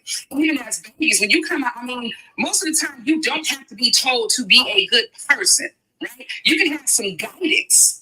Okay, don't do that, don't do this or whatever, but it's not based off of a secular thing. It's just simple that as a human being, you don't want to cause harm to nobody, you don't want to do this, you don't want to do that or whatever. And I'm not going to get into really much of the secular versus non-secular, because honestly, that argument, whatever your belief is, that's what you're going to ride with, and whatever somebody else's belief in, that's what they're going to ride with. One doesn't have, it's no better than the other. But you don't need a rubric to know whether you're being an asshole or not. The people whom you are hurting, or how you are, the kindness that you leave in your wake will tell you whether or not you are, quote unquote, being a good or a bad person. Whether or not you are doing right by people, whether or not you'll know if somebody's doing right by you. You don't need a rubric. You don't need a scale or a model to base it off of A, B, C, and D, and maybe even an F and E if you want to add it in there, to determine for yourself, hey, you know what? Maybe, just maybe, I see how this made that person feel, so I might not want to do it again. Or I know how that made me feel, so I may not want to do it to that other person. We literally are complicating, honestly, some of the most simplest things in life, just to try to give ourselves an edge or a one-up on other people whom we think and or feel. People who think and or feel that, don't fall within how we align it. What you think is good today may not be good tomorrow. What I think is good today may not be good tomorrow. What you think is good is not what I think is good. So all of this whole thing, when it just comes to relationships, period, right? Whether we're just vetting or not, or since we're going to go back to, vetting, you don't need to go and have this whole thick book to look at, to say, okay, this situation happened, so I should respond this way. And if this situation happened, then I should act like this, and it should be like that. And this is how I go about, being and stuff like that or whatever. You don't need all of that to determine for yourself what your morals, where your morals should lie, and where your standards should be. Absolutely, you do. The idea that in knowing yourself, you have to understand where you sit at with your values and what you're looking for. It's just like what Jumbo was saying, what I was saying earlier, you differentiate it, you individualize it almost like an IEP for yourself of what you believe and what you like and everything. And then do keep in mind that what is good with some people is bad with other people. For example, Ms. Joker, if you came up to me and you reach your hand out to meet me and to shake my hand, is that good or bad? In your opinion, is it bad? But you're repeating what I just said. To make your point seem as if you were not understood the first time is honestly just confusing to me, because you literally are just explaining what I just simply, maybe I didn't enunciate it enough to, and I know that I did, but you're literally just repeating what I just said. Okay, then you're repeating what I said at the beginning, because what I said is making sure that, yes, you do need to make sure that you have your own personal rubric to figure out what is good for you and what is not good for you. I think that is vital, essential, and also put out your values and your morals, because that is what relates to you personally, and then also for what you are looking for. What I'm saying in general is that people today, especially if you don't have a foundation of what is good and bad, and like the sister earlier said, what is a good woman to me? I think one of the best ones would be an example of Khadijah, and I like that paradigm of a woman. But the thing is that it's a lot easier for people who are of faith, because at least there is a road that's already created. The thing is that we have to do now in the non-secular world is saying, all right, well, how can help people create their own pathways of saying what they're looking for, what is something that aligns with their own personal values, and then also who would help them out with connecting with those personal values as well, to where that they can be connected, and not just from a money aspect, but also other aspects as well. But knowing what you want and beginning with the end in mind, that's going to be key. So helping people out and saying, okay, what does the end look like for me? 30, 40, 50, 80 years from now, what's it that I want when I look back on everything? So brother, are you saying that basically they need to know themselves first before they start engaging with other people, so they can weed out what they like and what they don't like? Is that basically what you're saying?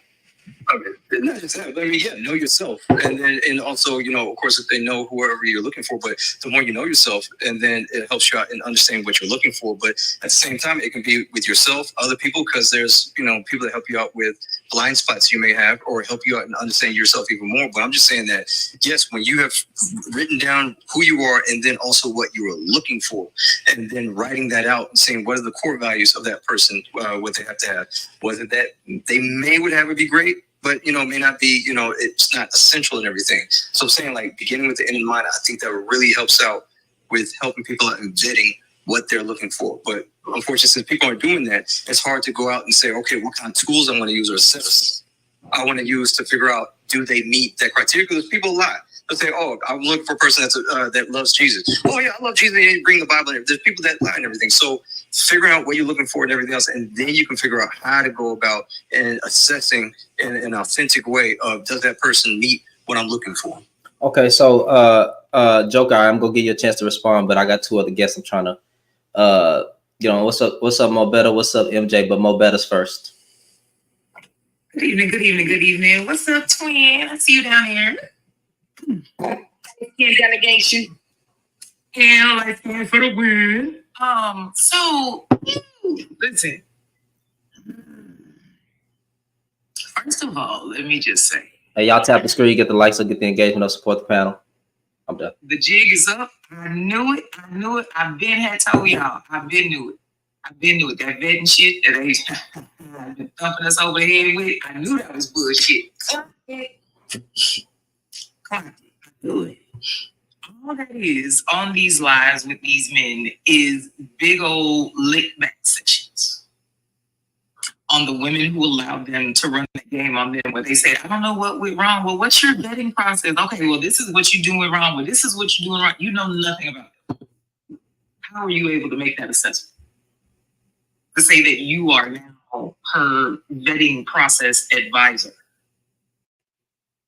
Because that's what they're attempting to do. Very odd practice. But anyhow, yeah, like I said, I knew exactly that was no. And when Jumble laid it out, I did a live. I asked for explanations for slip process, and I could not get it enumerated, replicated, and confirmed. I was like, but in so much as what Jumbled went through in his masterful dissertation, I would like to propose also, as much as we look at what we are looking for and making sure that we adhere to, we need to also make sure that we clock and guard against those that we are asking help from. Let me explain. So you said, well, I'm gonna use my favorite, what I call ghetto Shakespeare quote, which speaks to what you had said, to thine own and be true. And I knew me in the beginning, right and true, through and through. Where I got messed up at in looking for a partner was when I got around all my Christian singles and then the lady was trying to tell me, well, no, Miss Mo, no, you don't want you one like that. You don't want you one like this. I'm like, well, no, Miss Betty, I don't think I can handle. I don't think I'm gonna be bothered with like that. You know, well, no, this is what you want.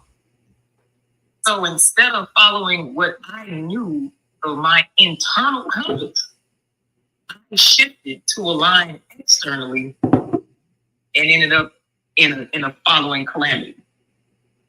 So it's a dual message. Yes, you have to find your alignment, but you also have to understand and train on how to protect it at the same time.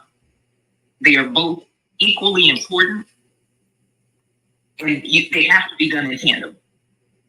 There's no way out of either of them.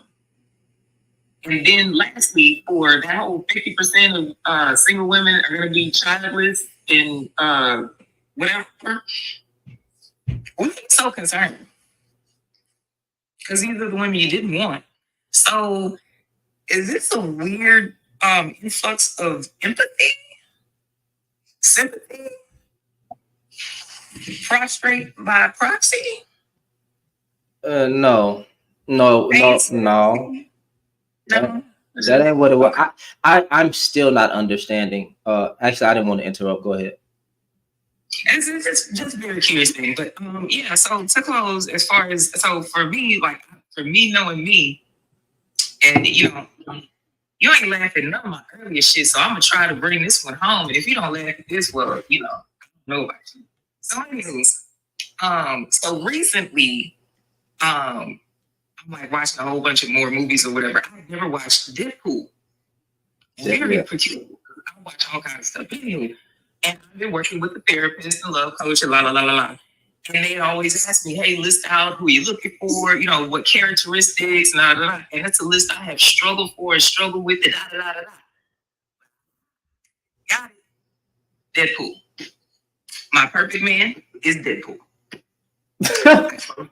Why? Why? What do you mean? Wade Wilson? Wait, you might as well get the Wade Wilson that women were lusting over on TikTok. No, I'm talking about literally Deadpool, not Ryan Reynolds. I said no. Deadpool's name is Wade Wilson. His actual comic book name is Wade Wilson. Oh Lord, why though? Why? Like that. This is off topic, but why? Do you know me? No, I can't. What are you talking about? Obviously. Joker, tell them. Y'all tell me when MJ get done speaking, fam. We'll take it to goofiness in a second. Joe, I see your hand up. Let me see what MJ got to say, and then we'll bring it down. First off, Shane, thank you for having me up on the panel. I appreciate it, brother. No problem. And I do feel very honored to be on a panel with both Mo Better and Joker. I'm relatively new to TikTok, and I've seen them in these TikTok streets regulating, and it's nothing but respect due. I wanted to really first touch on an opinion that I have about the 50% of women single and childless thing. Let me change the background real quick so they can see what I took a screenshot of. Go ahead, brother. Go ahead.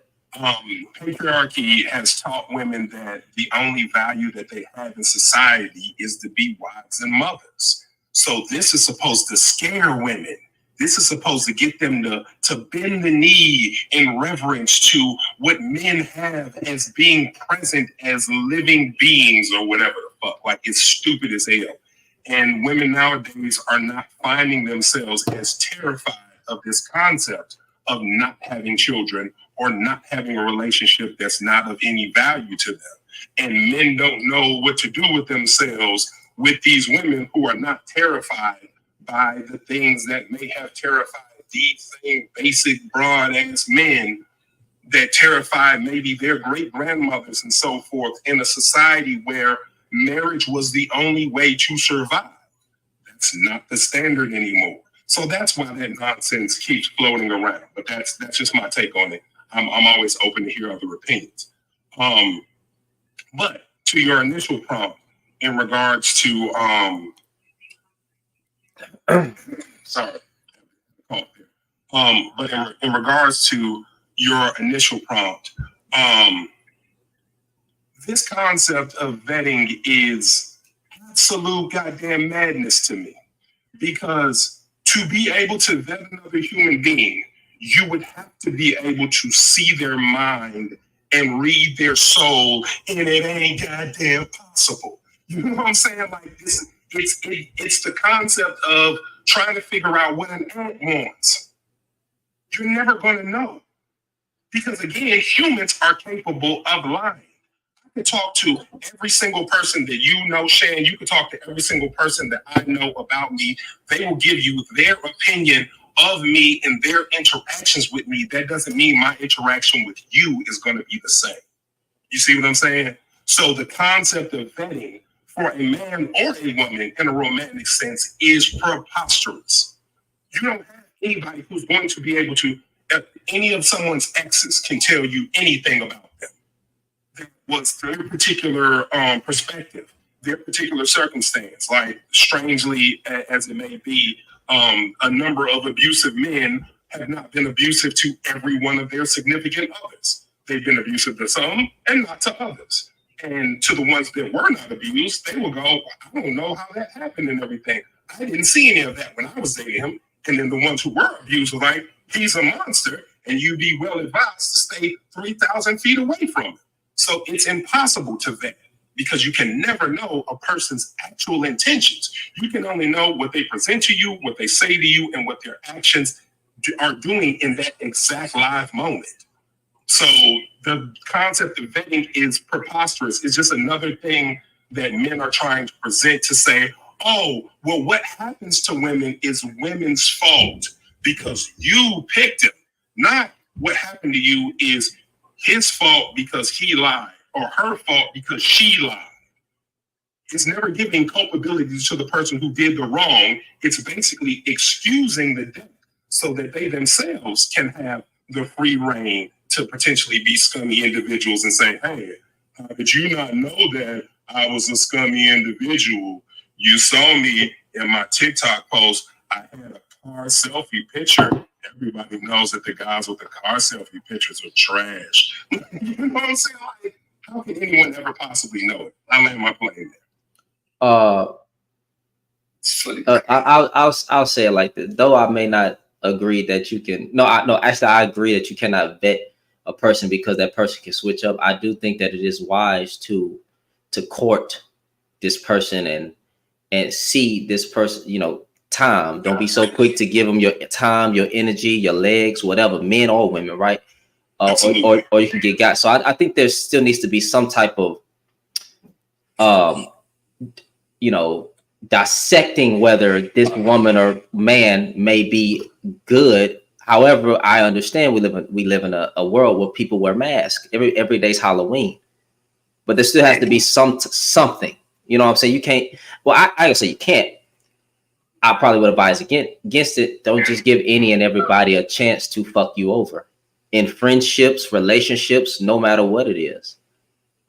So go ahead, Mo. My apologies. I have two chilling examples of I almost dated men who are now in prison for unaliving people. So when it comes to that, you said what? Now I'm trying to make sure that you said what you said. Like I'm dead ass serious. So you're talking about to make sure you check them out and everything. No, like the dude that I had a crush on would have dated. The chick he went and married, he unalived her in the house with their kids, and yeah, it could have been me. Ground's fat. Shout out to Waterburger. What kind of shit? Hold on. Wait a minute. Let Jumbo Let Jumbo speak real quick. Hey, y'all tap the screen, get the likes up, gift the panel, bro. Jumbo, go ahead, brother. I see you. Lord. Shout out to Whataburger, Jack in the Box, chicken teriyaki with rice and broccoli. But you know what I like to say? I don't really even have much else, simply because if all we're gonna do is just take and regurgitate what somebody else has said and try to repackage it and rebrand it as if it was our form of original thought, then honestly, it does me not much good. So I will just say that, you know, most of us generally tend to, one with the you do, I'm sorry, you do. I say that you do need to ask some questions, right? I get most people can switch up, but there's just some things I feel like, you know, asking the right questions, most people, because it has to be shown. Like if you ask about their, you know, things like that or whatever, Negro geography, because they have to be able to present the proof to you. You know, asking questions like, you know, what are your morals? What the fuck is Negro geography, fam? What the fuck is Negro geography? YouTube, do y'all hear this shit? What the fuck is Negro geography? I'm about to tell you, right? So I ain't gonna coined it. This is my term. Nobody else is using it. Negro geography is all of those basic ass questions that you ask when you're dating somebody. Where you from? What's your sign? You know, what school did you go to? How did you grow up? You know, all of those really, really simple, basic, you know, questions that everybody loves to lead with. What are you interested in? What's your favorite color? You know, things like that or whatever. Just really, really open. They're not even open-ended questions. They're just closed-ended questions that just kind of have, you know, just simple answers, and you don't really do any further research after that. So if I say my favorite color is red, that's it. You know what I'm saying? What's your favorite color? Red. You know, what's your sign? Capricorn. Where you from? Chicago. You know what I'm saying? Because we know that most people, when they're on the phone talking to each other, that's how they generally start off their conversations. Nobody starts really busting out. So what's your FICO score? And you know what I'm saying? When was the last time you had a bankruptcy? And have you ever, you know, been, you know, have you ever had any contact with the police and any shit within the last 5, you know, FBI questions and stuff like that. So I call it Negro geography because that is basically what we're doing. We're just asking a whole bunch of general landscape questions. You know, just basic icebreakers, basically, or whatever. So I call it Negro geography.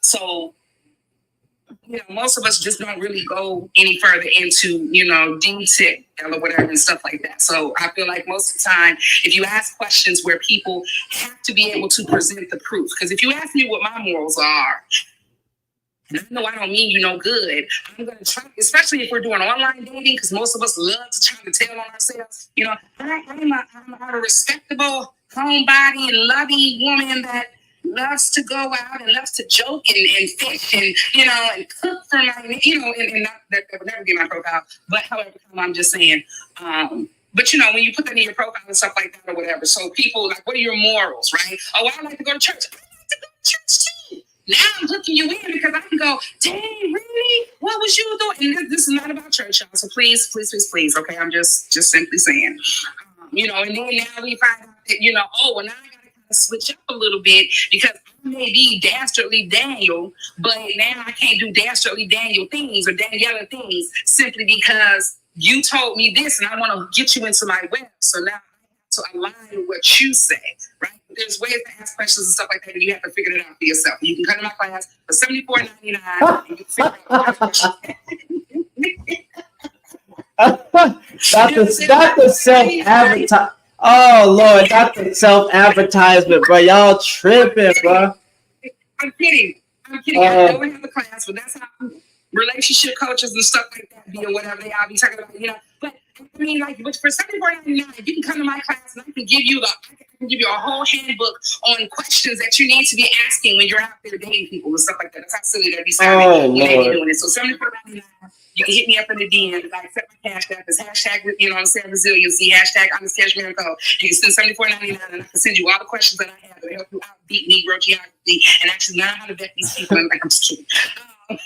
Hold on, wait, hold on, well, better give me a second. Jumbo, go ahead.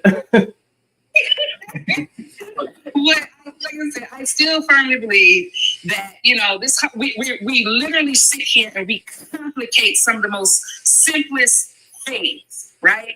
If I am operating in circles and spaces and places where I am meeting the type of people that I want to engage in. And even sometimes there may be people outside of my circle of influence that, every now and then, we like to kind of go for things that are not normally our stick, not normally our norm or whatever. But usually I'm going to operate within a place. I don't have to complicate it. If I am operating in situations and scenarios and spaces and places where I know that most of the people are semi sort of kind of into what I want, into the things that I do and stuff like that or whatever, right? Like I said, I know there's anomalies and, phenoms where, yes, we do tend to, either date up or date down sometimes because sometimes, hey, we just got to go see. But the mass majority, it doesn't need to be this whole complicated thing of I got to sit down. I should already know what I want, right? I mean, unless I'm writing mantras or whatever, I'm writing mantras and I'm sticking them on the window. Use is smart, use is good, use great, use beautiful. I don't really think that I have to write on anything because those things will innately come out in me. If I am what I say that I am, they will innately come out of me. If I say that I am a funny person, then clearly somewhere along the line, I will do funny things or whatever I believe about myself. Okay, if I say I'm an asshole, I'm going to do asshole things. If I say that I'm a jock, I'm going to do things that can show. So whatever I believe about myself, I don't have to write down because I am going to present with those things. That stuff is going to shine in me if I am truly being the person that I say that I am and not faking. Because again, as we stated earlier, the mask will eventually fall off. When it falls off, we never know. But most people can, I've heard for 30 years and everything else alike and stuff like that or whatever. And that's fine. I get you. I got you. And I can tell you right now, even though a lot of y'all may not want to hear it.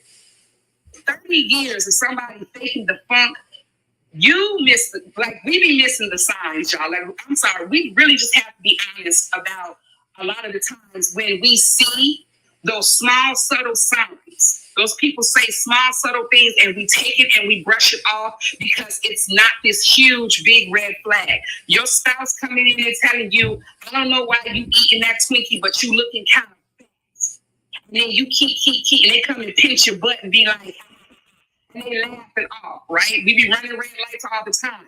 That right there, we won't take it immediately as, something against us. Like, we're not going to immediately be like, oh my God, they're calling me fat and it's a red flag and I should instantly leave this person. No, we're going to sit there, we're going to think about it for 10 to 30 seconds, depending upon the behavior that they put behind it.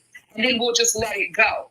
And then again, or even if your spouse comes in, they've never put hands on you before, but now they've gotten into, muffing you, or they've gotten into, doing things to you. But again, we don't take those as those big, huge red flags because, again, what we're taught to look out for are all of the major signs of disrespect. If my spouse has never touched me before, but all of a sudden now, if I say something that they don't like, you know what I'm saying? They're thumping me or pushing me or something like that. But I'm going to keep on looking past it because, they're just simply playing with me because they're not beating me, right? So emotional, mental abuse and everything else, the people who don't mean right by you, people who don't really like you, eventually that stuff will start seeping out. But whatever place that you were in or whatever dream you have sold yourself will honestly determine whether or not if you catch them and whether or not even when you do catch it, if you tend to start to see that there's patterns behind this. And that if you really start to think to yourself, like, hold on now, like bro said that, maybe I need to go put on some makeup because I'm looking rough today. But he told me he liked natural women, but now he's telling me that I look rough. Or my girl telling me that I need to shave my beard down or whatever because I'm looking like Grizzly Adams. And I know these are superficial things, but however, these are things that actually happen in relationships when we are, quote unquote, ignoring those red flags and that person's mask is slipping. And we just keep on, hold on, your mask slipped. Let me put it back on your face for you right quick because I don't want to see that yet because I'm already cooked. But anyway, a long thing on that or whatever, but again, I just feel like if you are who you say you are, if you are a good person, if whatever your definition of good is, Because like what AJ said, and I wholeheartedly agree, you can ask 30 people, 10 people, 5 people who know me and ask them about me. And you know what I'm saying? There's going to be differences in the way that they have experienced me. So you can never, ever get a definitive. You can probably add them all up and be like, oh, okay, well, 90% of people say she's like this, and, 10% say she's like that, so I can go with the 90%. And that's what I see from her and believe her. But again, most of that stuff, if you know who you are, you're going to be that person, and it's going to come out in you. And I'm laying right there for right now. What you want, Mo, better? Hold on, wait, hold on, because I'm trying to let Jumbo get in, because he's been. Go ahead. I'm sorry, Jumbo. Oh no, you're good. If you're not gonna forget, you can, if you're gonna forget, you can go. I'm not gonna forget what I was gonna say. So you good. No, I was done. Okay. One thing you said that brought something to mind that cracks me up is the men that say women date up, also then turn around and say the women date broke men, Pookies, Ray Rays, and then people that they don't value. It's just confusing because if you're saying they date up, but then you complain about them dating down. I'll leave that alone. So one of the things I want to say is when y'all said, why do they talk? And if I don't say this right, y'all charge it to my memory, not my heart. My intentions are good. So why do men consistently talk about what they dislike? It's because they can express what they dislike better than what they like. And that turns into the problem. So they're going to always bash and knock, because when you say, well, what do you like? They get quiet. They get silent. And in between doing that, they start feeling less of themselves. It knocks their self-confidence, or they don't know what to do, or they feel like you're trying to make them look stupid. And their default mechanism is to then feel powerful by disrespecting you. So it makes them feel more powerful. So I'm going to keep talking about what I dislike. And when I feel like you're trying to make me look stupid, or when I feel stupid for myself, I'm going to get disrespectful, because then I can maintain my confidence. So instead of being in control of themselves like an adult, they feel like being disrespectful still gives them that confidence that they have. Now, the other thing I wanted to mention is the whole argument in the process, even down to vetting, which I think the issue really is that most people are afraid of holding themselves accountable to the risk that they took. So they come up with all of these things to try to make it seem like something that it's not, when I'm just afraid to be hurt. Yet building any relationship is a risk. Getting into a relationship with a woman can go right or it can go wrong. They try to come up with terms like vetting because they want to make that risk better for them. But then when it comes down to it, asking again, what is vetting to you? They don't know those things. And it still shows you that I thought that I needed something there to make the risk better for me, but I never thought all the way through to try to analyze what that was. Now, I'm jumping through these points to hit this one. A lot of men that are complaining are poor communicators. They don't know how to talk to you. And instead of it literally just acknowledging that and learning a little bit better how I communicate with people in general and the opposite sex, they would rather be disrespectful. Because I think this dude named Alpheus Anderson wrote a book, and he said that when men get shoulder length high of a 5'7" adult, they're set in their ways. They're not trying to learn anymore. So in place of learning, they're often going to give you disrespect. They're often going to give you comedy. They're often going to give you something that sounds good, and it deflects away when they do it enough. But ultimately, it's just them coddling their own behavior because they don't know what to do. To prove a part of that is when people describe like acts versus body parts. So I'm going to say something that's probably going to be triggering to some people, but I'm just going off what people normally say. When men say women control access to sex, sex is an act between two consensual adults, not one. What they confuse that with is a body part.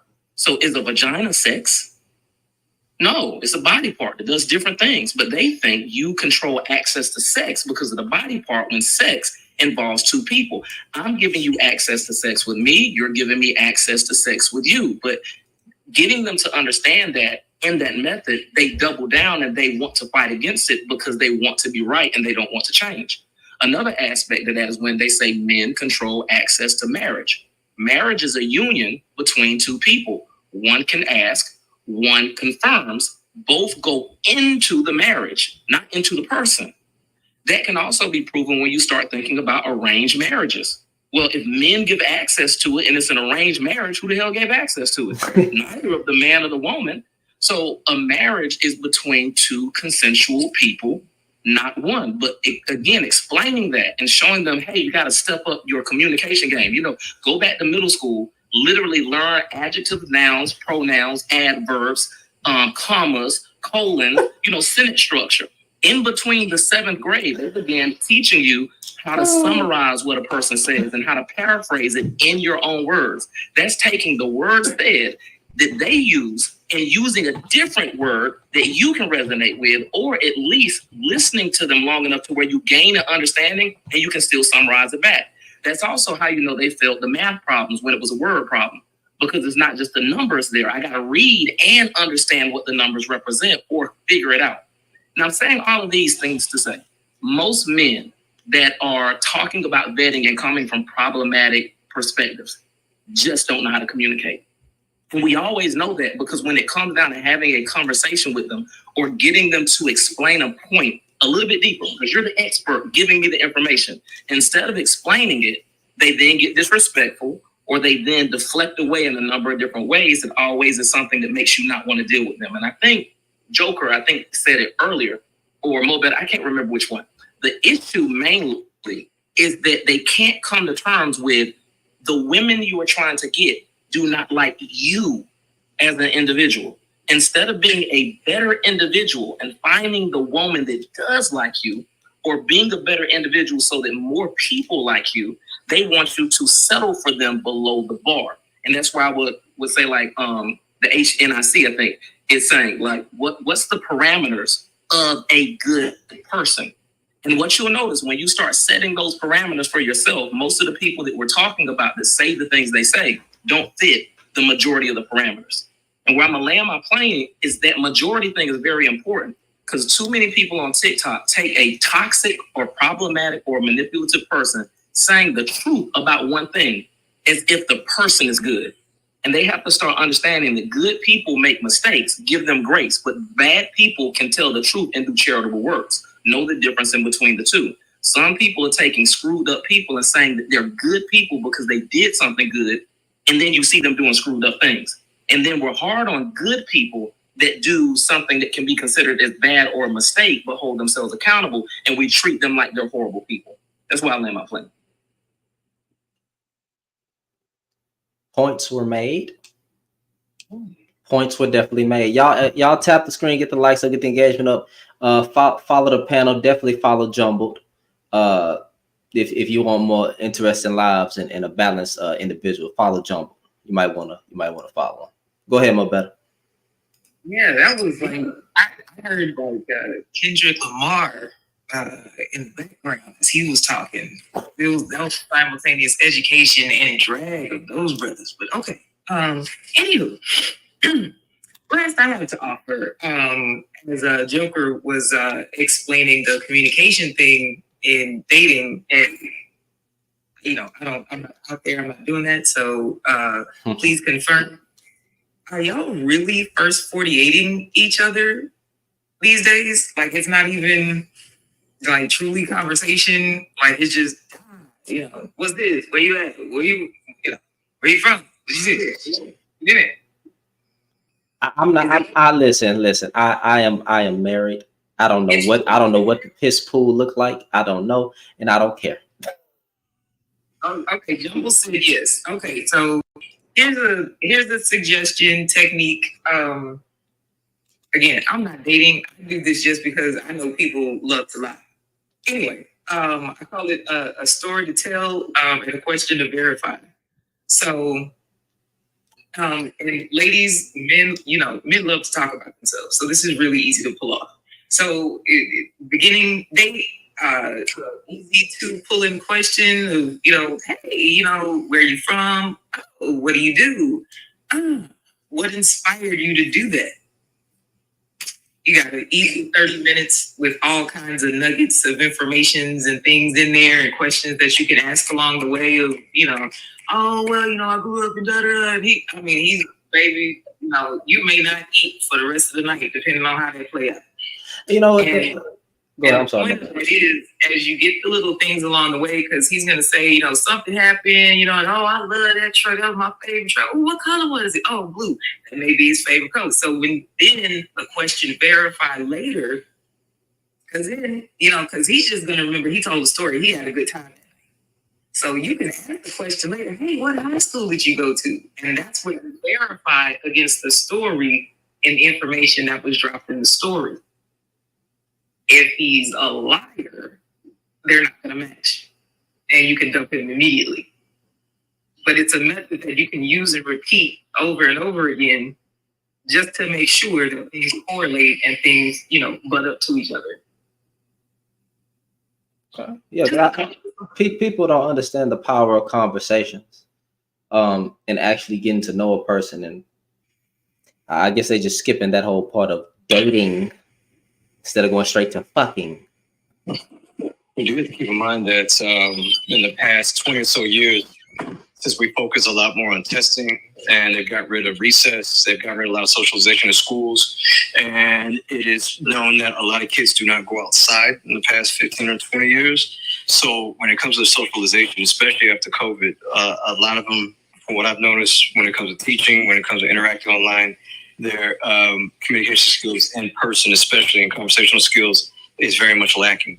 And this is what we've seen, like in Korea and Japan, like they've been the forerunners of, like they even have people that get paid to hug people and they get paid to teach people how to smile and be able to have basic conversations for young people because they're not able to do that. And we see now in the workforce, especially in HR, a lot of companies been saying the same thing that teachers been saying for the past 10 or so years.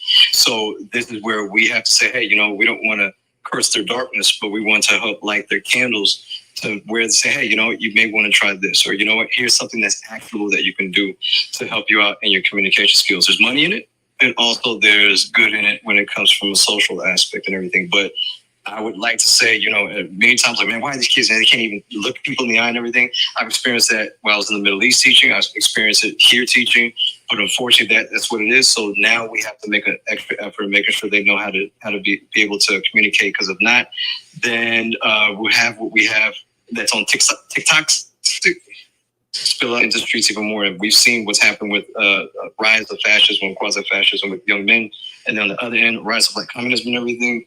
It's going to just put even more of a chasm between the two. So this is why a lot of people are interested and invested in this, because, you know, some of us got children, some of us would like to not see the world burn, to where that there'd be a lot more harmony that we saw like in, you know, when we grew up in the mid-late 90s and everything. But that's what we'll have to do. So we can't keep dunking on people. I'm saying anybody here doing it, but it's almost like Vince Carter type of approach. Like we can't dunk on people and not win championships. We should make sure that we go about saying, hey, what are solutions that are viable for people from a differentiated standpoint, saying, hey, you know, what do you look for? What do you need? You know what? Hey, have you thought about this? Have you thought about that?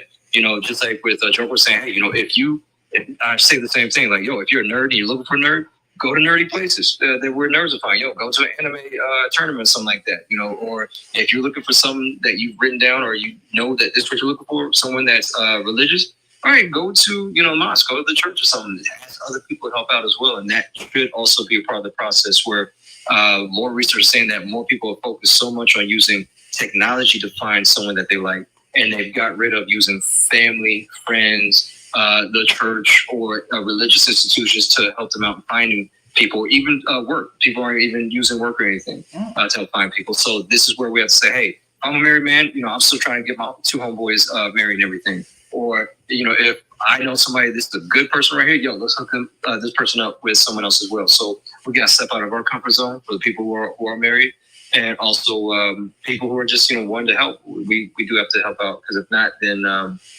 you know, it'll be a devolving of our society. Okay. Well, I mean, there has definitely been a rise in people not having any social cues. I mean, and not being able to read a room, not being able to speak, have no type of social awareness. So I understand that. Who rose their hand? I just wanted to say, unfortunately, like, I know we love to look at the younger generation, Gen X, Gen Alpha, and everybody else, and millennials, as if they're the ones that's struggling. It ain't them that's struggling, right? It's all of us who did have the opportunity to go outside. It is all of us who did have recess and, you know, rode our bikes and had that whole neighborhood watch and going down to the corner store. Not everybody went, but you know what I'm saying? Going to the candy lady house and, you know, all the dreams that everybody talks about when everybody wants to talk about their neighborhoods and stuff like that. She Ali, you know what I'm saying? Back in the day when I was young, deal and stuff like that. It's older people, right? It's older men and women who are the ones out here. Because guess what COVID did show? It showed that a lot of us don't have personalities. It ain't the young kids. It's us.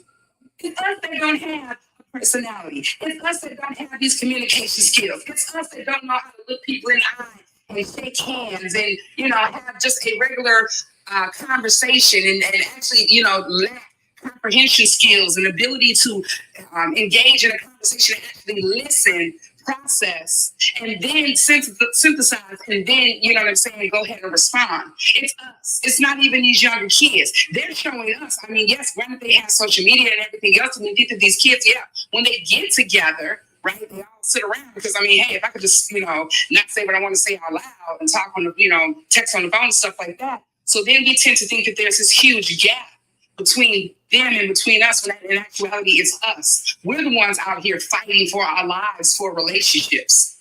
Younger kids are getting in relationships. They're out here, you know, engaging in relationships and hanging out and doing all of this. We're the ones sitting at home. We're the ones crying about, oh my God, the dating pool's got pee in it and some boo-boo. And I'm not lying, it does, okay? It really, really does at the end of the day. But the reason why it does is simply because it's us older folks. We always want to go and try to teach the younger folks, but we can't teach them a daggone thing because we're the ones running around here with all of the problems. We're the ones out here complicating relationships. We're the ones out here assigning body count values and all of this other stuff. You know what I'm saying? We're the ones doing that.